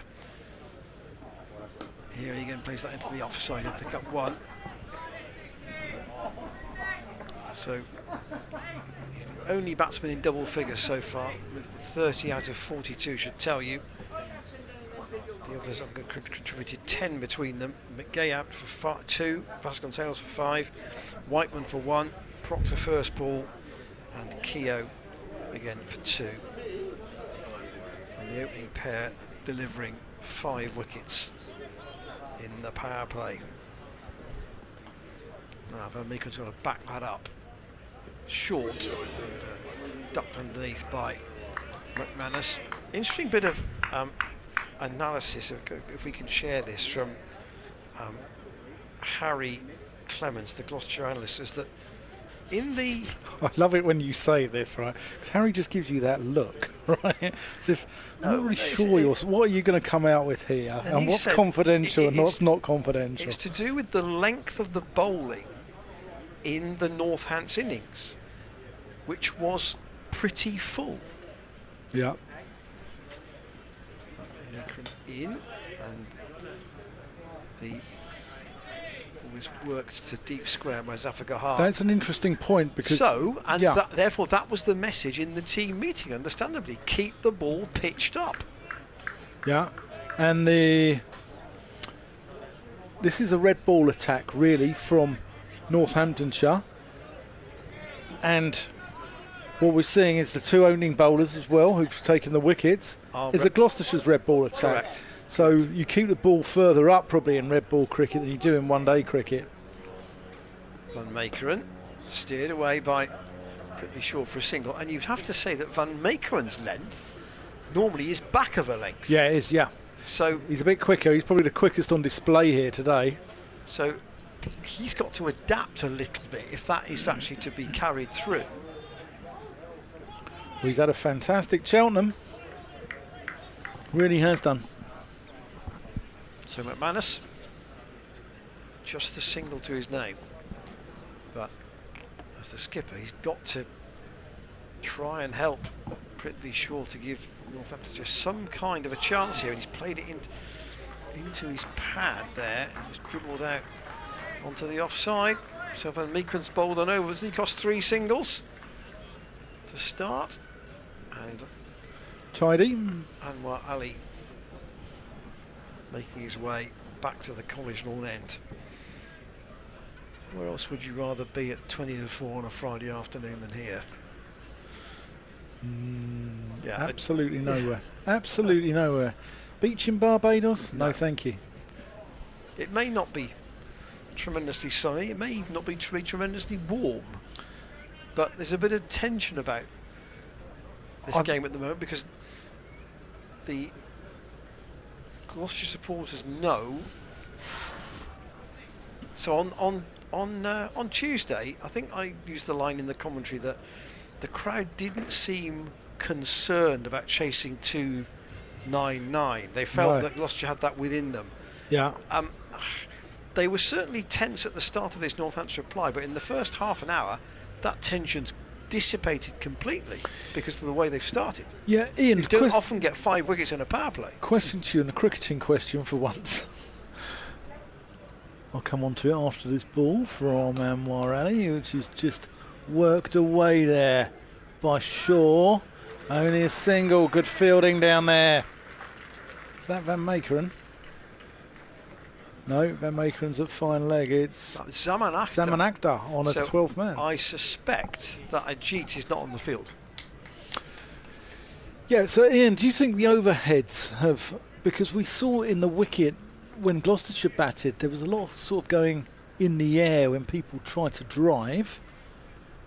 Do you think the overheads have had more to do with that than, say, the Derbyshire wicket when the sun was out?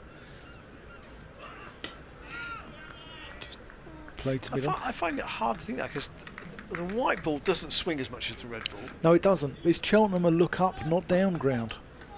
Do you look at the, is it not about the wicket? Is it about the atmospherics? I think it's more about the pitch. Okay. I think it's more about how the pitch has played. There's a lot of dust there. McManus just kicking it away, which will have Zafar licking his lips. Anwar Ali into McManus, who's still on 1 from 15 balls. Now, he may have got used to this during his career of just flying in somewhere and playing straight away, but I would say I don't know whether the adrenaline is getting him through at the moment, but if it is, then it's getting me through, Ian. Yeah, good. Getting Jack Longstaff next to me through as well. It's been a long festival for us, but how rewarding. Anwar Ali in. Is that tickle down the leg side? No, umpire. That's Rob White there gives it. Does Rob White play for Northants? Rob White definitely did. Yeah. Not that, you know, that comes that was into- Bob White, wasn't it? Going back in the day? R.A. White played for Nottinghamshire, didn't he? Bob White. Ah, Yeah. yes, I was thinking of R.A. White.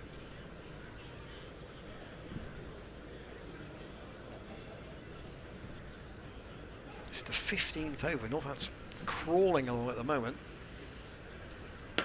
That's a lovely shot there. Zaffer's in pursuit. Can he get it? No, he can't. That's nearly taken out the monitor as well.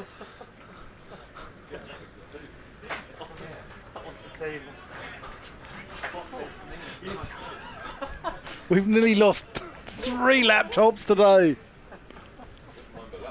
50 up for Northants in the 15th over.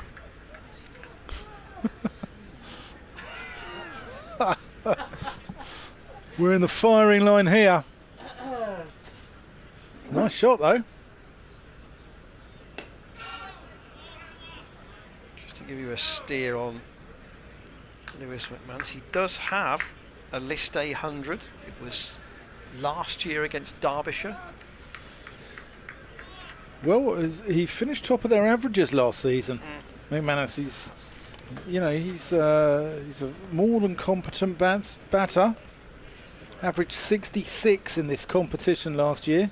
7 innings, 2 not outs, 330 runs. So he's a good player.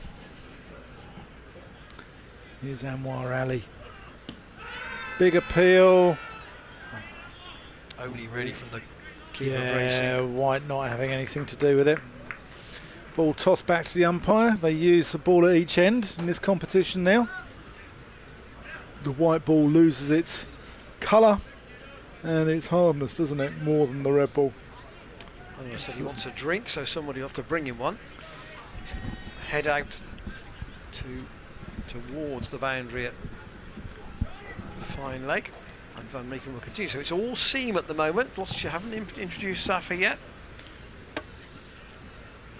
So we're into the second phase, if you like. They can have 4 men out if they want. Van Meeken, though, under quite grey skies, but fingers crossed it will stay dry in, and short and pulled away by a tumbling Shaw. He'll only get 1 run after. Oh, Shaw's limping. Shaw's done a hammy, I think, here. What's he done there? Or is it cramp? It's cramp. He's pulled up, having Graham Van Buren doing the physio work. Yes, fallen over in the playing of that shot. Yeah, Graham Van Buren acting as the Northants physio here. Shaw's got 33 off 32 balls. And just to recap, something that actually David Jones said with no play going on at the moment. But Dan, I think you were just at the back of our broadcast here at the time.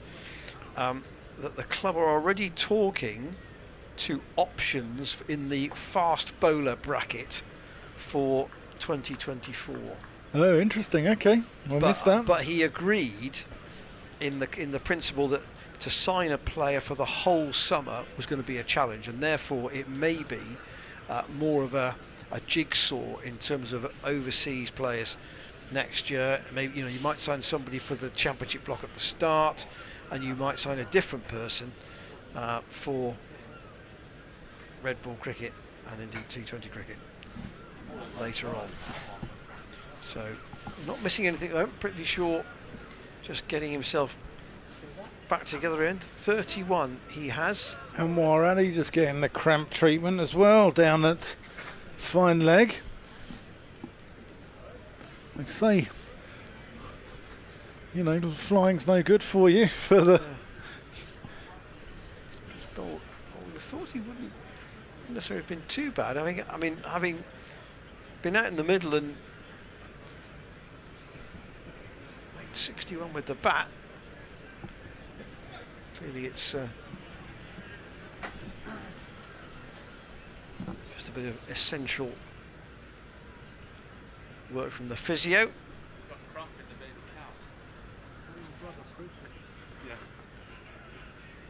I got the batting genes. 51 for 5. And we can only bowl one ball in this over.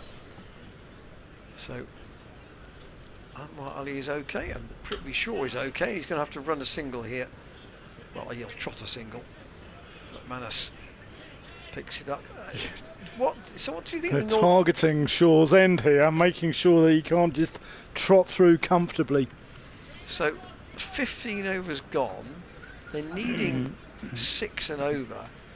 They have to just surely bat sensibly, these two, for quite some time before they even think about trying to accelerate too much, because they've only, they're 5 wickets down. Van Meeker into Shaw, pitched up. Oh, he Slow ball. not sure he played the right shot on his brain, focused on that after that brief treatment. Yeah, I mean, I think that they'll be targeting. Oof. They'll be targeting 75, probably off the next 15, which gives them 127, and then it'd be 150 off the last 20. Yeah, so you see, that would get them to about where Gloucestershire were after 30 overs, strangely enough. Because Gloucestershire were 123 for 5 after 25 overs. Oh, he's got an arm on him, Anwar Ali, hasn't he? But all of us have just looked at each other in this commentary box and gone, wow. Zafar Gahar is lurking, isn't he? He is, yeah, and he's the man who bowled his 10 overs 1 for 30 on a absolute road on Tuesday against Derbyshire. Van Meekeren to McManus. Again, thick edge. Content with the singles at the moment. They've just got to pick these up, Northamptonshire, to stay in the game. Could be quite a cagey hour or so's cricket here. It could be, yeah, it could be. And see, that's the beauty of 50 over cricket, isn't it? It's there is a chance to recover and play sort of proper cricket. That's being rude to the T20 game, but you know what I mean, Ian. Sure, waits for Van Meeker. Oh, tries to pull it, and again he's gone down again. He's tumbled again. What's happened here? Hit wicket. He's hit wicket. The bails have come off, and he spun round, and it looks as if he has hit. Let's hope he's all right his here. home stumps. Prithvi Shaw's being helped up. And yeah, the Price boy's helping him up there. And he is out. Hit wicket, bowled Van Meekeren, 434. That was a quick bouncer from Van Meekeren. I didn't know whether initially it had feathered through to Bracey, but the umpires didn't put the finger up, and then you saw why, because the red bails were on the floor.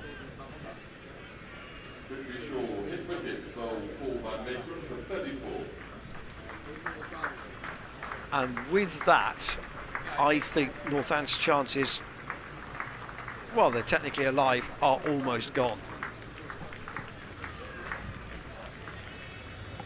And Gloucestershire, if they have a chance now to wrap this up quickly, look at the net run rate gain, potentially.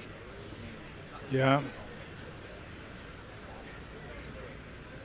Whether Jack can get us a replay in time. Be interesting to see. Let's have a look of what happened with. Here we go. This delivery. Black Star Solutions. So Shaw. Spin. Oh yes, it's literally. It may be a foot. Actually, it may be as he spins round. His foot. His glove, maybe his glove, possibly. Dislodges not one but both bails.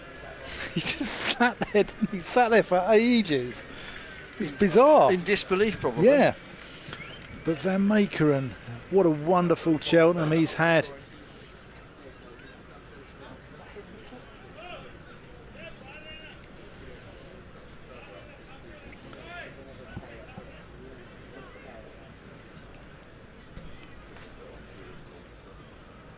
is Anwar Ali. To McManus into the onside. Joe Phillips doing the fielding.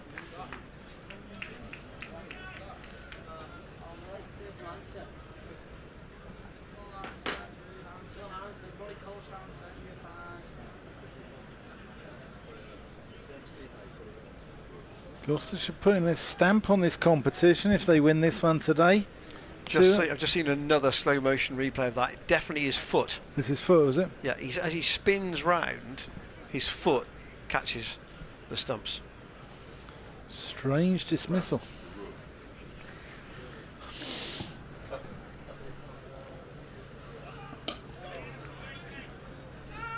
New batsman's Tom Taylor.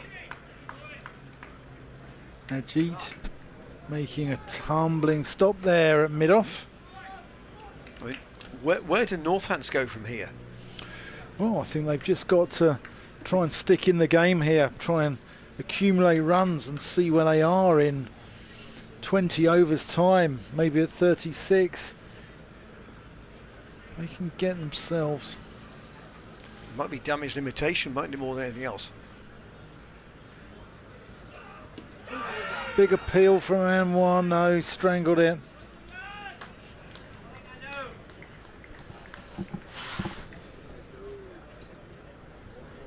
Here we go. Again, Taylor batting on off stump there. It's going down with the slope, but you can see why it's worth asking. It's often not a bad thing to plant the seed of doubt into the batter's mind there either.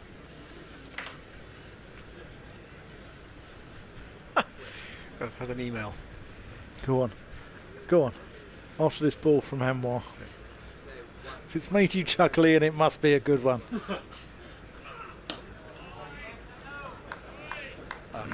It's from Paul in Bristol. He says, "You ask where I would rather be." He said, "I'm stuck at my desk."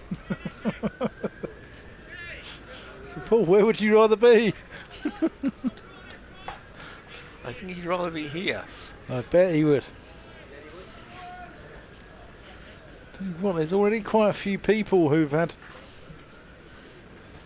quite a few siders in the morning session here, judging by the amount of people who wanted to have a go at my microphone as they walked through the hub.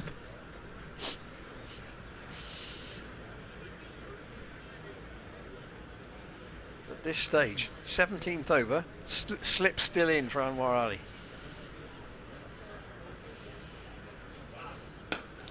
That's crunched away through the offside.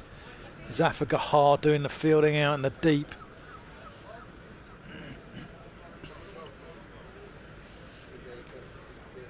Now we saw the impact that Notts' win had over Essex on. I mean, so they've played one game and their net run rate is more than 3. Yeah. And so you can show what a big win can do. And Was that was a bit Essex? That was at Chelmsford. Yeah. Yeah. Bowled them out really cheaply, having got a fairly modest 69, score. was it? Yeah.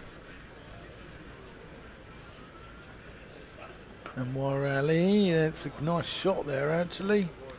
Just helped on its way around the corner from McManus. He moves on to 9. Tom Taylor on 1. Steelbacks 57 for 6. Gloucestershire in the ascendancy. James Bracey asking for the protective headgear to be brought out. So I wonder if Zafar Gahar maybe called into action shortly, but not just for the moment. Van Meekeren to continue, having got rid of the important wicket of Prithvi Shaw in the last over. What's going on here with Ajit? He's got a contact lens issue, is he, perhaps, or?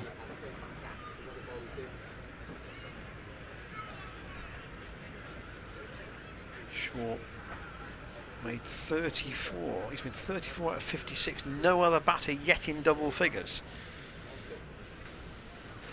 And Northants are 6 down. Van Meekeren to McManus, who strangled the appeal from, I think, somebody on the perimeter rather than anybody on the field. Now, with Shaw, I'm wondering if that was a close to a no ball there, going over his head, that dismissal. If it was over his head and he's out hit wicket, he can't be out, can he? Am I right? It wasn't over his head. Not that short, says analyst Harry. Okay. Clement's in. Ooh, sorry, that's not Clements. That's Clements. Clement's in. That'll be something. Van Meekeren in. And Safa on the rope keeps them down to 1. Clement's in. Ian's lost the plot. Be the first time. 59 for 6. Northants still have 32 overs to go here. So the required rate is up above 6.5.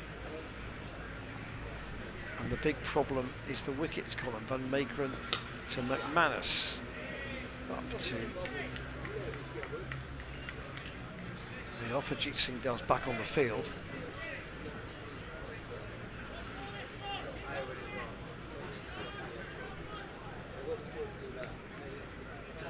It's a long time since I've seen an opening spell by 2 bowlers in a 50 over game have as much impact on a match as that. Yeah, got the crowd going, didn't it? Manus waits for Van Meekeren. There's an inside edge there.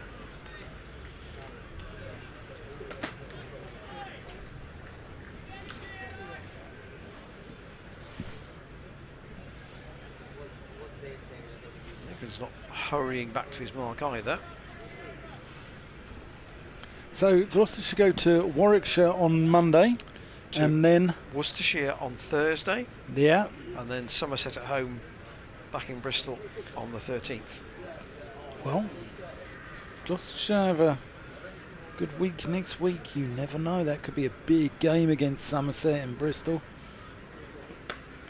Manus will get 1. Tickets available on the Gloss website. I mean, the thing to bear in mind is that, you know, you play 8 games in the group stages. Last year Gloucestershire won 5 and didn't get to the knockout stages, so the bar is quite high. The bar is set quite high to get into those knockout stages, which only involve 3 teams out of each group. And if you want a home draw, you've got to finish first or second in those knockout stages. Yeah.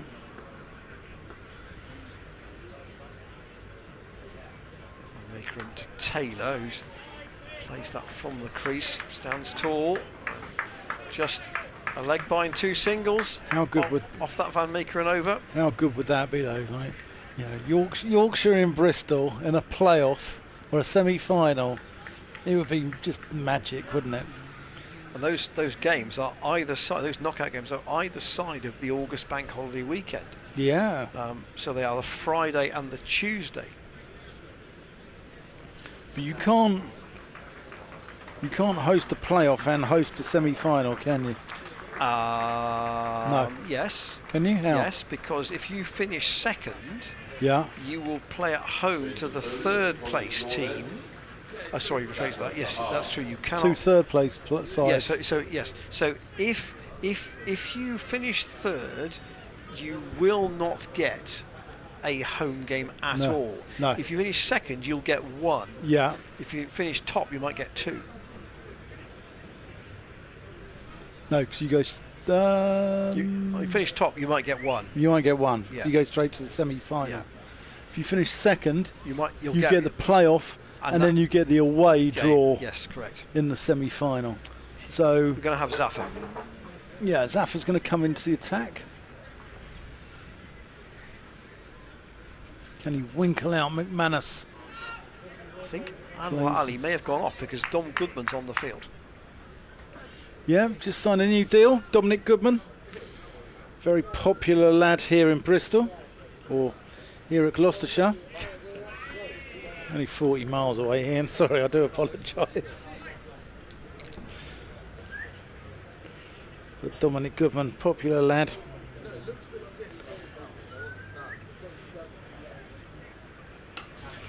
McManus goes, uses feet, tries to work him into the one side, and he's going to get 2. Yeah, he's a very polite lad, Dominic Goodman. Always makes the Price brothers look rude. It's not possible. that. No, it's not possible. But they're all polite. Joe Phillips is very polite. All right, really sort of, that's just defended.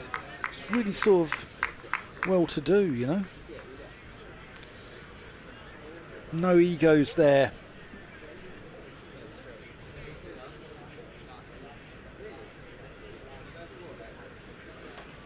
Well, unlike that famous film, where he goes there. Oh, Ian. Right, for that. Sackable.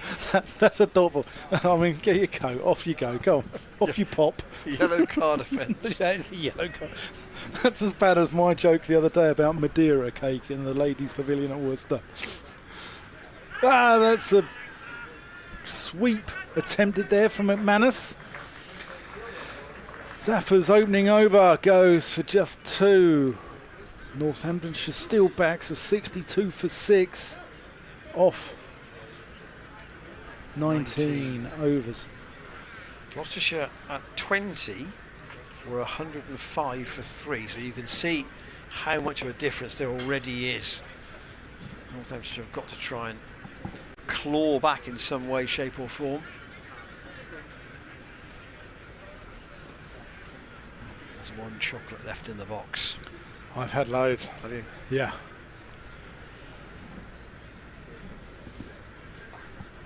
Tom Price looks cold out on this boundary here at Deep Square. It's not been the warmest festival, has it? No. But we'll be grateful for this next week. Not a great shot, not much foot movement from Tom Taylor. That was a bit, foot was planted there, but wasn't in the right place. Worcestershire cruising against Glamorgan, 155 for 2. They only need 44, and they've still got 16 overs to go. That's a massive run rate gain potentially there. Tell you what, that's going to be a cracker. Worcestershire v Gloucestershire next week at New Road. And they can short and pulled into the air by Taylor. There's a gap at wide long on. It's going to go over Ajit Singh Dale. Will it get to the rope first? No, he pulls it in. Good fielding. They're going to get 3, but he saved the run. Just creeping towards the rope, and Singh Dale stopping it and then getting to his feet to complete the job. And at Chesley Street, Durham 427 for 9, Sussex 103 for 3 in reply. That's in the 18th over. And Somerset recovering against Warwickshire at Taunton, 152 for 4 after 34. They were 80 odd for 4 last time we checked, wasn't it? That So was a 2 o'clock start. oh, he's got a bat on that. He Or a has glove. got a bat on. It's going to go for short ball from Van Meekeren. That was quick. Bracey is more than a pitch length away. McManus. If you look at where James Bracey is here to Paul Van Meekeren, he is more than a pitch away, standing back. That shows the carry that Paul Van Meekeren is getting and the pace that he's generating. Well, I go back to our analyst's key stat that the Northants bowlers were bowling on a full length. And Meekeren again goes short. That's aerial. That'll be 6 more. It's gone away over wide long leg. The ball being returned by a spectator. So McManus just starting to attack the shorter stuff from Van Meekeren here.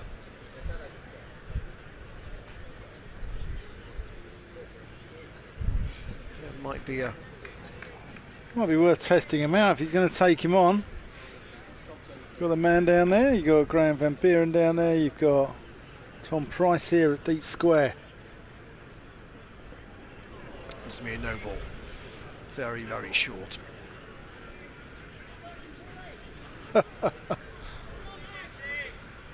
McManus could have stood up with a step ladder and he still wouldn't have reached that. Joel Garner wouldn't have been able to reach that, I don't think. Well, Mikran, a bit more expensive. Well, this over's had 15 off it already.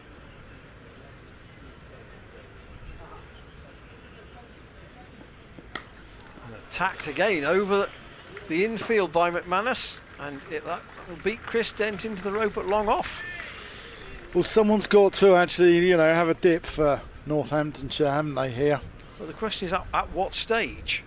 And McManus has clearly felt that this is loose enough from Van Meekeren to try and make some ground.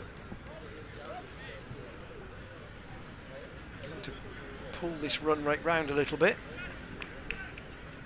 One ball to go in the 20th over.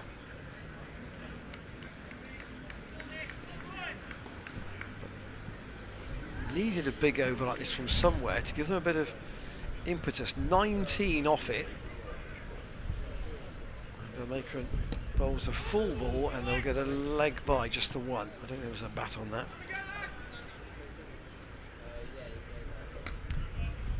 No bat on that. End of the over. So at 20 overs, Gloucestershire were 105 for 3 and Northants are 82 for 6.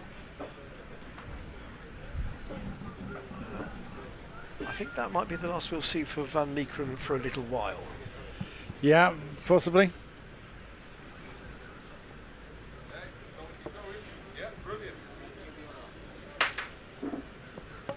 Perhaps an Ollie Price at the other end. Perhaps Graham van Buren, maybe? So I'm not Ollie's still on the field, because if he isn't, obviously he's not an option. I'm looking around to see if I can see him at the moment. And the answer is, I'm not sure I can. So, I think Gloucestershire have to turn. If that Zaman Akhtar is on the field, just being moved down to deep square. So I don't think that Anwar Ali's on the field at the moment. Zafar in. Oh, that's in the air. That's gone through mid-wicket though. No one's out there. David Jones was talking earlier about sort of competitiveness. Yeah. I think John Sadler tries to ensure that Northants are, in the sense that they may be in what seems to be a hopeless position, but they're not going to actually give in. Oh, Taylor coming down the wicket to Zafar. That can be a dangerous game. Ollie Price just limbering up. I wonder whether he may be brought into the attack from that chapel end.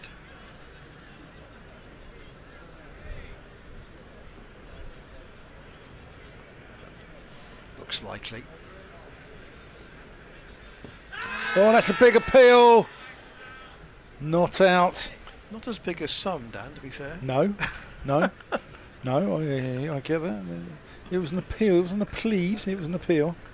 Here we go. Taylor just playing down to the offside.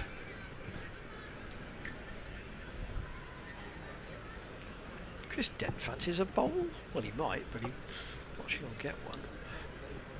He's limbering up as well. Yeah. Just telling the skipper that, you know. Yeah, he's there. Planting the seed.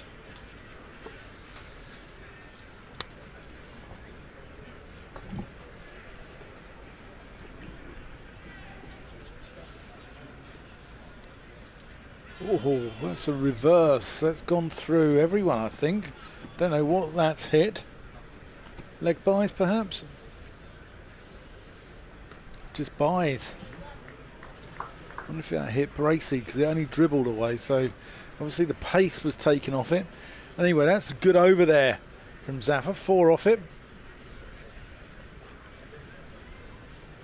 Oh, it's going to be Dent. Wow. Well, different thinking. What's he going to bowl, I wonder?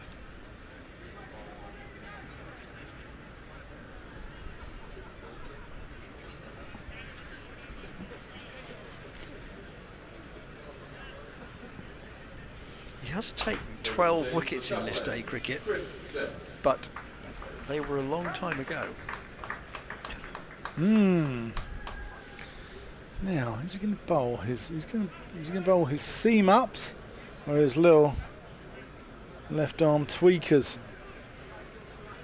That's not a good start. He's going to bowl one over Joe Phillips' head warming up there.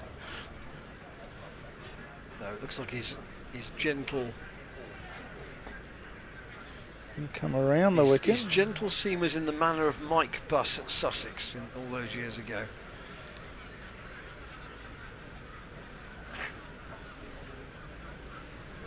He's got long off out. Dent around the wicket. And McManus takes a single. To Zafar.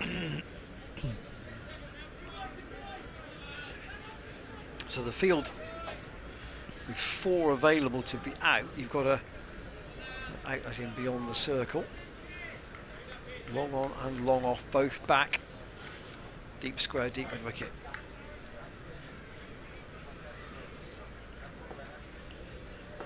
Dent from the chapel end. Trots in, oh, that's very short.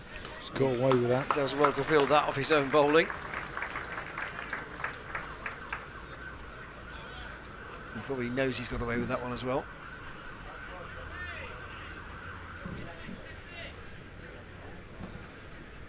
Then bowling in glasses, of course. Works into the onside. That's it's gone past Ollie Price. There's a chase round at wide mid wicket, and in fact it will go all the way for 4.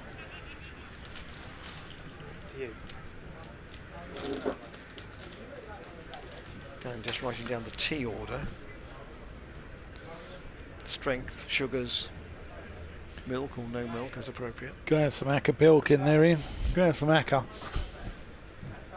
Dent staying around the wicket.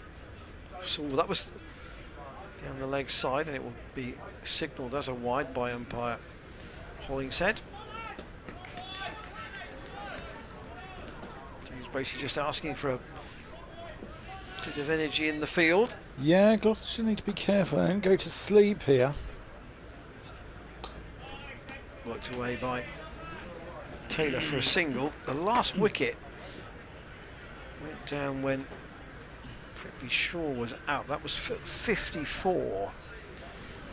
So 30 for 5, 54 for 6. Tossed up by Dent. He's really mixing it up in this over, whether intentionally or not.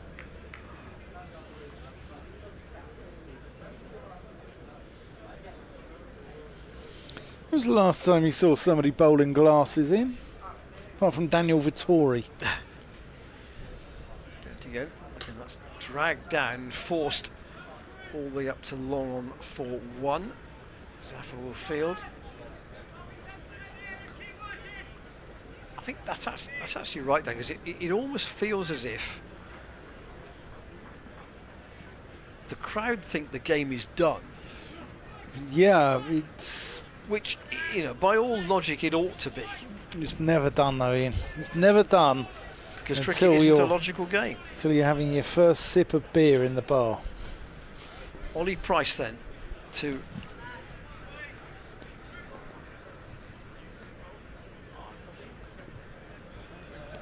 come on from the chaplain. So I wonder, so Zafar's bowled 2 overs for 3 runs. I wonder if Dent is purely on just to change ends and get Zafar to go from the chaplain. Yeah, end. possibly. Didn't want to use an over of another bowler up by doing that. Ollie Price comes in and McManus works in for 1.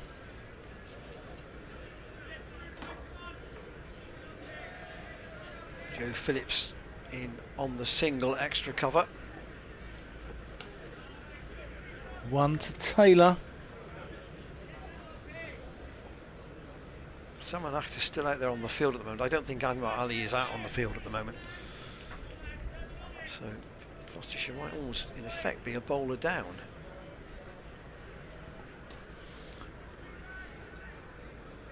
It's another one to McManus. They say about that Worcestershire game next week, that if they do win this afternoon, that will mean they will have played 2-1-2. Reverse sweep. That could well go away for 4 down there. Zaffa's in pursuit, but he's not going to cut it off. That's a good shot. Tom Taylor. Whenever I hear the word McManus, Ian, I always think of Mick McManus, the old wrestler. Do you remember World of Sport and the wrestling? Yeah. I do. Who's your favourite? Who's the man what? you love to hate in wrestling? Well, I didn't really watch it, to be fair. Did you not? No. Oh. I remember it being on. It's just defended. You'd see it in a TV listing or something, but I wouldn't say I watched it. I'm sorry to stop your thread of a story there, Dan. You poo-pooed me, Ian. You poo-pooed my wrestling talk.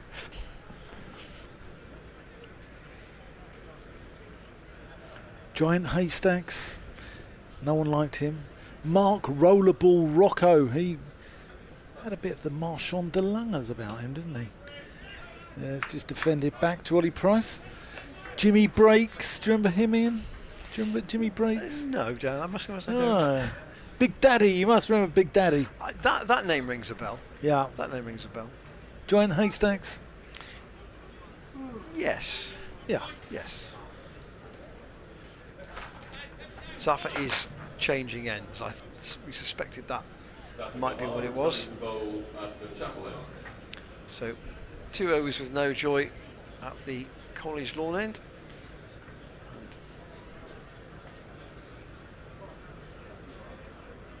Taylor just being brought something to eat out there in the middle.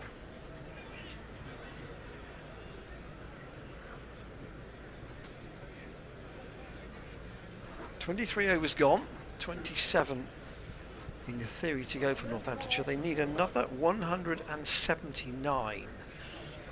So they're short of the rate at the moment, and obviously they are 6 wickets down. So Gloucestershire might have set them a lot less than 279 had it not been for a century partnership between Anwar Ali and Graham van Buren. Van Buren made 108.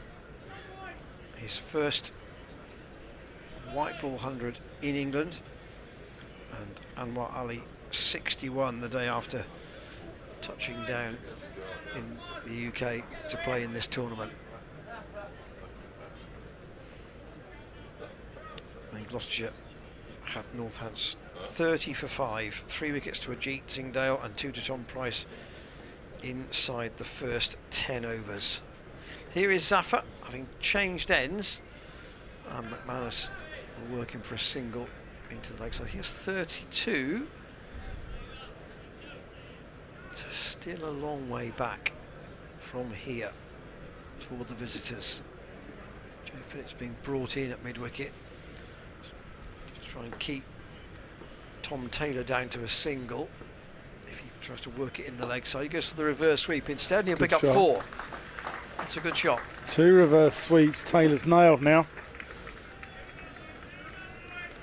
He can bat.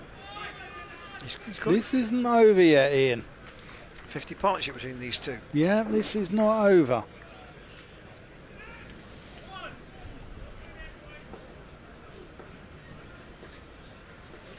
Zaffa to Taylor. Oh, he's topped that. He's got it away to Van Meekeren for a single. But that's all. That was like me down at the driving range and I topped it. Scooted it along the deck. Zaffa to Lewis McManus, the Northants captain. Good length there from Zaffa. Teased him into playing a more aggressive shot. McManus resisted the temptation. And here, just works the single.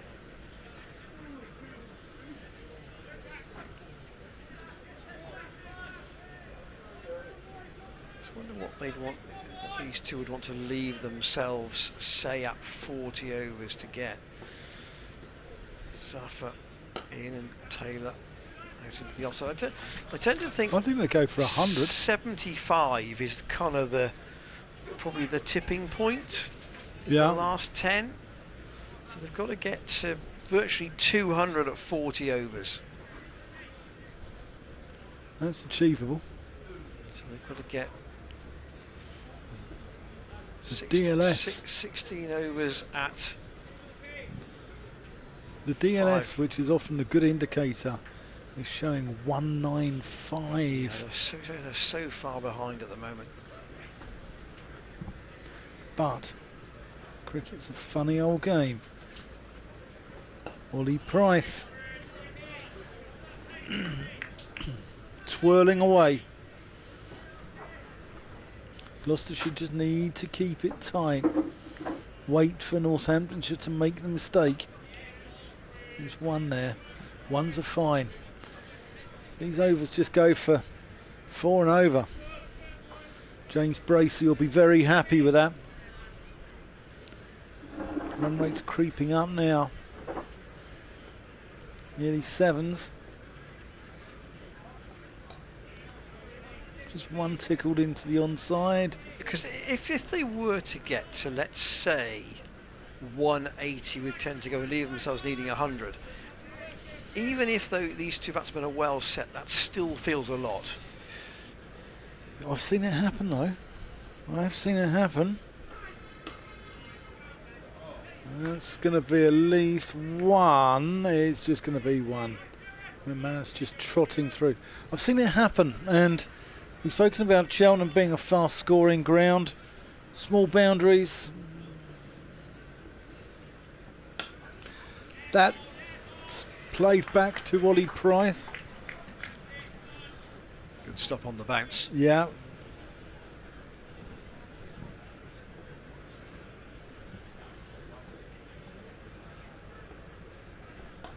That's gone in the air. That's going to be 4. One bounce out there. Good shot. Yeah, Taylor just looking, he does have a 98 not out in this format. He's no mugging. He's no mug. This is not over.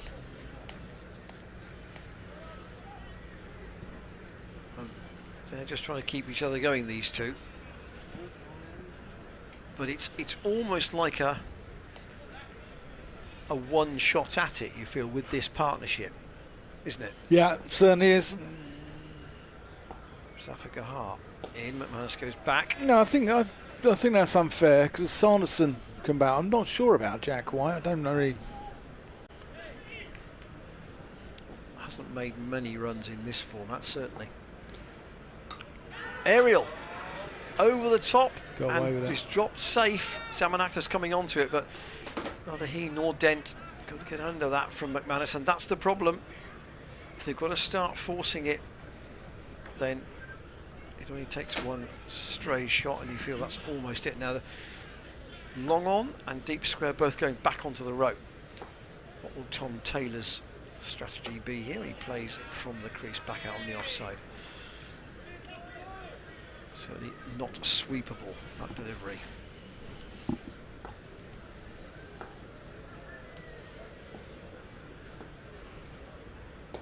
Again, goes back into his crease, stands tall, forces it up to mid-off.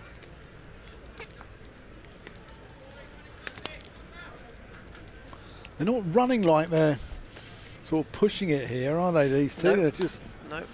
slowly ticking it over. Well, it's an old adage, but they can't win the game if they're sat in the pavilion, so they're just trying to keep Northampton with some sort of a chance. They shouldn't really be having one from the position they were in. No, they shouldn't.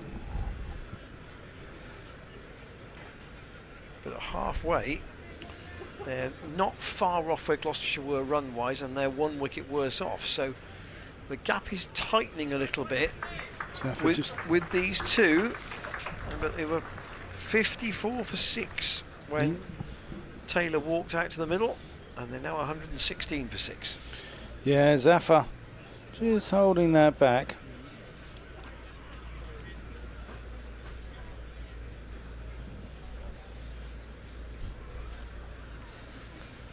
A bit of handle trouble for Taylor's bat, just sorted out.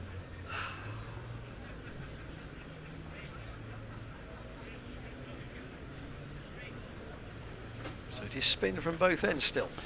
Ollie Price. So that's punched off the back foot out to long on. 1 run.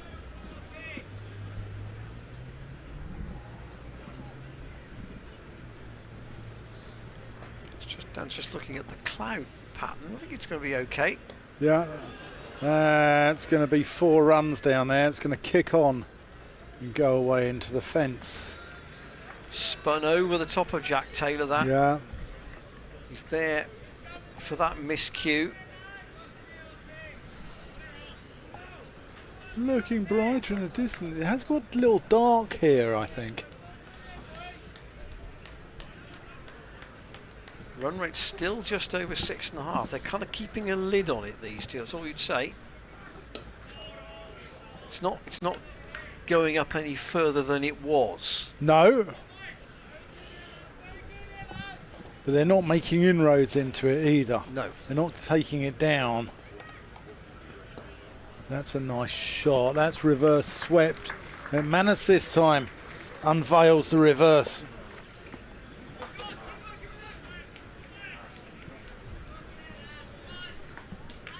Dan's been tempted by the last chocolate in the box. I have. Quite right too.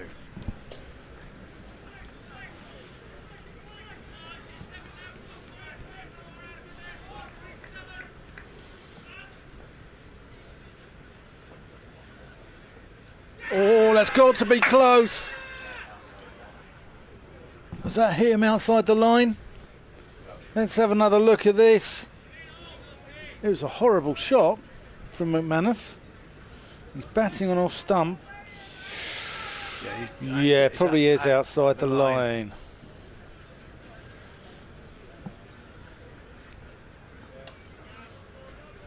It's worked into the onside. That completes the over. So, 126 for 6.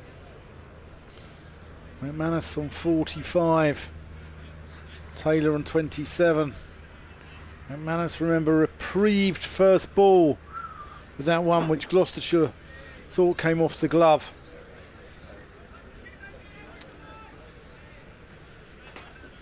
Zaffa, 4 overs for 12. Elliot Lake, the beautiful man, has bought me a cup of coffee.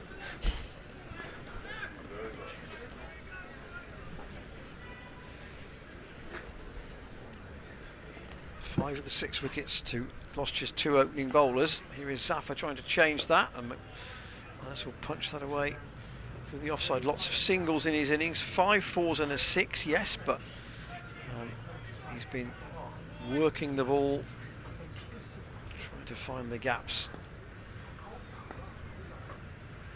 on this college ground and keep the scoreboard ticking. Taylor again off the back foot forces it to Chris Dent. Van Meekeren getting loose once more.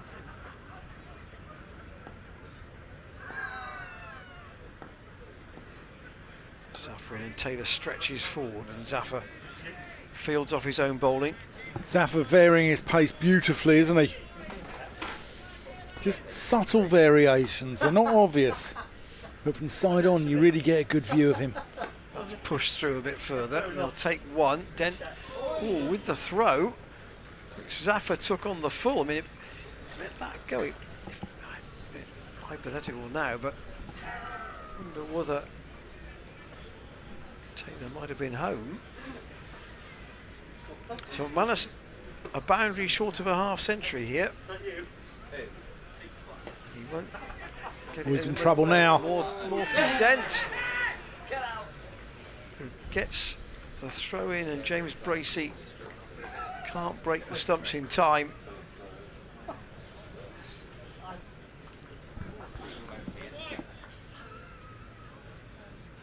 Northants kind of clinging on with this partnership at the moment. Still need another 150 to win. Reverse sweep, good shot. He's played that now 3 times, Tom Taylor. And with Gloucestershire, in their innings, they were 7 down when the recovery came. With Northants, they are 6 down. But the rally is not over. 133 for 6.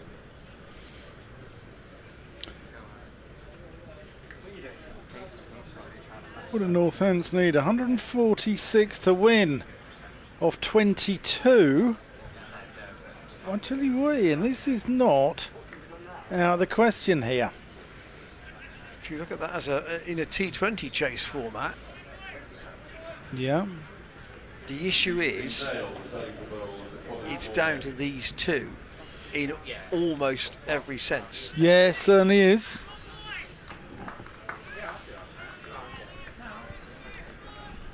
Ajit Singh Dale's going to come back in. Well, he priced 3 was for 24.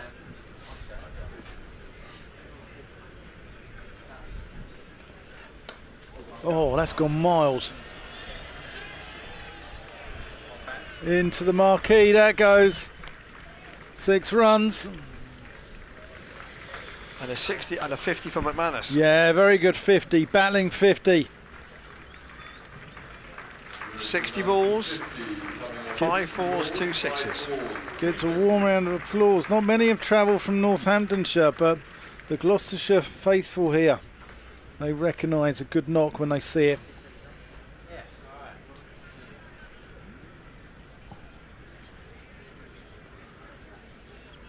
Here's Ajit, you won't like being hit for 6. McManus punches it into the offside. Ollie Price pounces in from cover point. She didn't bowl all his overs on Tuesday, only bowled 9 against Derbyshire. Is this like a 2-over burst, do you think? Possibly. Just to try and split these up. Actually, just bowling a slower ball. No run.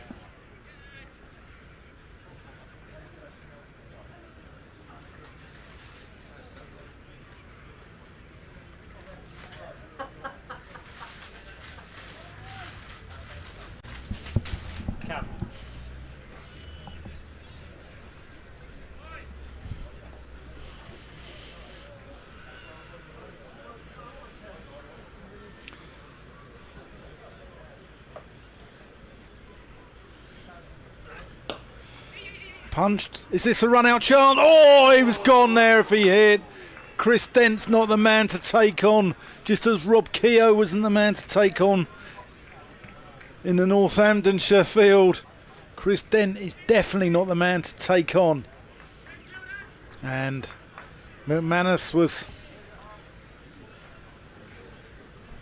hung, drawn and quartered there, wasn't he? It was an escape, wasn't it?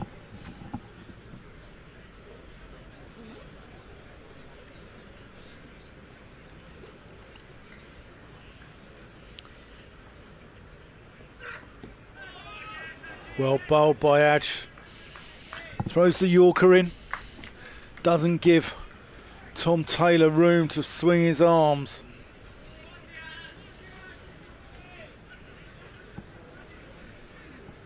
Really looked energised and motivated for that spell when the innings started, didn't he? Yeah, he did. It's good to see, because I thought he looked a little bit off the mark on Tuesday. That's a good Yorker as well. Spears it in. 140 for 6.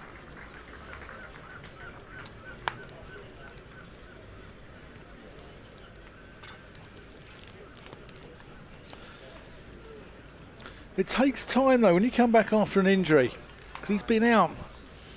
He's been out about 6 weeks, you know, at Ajit Singhdale, hasn't he?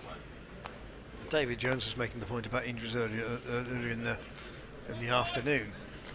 You know, they have been disruptive. Yeah. Tom Price in front of us as well. He's had injuries. Part of professional sport, I get that. Here is Zafar. This is his 6th over from the Chapel end. And it's the 30th over as well. So at 30 overs, Gloucestershire were 143 for 7. Swept. Straight to Tom Price. At deep square, McManus goes, Zafar has his wicket. And now Northants are 7 down. Yeah, Tom Price making. The catch that died on him there look very easy. McManus goes for a battling 54. Came in and the score was on 54. 6 down. And departs. The score on 140. And Gloucestershire now ought to be looking at a win that will further enhance their run rate in the group. Sanderson though. Sanderson. Squad number 26, Ben Sons. Well, his highest score in this format is 31. Yeah, but he's a dangerous customer.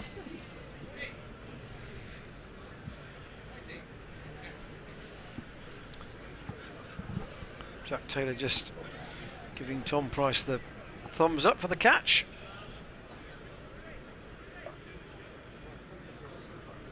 And Ben Sanderson in at number 9. So Freddie Heldrich and Jack White to follow.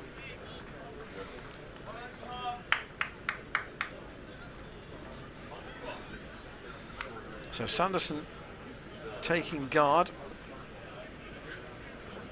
I think we can concede now the last specialist batter definitely gone.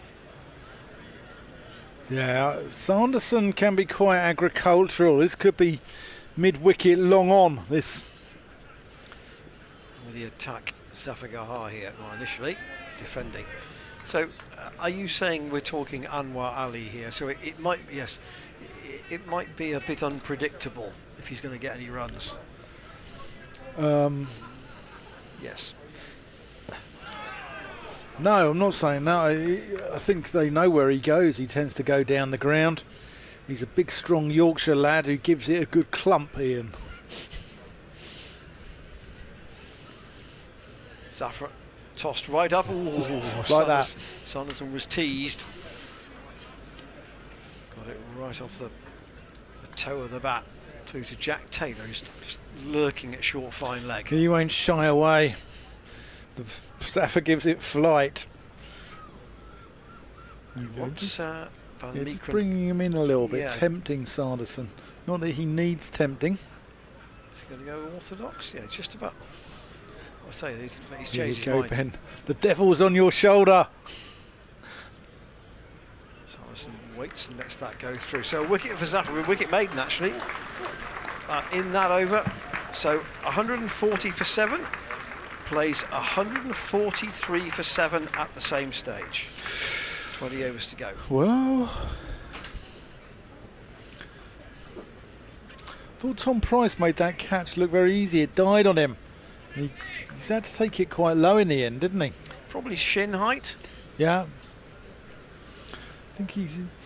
Because we all thought, because we're right behind from our commentary position here, we're right next to where Tom Price took that.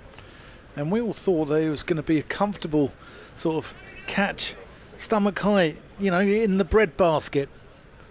And it just died on him a little bit. And he ended up taking it around his shin somewhat and just didn't make it look very easy. That's why Jack Taylor was giving him a bit of credit there from in the deep. Ajit Singhdale.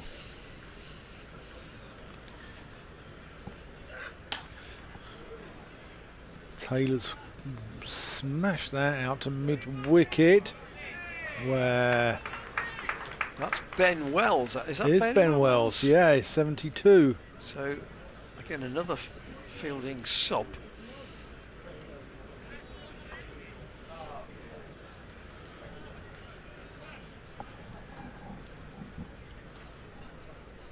Joe Phillips.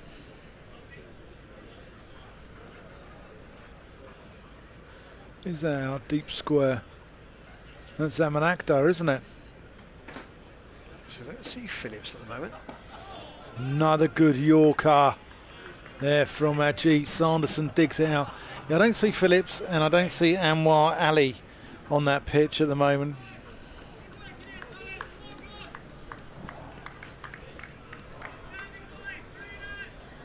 Maybe that change was made when the last wicket fell. Quite possibly.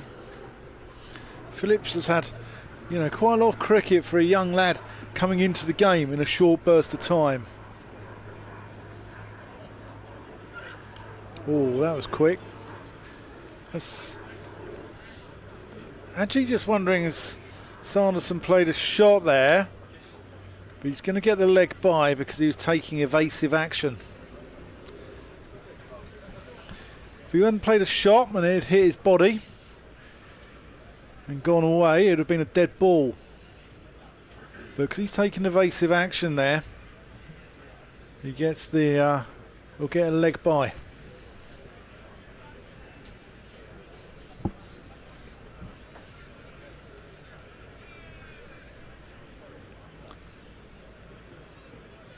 Singdale pulls out. No, the batter pulls out actually. Somebody moving, I think, behind the bowler's arm.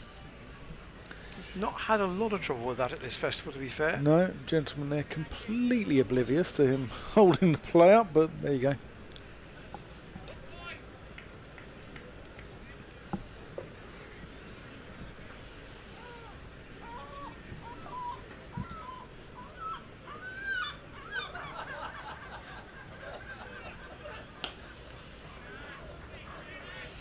Taylor just working into the onside. Northamptonshire just going through the motions at the moment. This game's drifting a little. Yeah, the math still doesn't look, in terms of the run rate, it doesn't look insurmountable. The problem is the wickets column. It's creeping up to 7 now. James Healy would like it. Dale 3 for 33. Bowled him. Sanderson goes. Dale beats him for pace. Let's have a look at this one.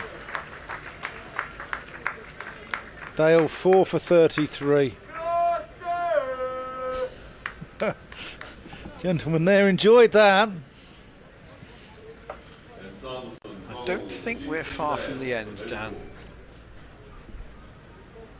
And Gloucestershire, if they could get a 100-run victory out of this game, bear in mind where they were. They could be second behind Worcestershire. Yeah, Worcestershire have won.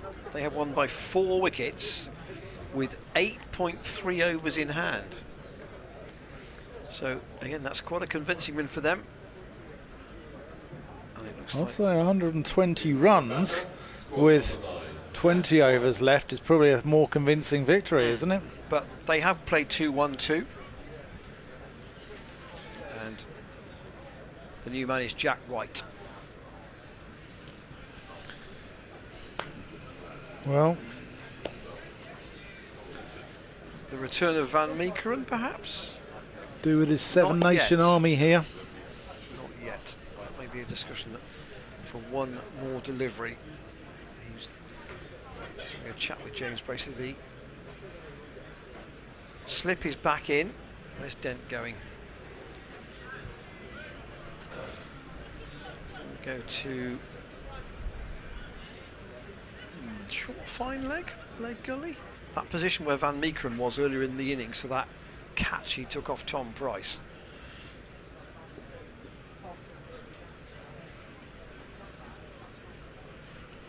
Ajit hunting a fifer. White plays that into the offside. Well, MATCHDAY. before this game, he'd only taken 2 wickets in the Stay cricket, so that's obliterated that record. Yeah, I mean, you've got to keep Edge going, and you've got to keep him. You know, if he blasts out 2 more, he's won the game. Yeah, he's got 2 overs left. If he thinks he can get through those 2, then I see no reason not to complete his bowling for the day. Now then, what will Tom Taylor's attitude, indeed White's attitude, be here?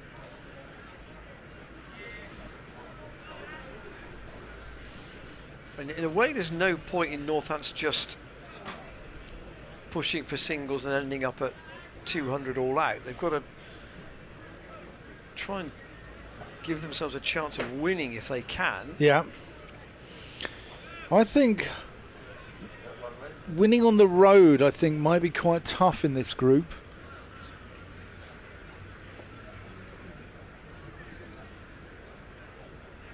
White spins that away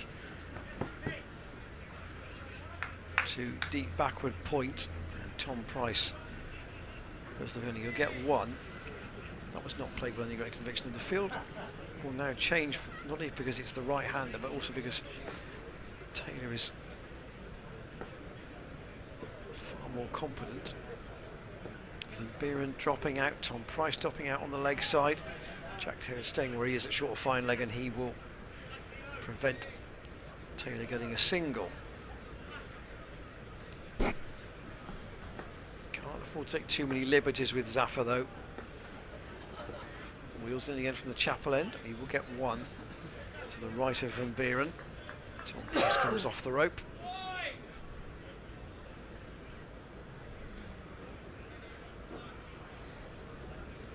Now White, the left-hander.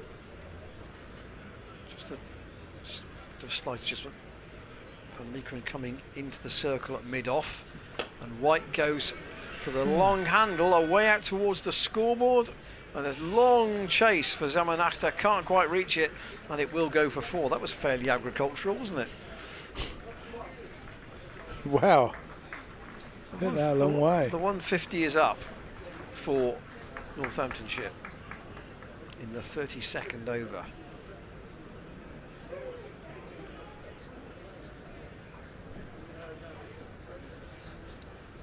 Is that going to be White's approach? Well, it is, and that's always, if you get 4 more. It's gone under Ajit's dive, and that will go down to the boundary at fine leg for 4 more.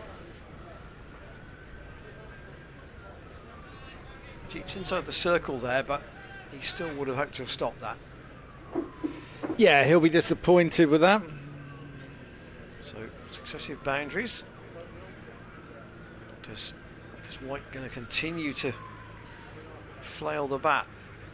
The answer is yes, and that's probably gone for 6, has it? Oh, only just. He has caught it down there. That's Ben Wells, I think. No, Phillips. Phillips, and it's gone over the rope. Could have thrown it back to Ollie Price. He's careful. He's got to be careful there on those railings, on that picket fence. It's not that it's heavy and it will break his foot. It's quite light, but it's still awkward to fall into. Yeah. So run rate exactly 5, as you can see.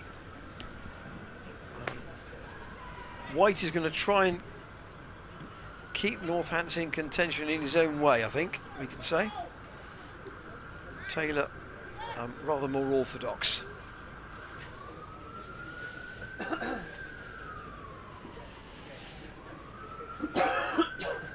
I think with these, well, not with Taylor, because I don't think he's a tail ender.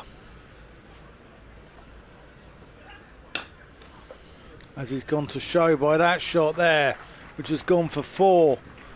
But I think with Jack White, bring on your quicks, give them the 3-card trick, bouncer, bouncer, Yorker.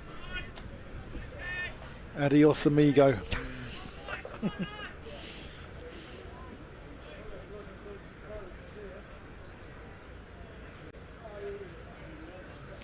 Why would you not do the Yorker first? Well, you could go that way, yeah, but I just think that bouncer Yorker.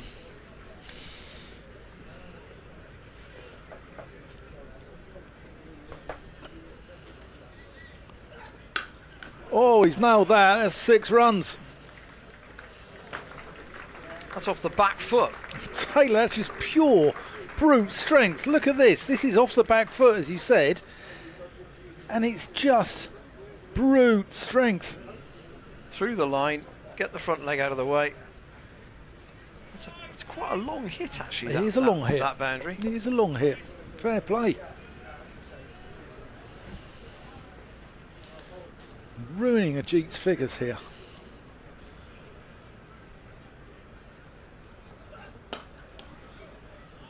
It's played out to mid-on. Didn't want the single. Well, No. to be fair, it was to. It's Dent there, isn't it? No, it's Wells actually. So 109 off 17. But it's the 2 wickets in hand. If they were 170 for 5 or 6 here, you'd have to fancy Northampton's just chance, or you'd be 50-50, wouldn't it? Certainly 6 down it would be. That's played out. Zaman Akhtar out at deep mid wicket, throws it in. Almost runs Jack White out, actually. Now, so what does White do against Ajit? So there's 2 balls left in the over. You can't go bouncer Yorker, so you're going to go bouncer Yorker, eh? 2 balls left. Yeah, I'd go bouncer Yorker. I'd probably go slower ball here to Jack White, actually. The promised brightness in the weather is coming, I think.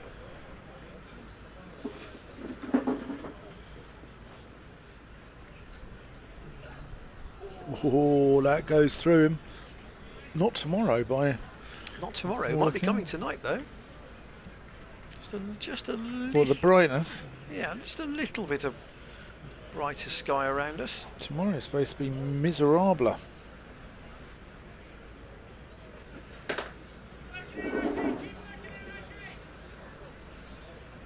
Somerset 222 for 9 in the 46th against Warwickshire.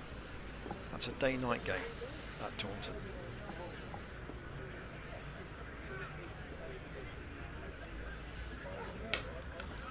White's got that front off the bottom of the bat.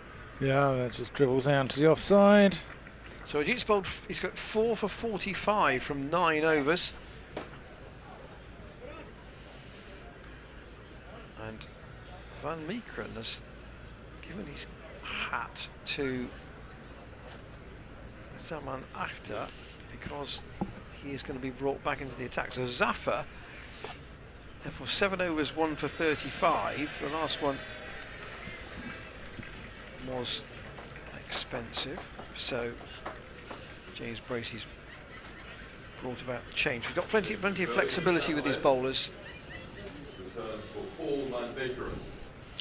Here we go. Van Meekeren. Tom Taylor on 46. Still 17 overs to go in theory. And Taylor steers that out to Phillips. As he's been called at Cheltenham, Paul Van Make It Happen. Tom Price warming up.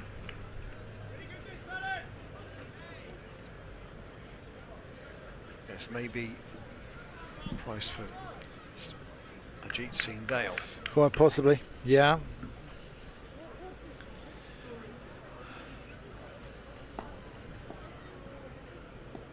Northants chasing 279.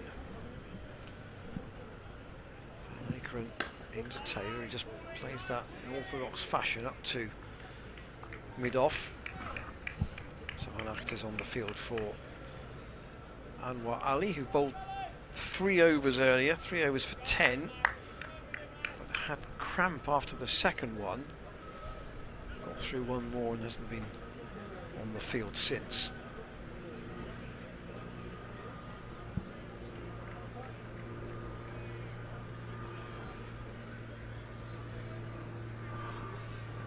Taylor might. Has Taylor got a problem here as well? At the moment? He's just stretching. Yes, he may have some cramp too. I've got a bit of cramp here. I've got commentator's cramp. We'll go down with cramp. Prithvi Shaw. Van Meekeren. Try again. Slower ball. Taylor, I think he was deceived a bit by it actually. Didn't time it out to Dent. This is good from Van Meekeren. I think commentator's cramp is probably not knowing what to say next. I've got it in my calf.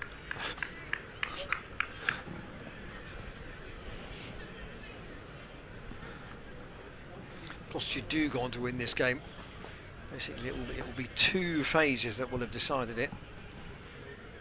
Maker in short, very short. No ball, not given us. That's just about okay. So the 2 phases, obviously the partnership for the 8th wicket between Graham van Buren and Anwar Ali, and then the first 10 overs of the Northants reply in which they lost 5 wickets. Yeah, they say good bowlers hunt in pairs. Tom Price and Ajit Singh Dale just blasted out that Northamptonshire top order. Van Meekeren, slower ball again. It's wound up by Taylor and he's got 4 for it. That's gone all the way along the ground to long off. And Tom Taylor goes to a 50 off 48 balls. 7 4s and a 6. And I suppose while he is there, Northampton just still mathematically have a chance. He's got an awful lot to do. Yeah, they could do with just keeping him away from the strike. It's a kind of a Stokes and Leach kind of situation, isn't it, here almost? White can play a few shots, but he's not going to get the majority of the 104 they still need. It's a once in a lifetime kind of situation. Pleasant stroke, but it's straight to Phillips at point. So just the one scoring ball or one scoring shot in that over. And run rate's come down. 175 for 8. Run rate's come down to 6.5. Yeah, that one expensive over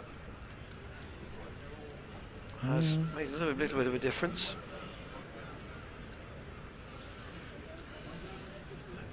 Just a chat between various in the Gloucestershire fielding group. Ajit is going to continue. I'm not sure whether that was a clear decision. Anyway, his last over, he's going to bowl his spell out.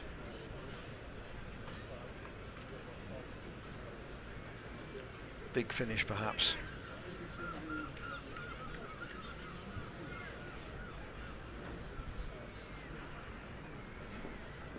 Don't forget coverage of all the Gloucestershire games on the stream, home or away. Here is Singdale in, played with no great power by Jack White out to Chris Dent. So the team at Edgbaston will cover the game on Monday, the team at Worcester on Thursday, and they'll be back with you a week on Sunday for the derby with Somerset. Yeah, I'm looking forward to that one, Ian. Are you? Yes. Yes, it's always a good occasion. Ajit.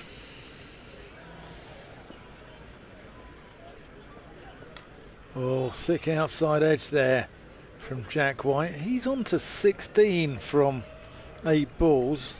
Something about the Leach scenario. Strange things have happened in this game, you know. But that's the kind of situation we're in, Yeah. you feel. Yeah, I mean, I'm not sure, you know, if Northampton should do win this, it'll probably be the greatest comeback since Lazarus walked the earth.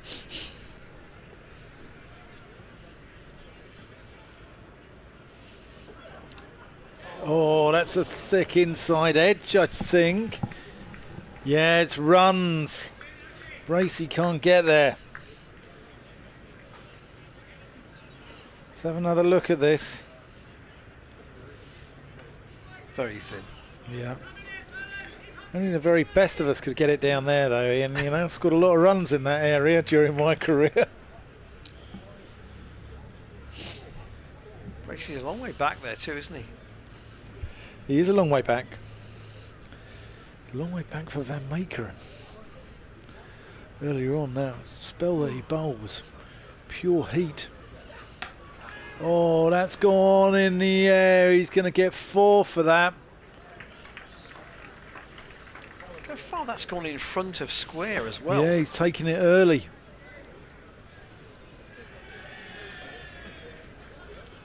Tom Taylor just giving Gloucestershire something to think about here.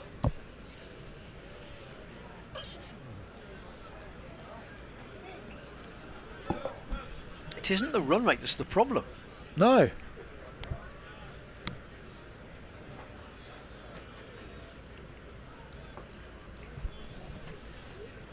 Not in the overall scheme of things. Singdale, that's a lovely shot.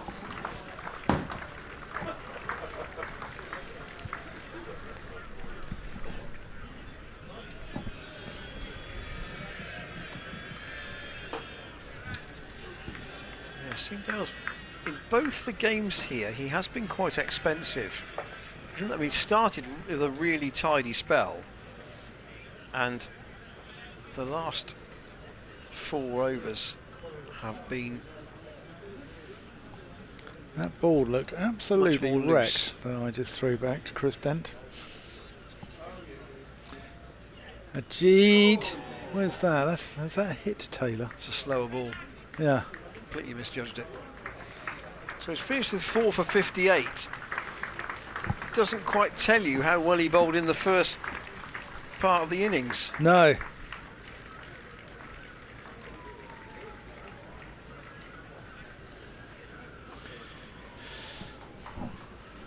But he's got something about him, hasn't he, Ajit Singdale? So 91 off 15. Basically, 6 and over. Run a ball. Yeah, he's going to leave the field, actually.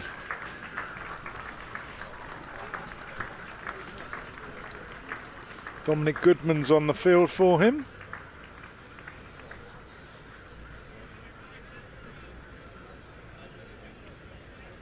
It will still be Van Meekeren. Just still need, in theory, 2 wickets. They might win the game by keeping Northants below the target. Singdale's first 6 overs, 3 for 24. So his last 4.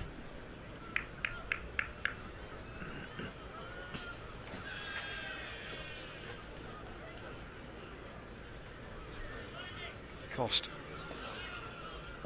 34. Here's Van Meekeren. Oh, it's a full pitch, but on that side the off stump. Go away with it.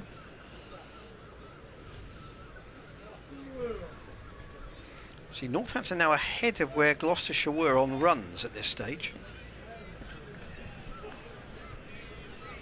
188 for 8 compared to 167 for 7.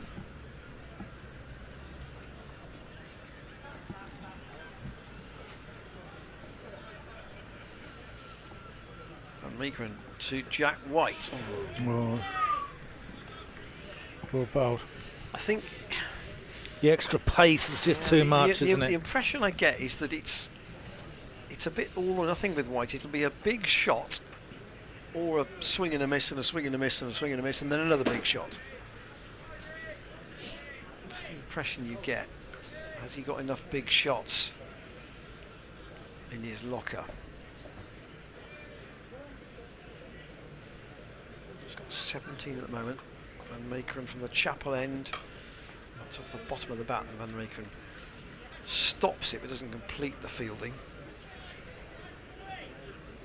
So we know elsewhere a win for Worcestershire. Sussex need 182 off 18 overs, and they've only got 3 wickets in hand to win at Durham. They're chasing 428, and at Taunton, Somerset 230 all out against Warwickshire. They're between innings. That was a day-night game at Taunton. Started at 2. Van Meekeren again with a short delivery. White sways out of the way. There's been a lot of talk if Gloucestershire do win this. A lot of talk that Gloucestershire can only win games chasing, and that myth will have been debunked, won't it? Well, it should have been debunked in 40 minutes, really, because they had 5 wickets in that time. Yeah, but and one would argue that the top sides would have really pressed home the advantage and not be left with a tense finish or a nervy finish. Good Yorker from Van Meekeren. It's really good, this, from Paul. 5 dot balls so far. There's only 1 scoring shot off his last over as well, went for 4. He's just squeezing Northants. Gloucestershire got to make a change at the College Lawn end because Singdale's now bowled out, so I think it'll be Tom Price. Yeah. So a last delivery to survive, if that's what White wants to do here. It's short again. Van Meekeren Maiden. Therefore has bowled a maiden. He's bowled 6 overs for 32.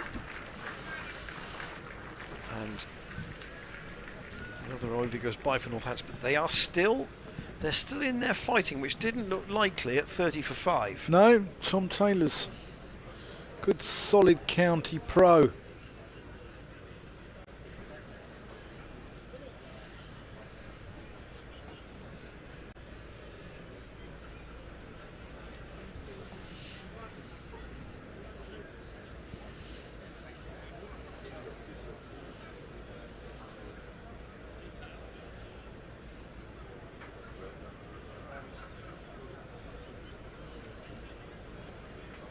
Hope you've enjoyed our coverage at Cheltenham this year.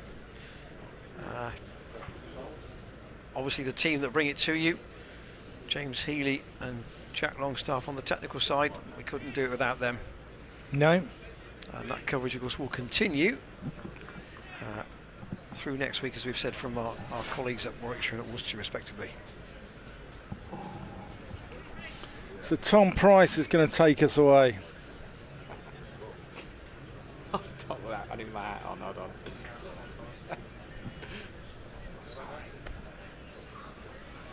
Price on the College Lawn end.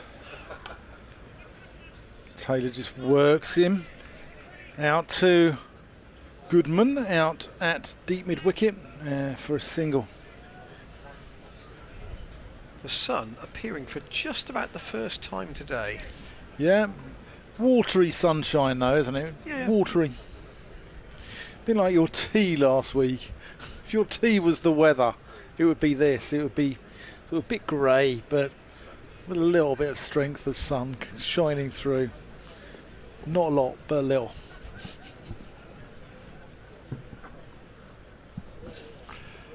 That's well bowled by Tom Price.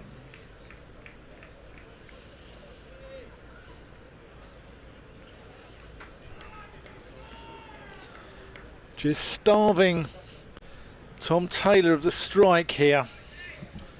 Keeping him away from the strike, which then puts pressure not only on the batter at the other end, but also on Taylor when he returns back to the strike. That's just defended into the offside. Tom bowling, Ollie fielding. I thought you were going to have a lottery then for a minute. Tom bowler. Here's Tom bowler. In this case, bowler Tom.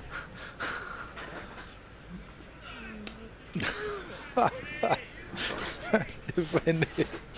Ian, you're going to kill me. It's just this festival. I'm glad it's over. I'm glad it's almost over in a way. Why? You're going to just the odd one that you've come out with here has just tickled me.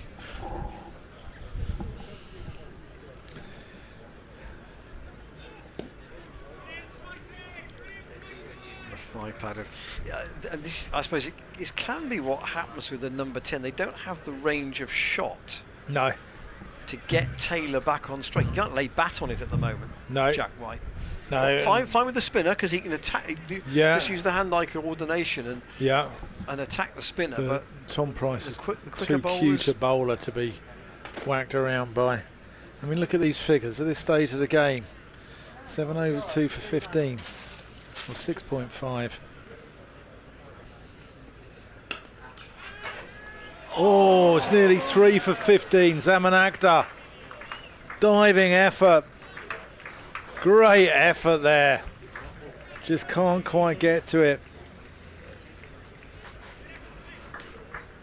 normally he's got a good pair of hands too, Zaman. Yeah, he's a good fielder.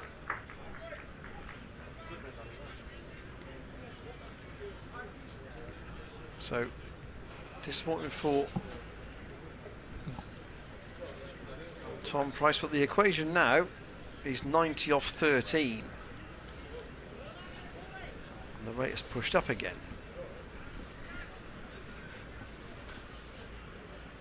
Kristen just asking about the ball, I think. Will still be Van Meekeren.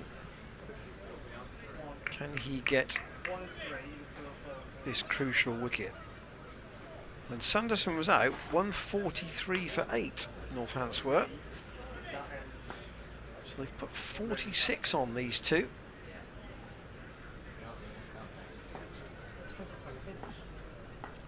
Fine leg back, deep square back. Tom Taylor, what will he do to Van Meekeren here? Tries to force him past Zaman Akhtar off the back foot again. He's got that away, and Zaman can't hold that in. That's gone all the way to the rope at long off. It's a good shot. Just forced it away. 50 partnership. There's a 50 partnership. White's made 17 of those, which is handy, but White just supporting Tom Taylor. This is not over.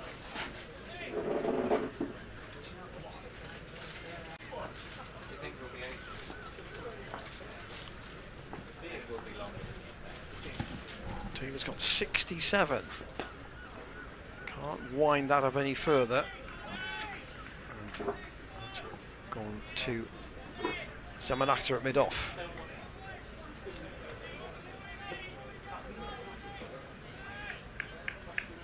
Well, if Northants hang in other games like they have this one, then they're going to cause a bit of bother for other teams potentially. I mean, they surely will bat better than this elsewhere. Yeah, they bat deep as well. Their top five will fire on other occasions.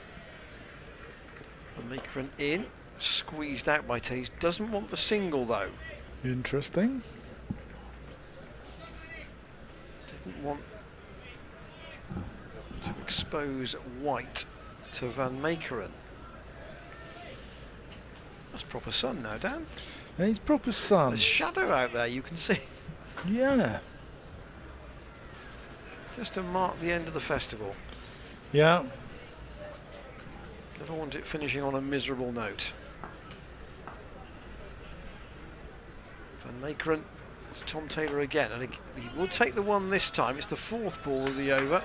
Good sliding stop by Dom Gooden. So 2 balls left in this 38th over. Northants still want 85, which sounds a lot. Only Freddie Heldreich to come. Right, what does White do here? Does he block again for 2 deliveries? Van Meekeren bouncing. It's a slower ball, and White's read it and pushed it out to Dent. He's in there on the single on the offside, so I don't think I don't think either side will necessarily be too bothered if the next ball is a bouncer and nobody plays a shot, because Taylor will be on strike then at the start of the next over. Run rate up to 7 though.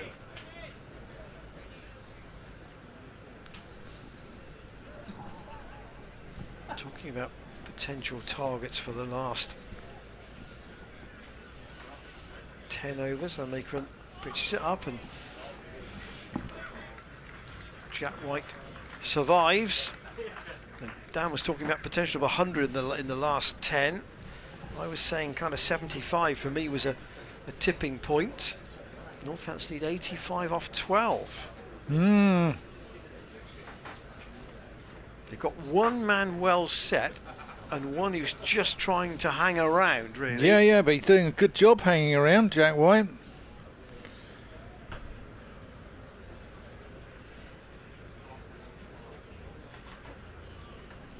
Still to be Tom Price. Looking at the bowlers and who's got what available. Tom Price has got 3 left, 2 after this. Here he comes. Oh, Taylor goes offside, trying to scoop him over fine leg. See, Anwar Ali has only bowled 3 overs. And it may be Gloucestershire have to fiddle some other overs from elsewhere.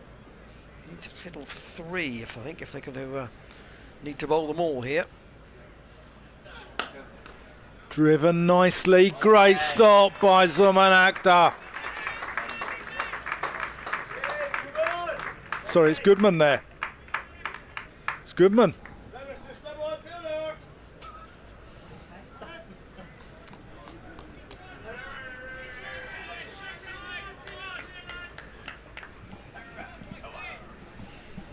Taylor didn't want the single again, did he? No, locals here enjoyed their day at Cheltenham. Tom Price, that's gone straight down the ground. That's 4 runs. That's a great shot. Price Just has got, biffed. he's got cramp again, Taylor. Yeah. Well, in the back, has he got the back of a hamstring there, I think. Yeah, I wonder if he can run.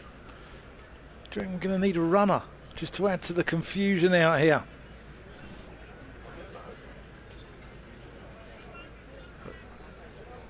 He's played a couple of really forceful shots like that.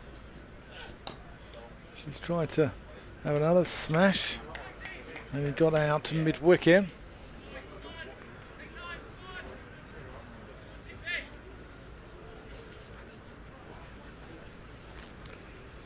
Taylor trots away to fine leg.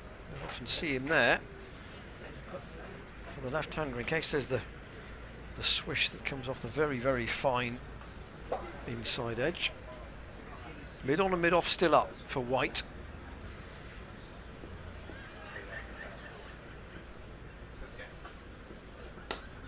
That's a nice shot. Can he pick out mid off? Jack White can bat though, can't he? Well, from what he's shown, he's capable of sticking in there. Now, whether he's really going to contribute much to this Northants score is unclear, but they're going to have to get north of 70 off the last 10. Bouncer from Price. White ducks it. But I say, James Bracey is gambling a little bit here, because Tom Price has only got 2 overs left, Van Meekeren's only got 3 left, Zaffer's only got 3 left. He's got to find, in theory, 3 overs from somewhere, or is he just going to bowl everybody through so that Northants going to be so far behind it won't matter anyway? That looks like where we're heading. People basking in the sunshine now, like reptiles, warming up now. It's been a very cloudy day here in Cheltenham. Now the sun's out. Well, so we were promised sun later, but it's just arrived rather later than we anticipated. So this is the 40th over. Gloucestershire can have 5 fielders out after this over, if that's what they want to do. Van Meekeren to bowl to Tom Taylor.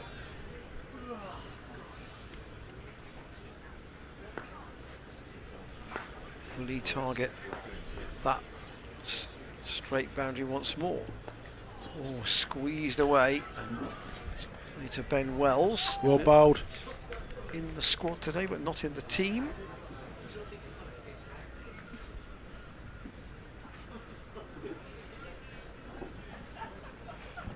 Northants trying to cling on to the smallest of chances here.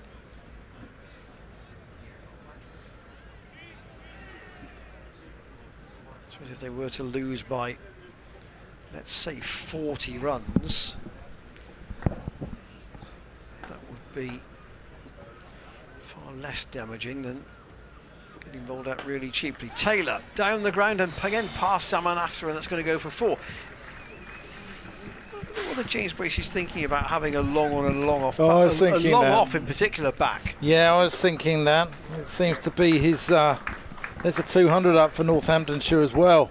That's his go-to. You know, you can give him one there all the time if you want. He's scored a. Look at his pie chart.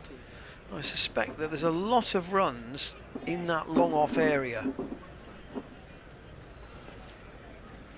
Been a valiant effort this from Taylor anyway, one way or the other. 77 he's got. Van Meekeren to bowl to him. Well, that's aerial as well, and that's also gone over the mid on the mid off, and that's going to be a chase for Goodman, and the ball beats them into the rope. Yeah, I think Bracey's just going to have a word with Paul Van Meekeren here. If he is pitching it up, then the long on and long off have to go back. If he's dropping it short, then he's got the field set for the short bowling. He's got Tom Price out, deep mid wicket. He's got the deep cover there for the cut. So the bowling at the moment is set for short bowling. The field at the moment is set for short bowling, not for pitching it up, because Taylor's just going to go through the line or back of the length. Just going to go through the line and pump it over long on and long off. 72 more. Van Meekeren to Taylor again. That was quick, and he had a big hoik at that and missed it. In a way, with 2 boundaries already in the over, yeah, I'm not sure Taylor's 100% comfortable out there. It may be boundaries or nothing for him, because he doesn't look to be moving that freely.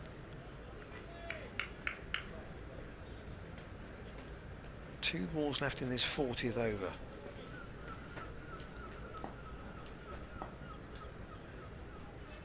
Van Meekeren in bright sunshine. Short, in the air from Taylor. Will it drop safe? Tom Price is going towards it. He can't reach it. And Ollie Price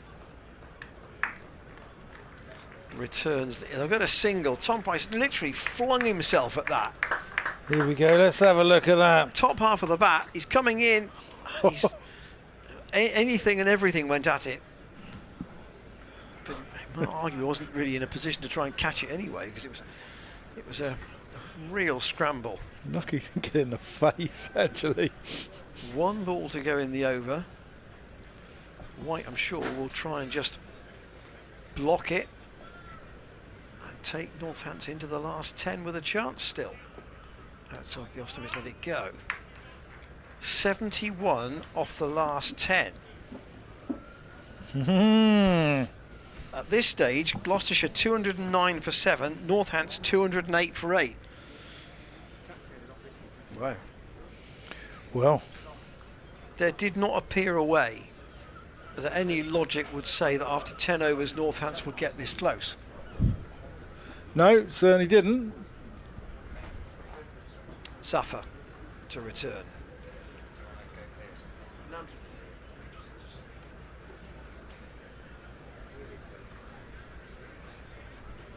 But from a Northants point of view, even if they lose from here, they've negated a lot of the damage of a bad run rate on this game. They certainly have. And say even if it gets down to 40, which it might do, He's a winder. then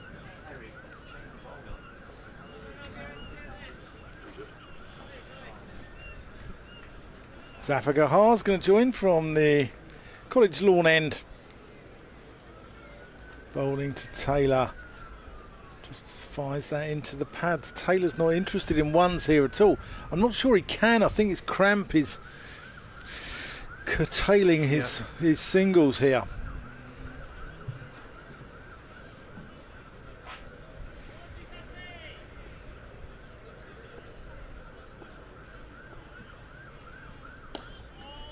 Well bowled by Zafar. Good field set here. You've got the long on and long off, the deep mid wicket. You've got a deep cover here, Graham van Buren. And then you've got two backward of square there for the reverse sweep. Beautiful Zaffy comes from James Bracey. perhaps he's aware of the situation. He certainly is. They don't want white facing Zafar either, I wouldn't have said. That's smashed out to deep mid wicket. There's only going to be one out there though. It's Ollie Price out there. Now then, will White be tempted I think he's got to. by Zafar? I think it's like,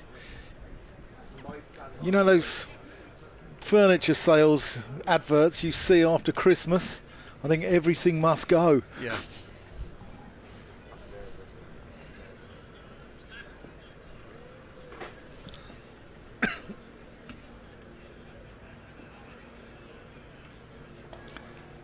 White crashes that off the back foot. Only one out there though.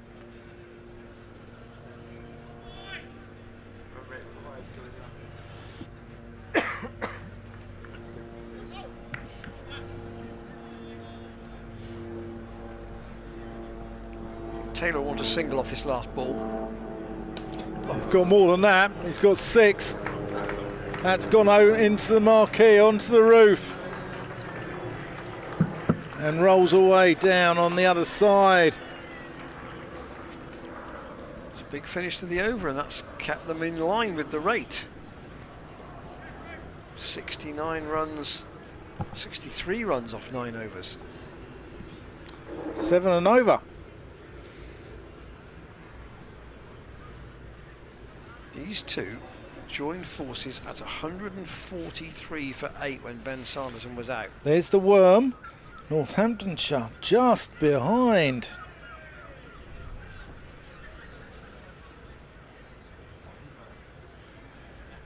Van Meekeren to continue. Yeah, Anwar Ali's absence still might cause James Bracey a problem. Yeah, I agree.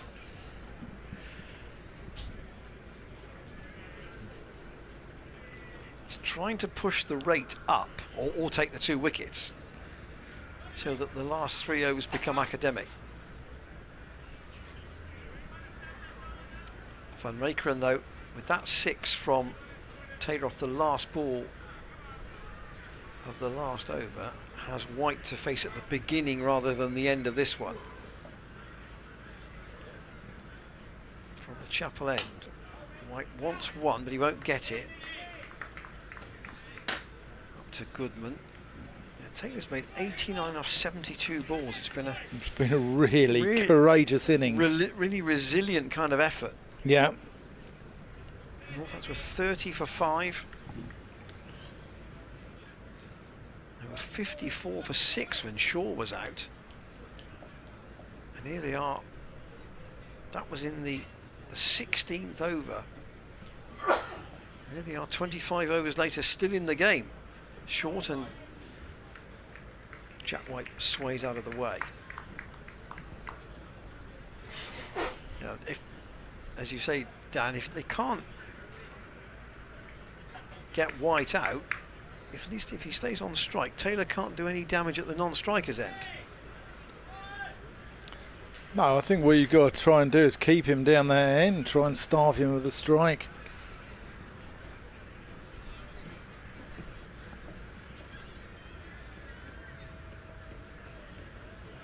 Van Meekeren to White, and it's short, and that is a wide. Down the leg side there. Not what Gloucestershire needed there.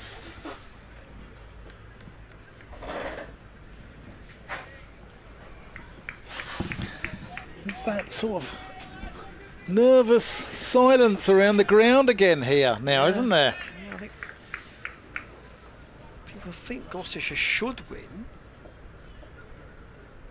Who's on the ground, but it's just that element of doubt is nagging White. He's got that into the gap. Tom Price is patrolling the boundary at deep point, so he'll get one. So only three legal balls gone in the over. And now, long on and long off are going back. James Bracey can have another chat with the Dutchman. So long on, long off, out. Deep square. Deep point. I imagine a deep mid-wicket that we can't see him. So the expectation will be that Taylor's not going to go for the single here. No, he's going long down the ground again. He's gone straight down the middle and he's got four more. Well, it's commendably straight hitting this from Taylor because he's picked the gap. Van Meekeren has got two men back on the rope and he's absolutely bisected them. It's an unbelievable knock this from Taylor. Really is. I mean, he's dragged his side back into contention here.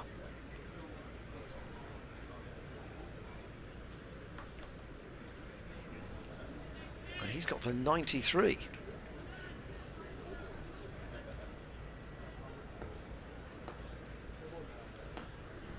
What has he got left?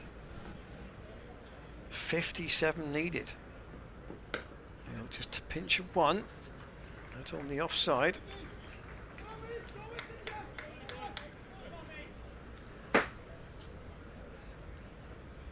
One ball to go in the over. He's happy that he might want a new bat. He wants a new bat. The one he's been using has been working all right, I would suggest. I think that's his number one that's gone.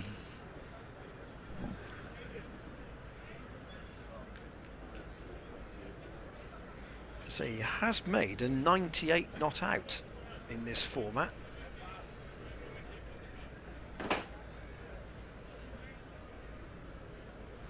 But he's going to get any further than 94. He's going to need a new plank to do it with. Jack White steers that out into the offside. The cry of no was from Taylor at the other end. 8 overs to go. Still the rate is 7. It's 56 to win off 8 overs. You could hear a pin drop here. You could hear a pin drop. It's like everyone's enthralled here. It's like everyone's suddenly sobered up. It's amazing. It's like the play has got to the last scene and nobody knows who done it yet. I know.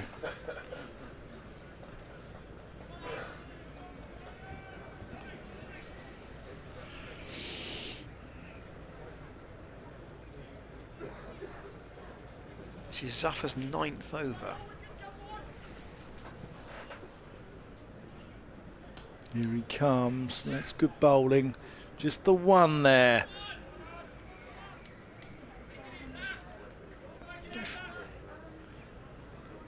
Taylor thinks that White might be able to either rotate the strike with some singles regularly or find a big shot off Zaffa. Gloucestershire got 12th, 13th and 14th man on the pitch.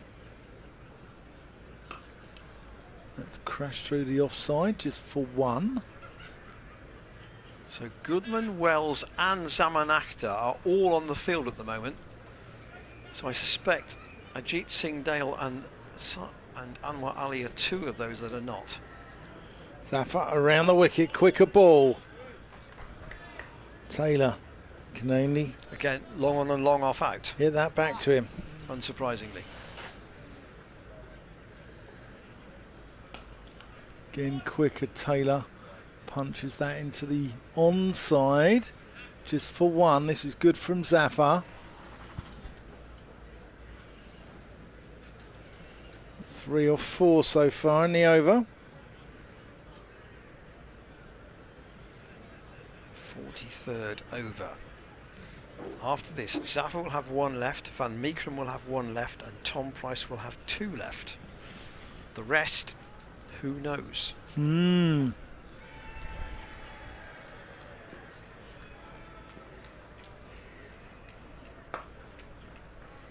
Cut away by Jack White. So that's 5 balls of the over gone.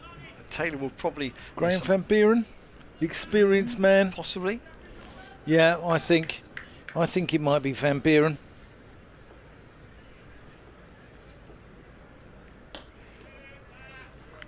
So Taylor One out there. couldn't wind himself up for another big shot at the end of an over. That's good from Zafar. Just 5 off the over. They'll take that. 51 off 7.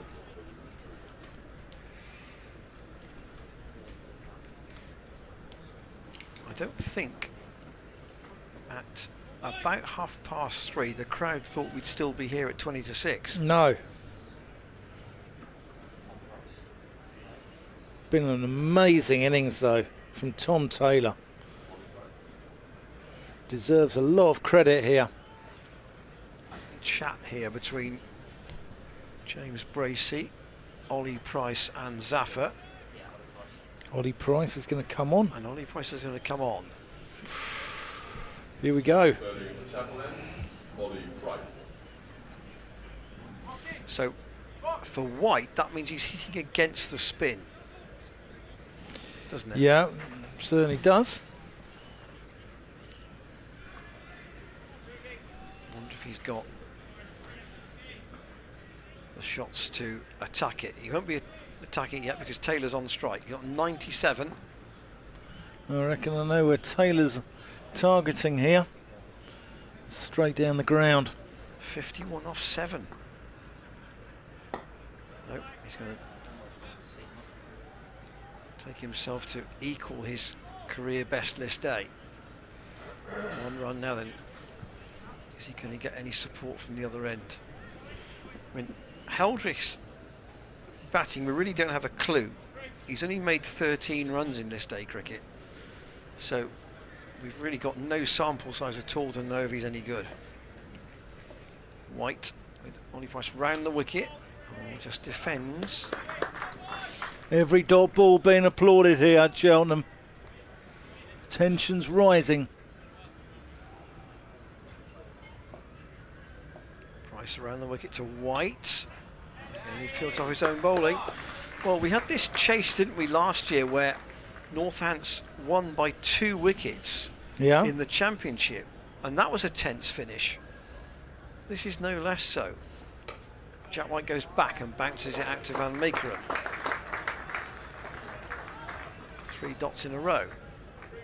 Doesn't sound much, but It's huge in the context of the game. Price again. Jack White winds himself up. That's going long, but on the bounce. So Zafar only get 1. Away at long off.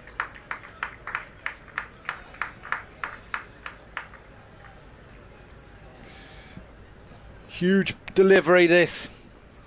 1 ball left in the over. Trying to keep Tom Taylor down this end. Taylor will be targeting the big one. Well, he may not, but it's possible. 98 off 79 he's made. Into him, it's cut away, and it's out of the reach of Zafar. It's going to run away down the slope. There's a chase on for Van Buren. He will hold it in, but Tom Taylor will come back, and he's completed his first ever list A 100. 80 balls, 15 4s, 2 6s, and against the odds he has kept Northants in this game. What a fantastic innings, really has been superb. Showed a lot of courage, showed a lot of heart. His side were dead and buried when he came in. And he's firstly kept his captain company, Lewis McManus, and then with Jack White, has really turned the screw and put Gloucestershire under massive pressure in a game that they had no right to even be in at this stage, let alone win. 90 they've added for the 9th wicket. This will be Zaffa's 9th. My screen is not updated, so I just need to do that. I think this is Zaffa's last over.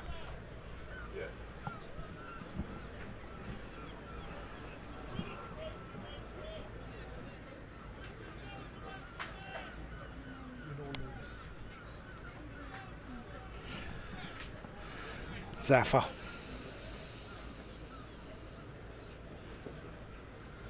To White. Oh, that's a dot ball.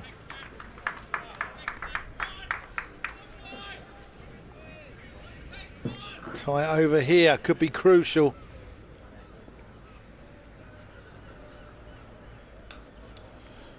He's squirted one out. Doesn't matter where it goes, as long as it's one.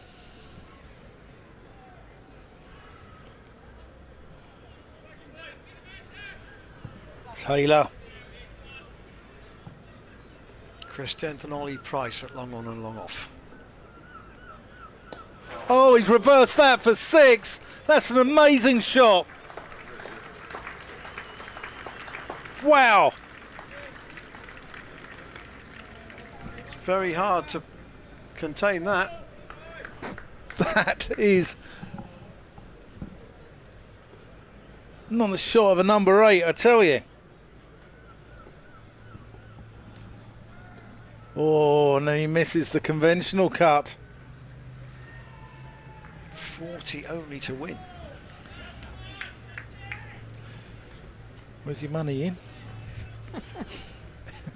Who knows? Cut away to Goodman. Now on the deep cover boundary for one. An obvious thing to say. You don't want any bad misfields here, do you? No. A real fumble that costs a boundary.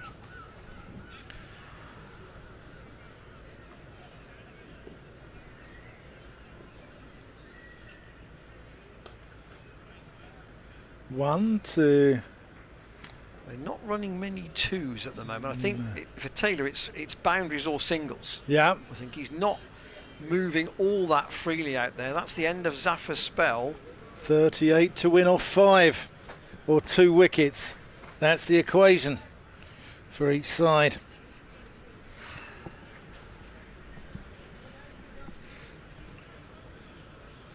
Gloucestershire need a wicket.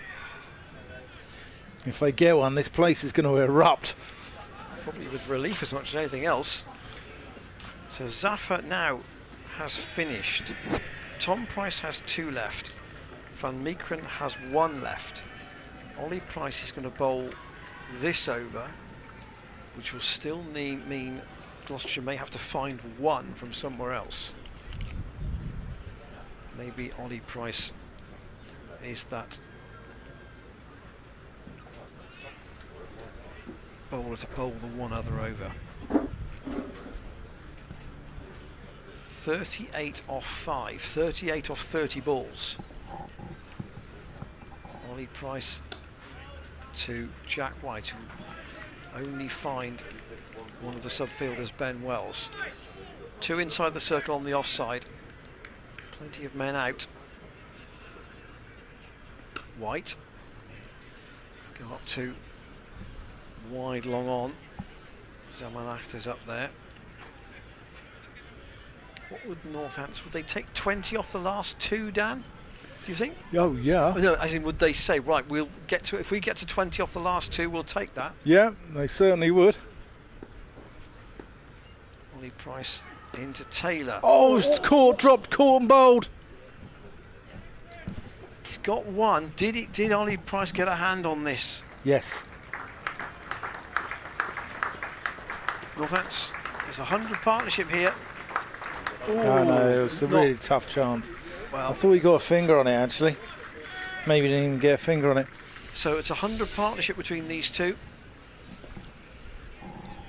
Jack White, Ollie Price to Voltium's tossed right up, and Bracey. Well bowled. That's brave bowling there from Ollie Price.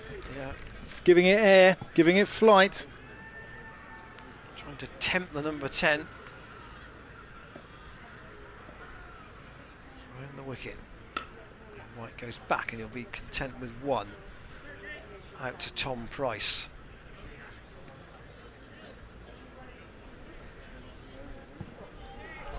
Right, Taylor then. 2 balls left in this over. Van Meekeren drops back onto the leg side boundary once more. And Taylor tries to squeeze it past Chris Ender, can't do it. And it's a dot ball to finish a tight over from Ollie Price. So it's 35 off 4. Really good over. So Tom Price is going to come back, so that's logical enough. So one would think one more over from Ollie Price, and maybe then Van Meekeren to bowl the last if it gets that far. That, I would suggest, is probably the way we're heading, and they're going to be drinks for the 2 batsmen out there in the middle. Ian, I can't handle the tension here, mate. I'm done, I'm in. I'm all Are in. you all in? You done? No, you are. I'm done. You're done. We're all done. Tom Price 2 for 20 so far. Safa finishes with 1 for 57. Ajit 4 for 58. But all in all, it's going to be much, much closer than we imagined. Crucial overs here. That was a brilliant over from Ollie Price, by the way. The last over just went for 3 runs. Varied his pace, varied his flight. So they want Keeping the batters guessing. fine leg and third man both out. Here's Tom Price from College Lawn End. Oh, that's gone off. Is that going to run away? No, Jack Taylor's got round there. Keeps them down to 1. Thought that was going to run away over the College Lawn square there for 4. And another chat between James Bracey and his bowler. 34 off 23. That's the runs to balls equation. No worries. I'll let you know in due course. Yeah, I think so. Interestingly, there looks to be that the gist of that conversation seems to be: don't give Taylor any room to play that shot down the ground. Exactly. So it basically, he's got to be careful about bowling it too tight a line, because the square boundaries at Cheltenham are not that big. But if it's kind of 4th stump, that's exactly where Taylor wants it. Price in, and he's nailed that back over his head for 4 runs. If it's in the slot with Tom Taylor, it is going, isn't it? Yeah, you can't just bowl length balls at him, I don't think. You either got to bowl slower balls, bouncers, Yorkers. If you just bowl length balls, he's just got the power to get it back over your head. And so, I say, so many of his shots have been either very straight or kind of in the V, haven't they? Yeah, he's bringing the fine leg up here and dropping the Paul Van Meekeren out. No, sorry, it's Zomar Akhtar. He's dropping him out to long off. As Taylor tries to... Inventive. Yeah, tries to go over the top of fine leg. Ball was too slow for that, I suspect. That's why he couldn't get anything very much on it. 30 to win off 21 balls. Northamptonshire and Tom Taylor have been absolutely brilliant here. That's in the air. That's gone straight down Zumanakta's throat. And he's gone! This ground's erupted! Tom Price does the trick. Zumanakta, cool as a cucumber. But what an innings from Tom Taylor. Absolutely superb. Has given his side a chance and just falls slightly short. He's going to get a massive warm round of applause here from this knowledgeable cricket crowd. Look, he's getting a standing ovation from the Gloucestershire fans. Absolutely brilliant. 112 off 87 balls, and he's dragged his side back into it, kicking and screaming. It's been a one-man effort, effectively, hasn't it? McManus with 54 as well, but really Tom Taylor. He's had some help from White, but really it's been almost a one-man stand to keep Northants vaguely in the game. Let's see what Hyde. Here's the replay. Let's have a look. Tom Price just holds this one back, I think. One hand And off he the knew bat. straight away.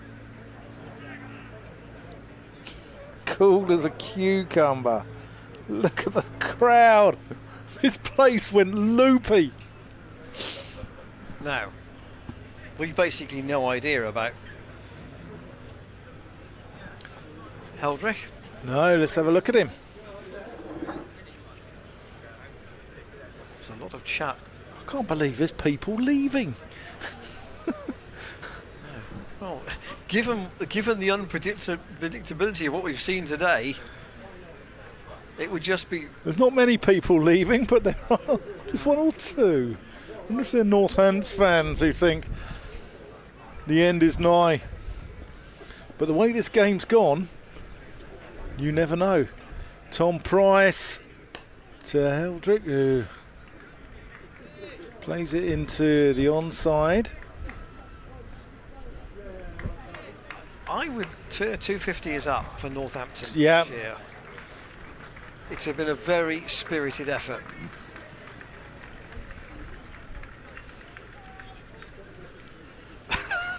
Sapphire has just come towards us and puffed out his cheeks, as well he might. 3 overs to go, 29 to get. Price around the wicket to Jack White. That's in the air. Oh, nearly for Tom Price. Dent has a shot at stumps. It's all going off out there. That completes the over. 251 for 9. Northants need 28 to win off 3, but with just 1 wicket left. Northants make a habit of these thrillers, don't they? I saw a game last year in the county championship against Yorkshire where it went right to the end. Well, they've already had a game this year in the championship where they've been chasing and finished level. Yeah. Middlesex. It's interesting what you say. You say about John Sadler, he's a competitive coach, isn't he? And, you know, they've shown a lot of heart here. Whether they win or lose, Northamptonshire had no real right even to be in this position. And I think absolutely. the phrase you use in other sports is they haven't gone away, No. as they say. Van Meekeren returning to bowl. So Chappell. they're trying to finish it before the end here now. So Van Meekeren to bowl the 48th, which will be his last over. And surely fast and straight is the scenario here, isn't it? Jack Longstaff's choking here. Might need me to do the Heldreich manoeuvre. So 28 off 18 balls. I wonder whether they take maybe a couple of overs dominated by singles and try and get themselves to the last over. Short worked away by White onto the leg side, and they'll only get 1.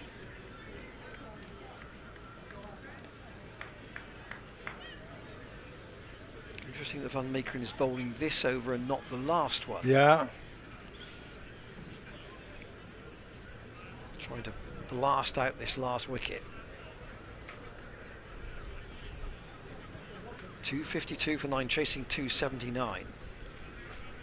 But from a position where they were 30 for 5. So Tom Taylor's 112 runs off 88 balls. It's an amazing knock. 16 fours and 3 sixes. It was the reverse sweep of Zafar, which was just wowzers. Heldrich waits and defends. It was a dot ball, good, fast, straight, full ball to be fair from Van Meekeren. It was the full toss, but Heldrich, I think his first thought was keep it out. Another ball ticks away, 27 off 16.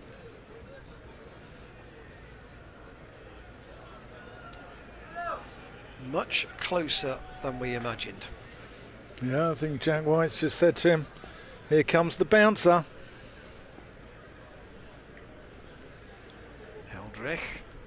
It is the batsman. He's worked it behind square. There is a fielder, Jack Taylor, there out in the deep. We've not seen or heard much of him overall in this match. He was involved in that run out with Graham Van Buren, where Taylor stood his ground and Van Buren basically ran 2.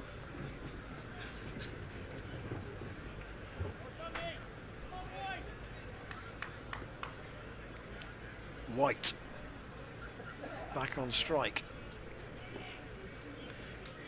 This is by some way a career best for him in list A too. That's a short one down the leg side, could be a wide, and is. Van Meekeren looking at umpire Hollingshead in disbelief.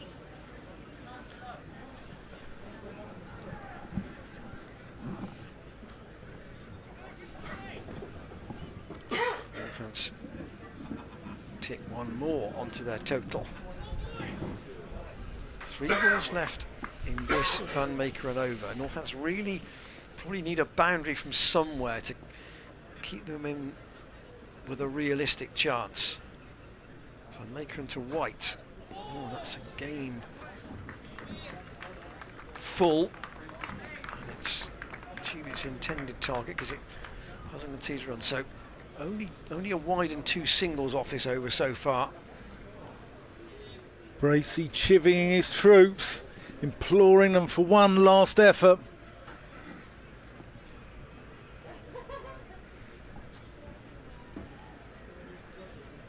Some watery sunshine across Cheltenham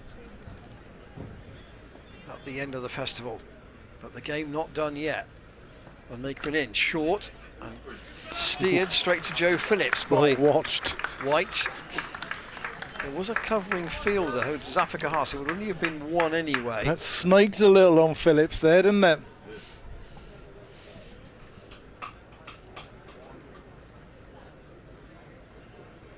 So Van Meekeren, can he get out of this over with a dot ball? He'd finish with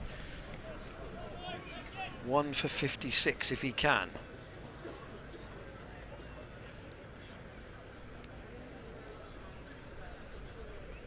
White waits and he'll get a single to keep the strike at the end of the over. So 24 off 2.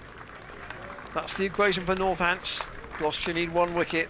They may not need that wicket, of course, if they can keep them down to less than that. Van Meekeren's finished his work for the day, and Tom Price, I suspect, will be good over here of 4-5 from Tom Price. Yeah. I think, you know, that could be enough, but you never know. Northamptonshire have got a puncher's chance. Yeah. The question is, what's the debate? Someone like Dent to bowl the last over? That would be an odd one, wouldn't it? But Gloucestershire trying to finish it before the last over. Tom Price looks like he's going to bowl his last and the 49th. I'd give it to Ollie Price. I think he's been the pick of the bowlers. Pace off the ball, you can set a field to what he bowls. And I'd give the last one to Ollie Price. Tom Price, 3 for 26 off 9, including the crucial wicket of Tom Taylor. Been absolutely superb. Ollie Price puffing out his cheeks in front of us as well.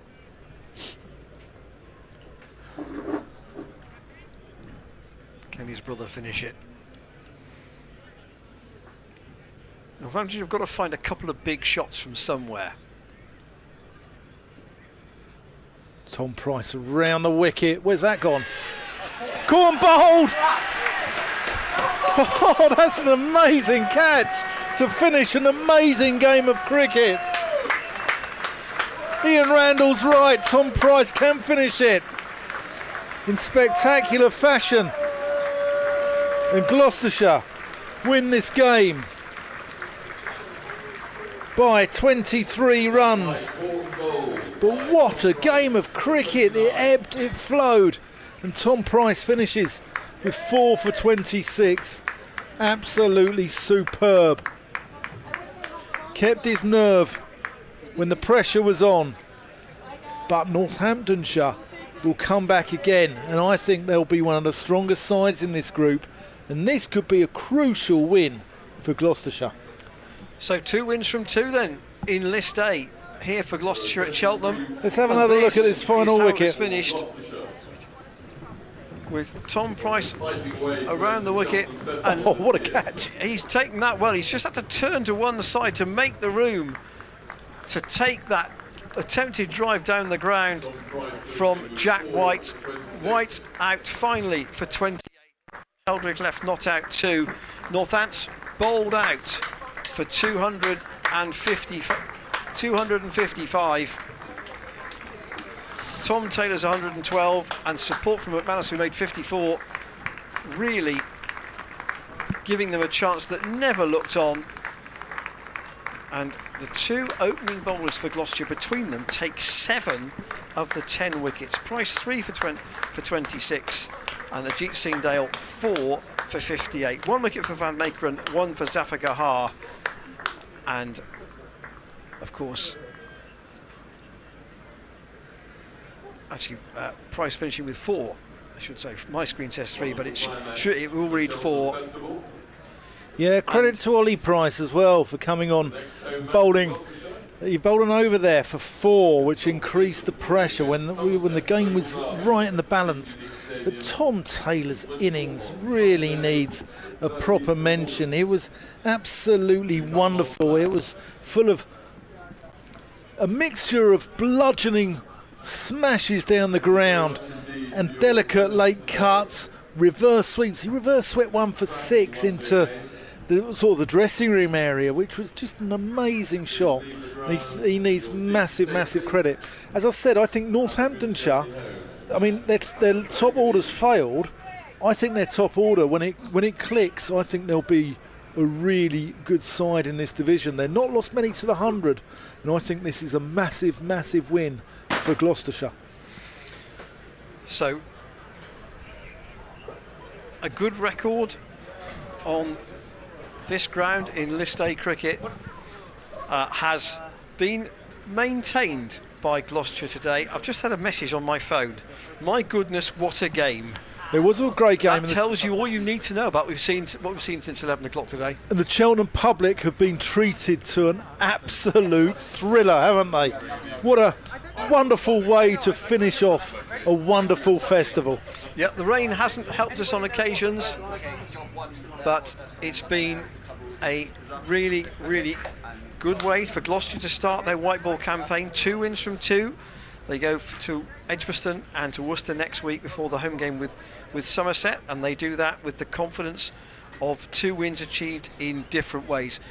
Thanks to you for your company today. Thanks for your emails. Thanks to everybody who's been involved with bringing you the stream from Cheltenham. We'll be back at HQ in BS7 next weekend. Thanks to Jack today for his work on the cameras. Thanks to Dan too for his company. And we will see you a week on Sunday for the Somerset match, but don't forget the stream will have all the coverage both from Edgbaston on Monday and from Worcester on Thursday. It could yet be a very interesting competition this for Gloucestershire. They finished the Cheltenham Festival here today with a win over Northants. Thanks to you if you've joined us from there too, by the way, by 23 runs from Cheltenham. Enjoy the rest of your weekend. Cheerio.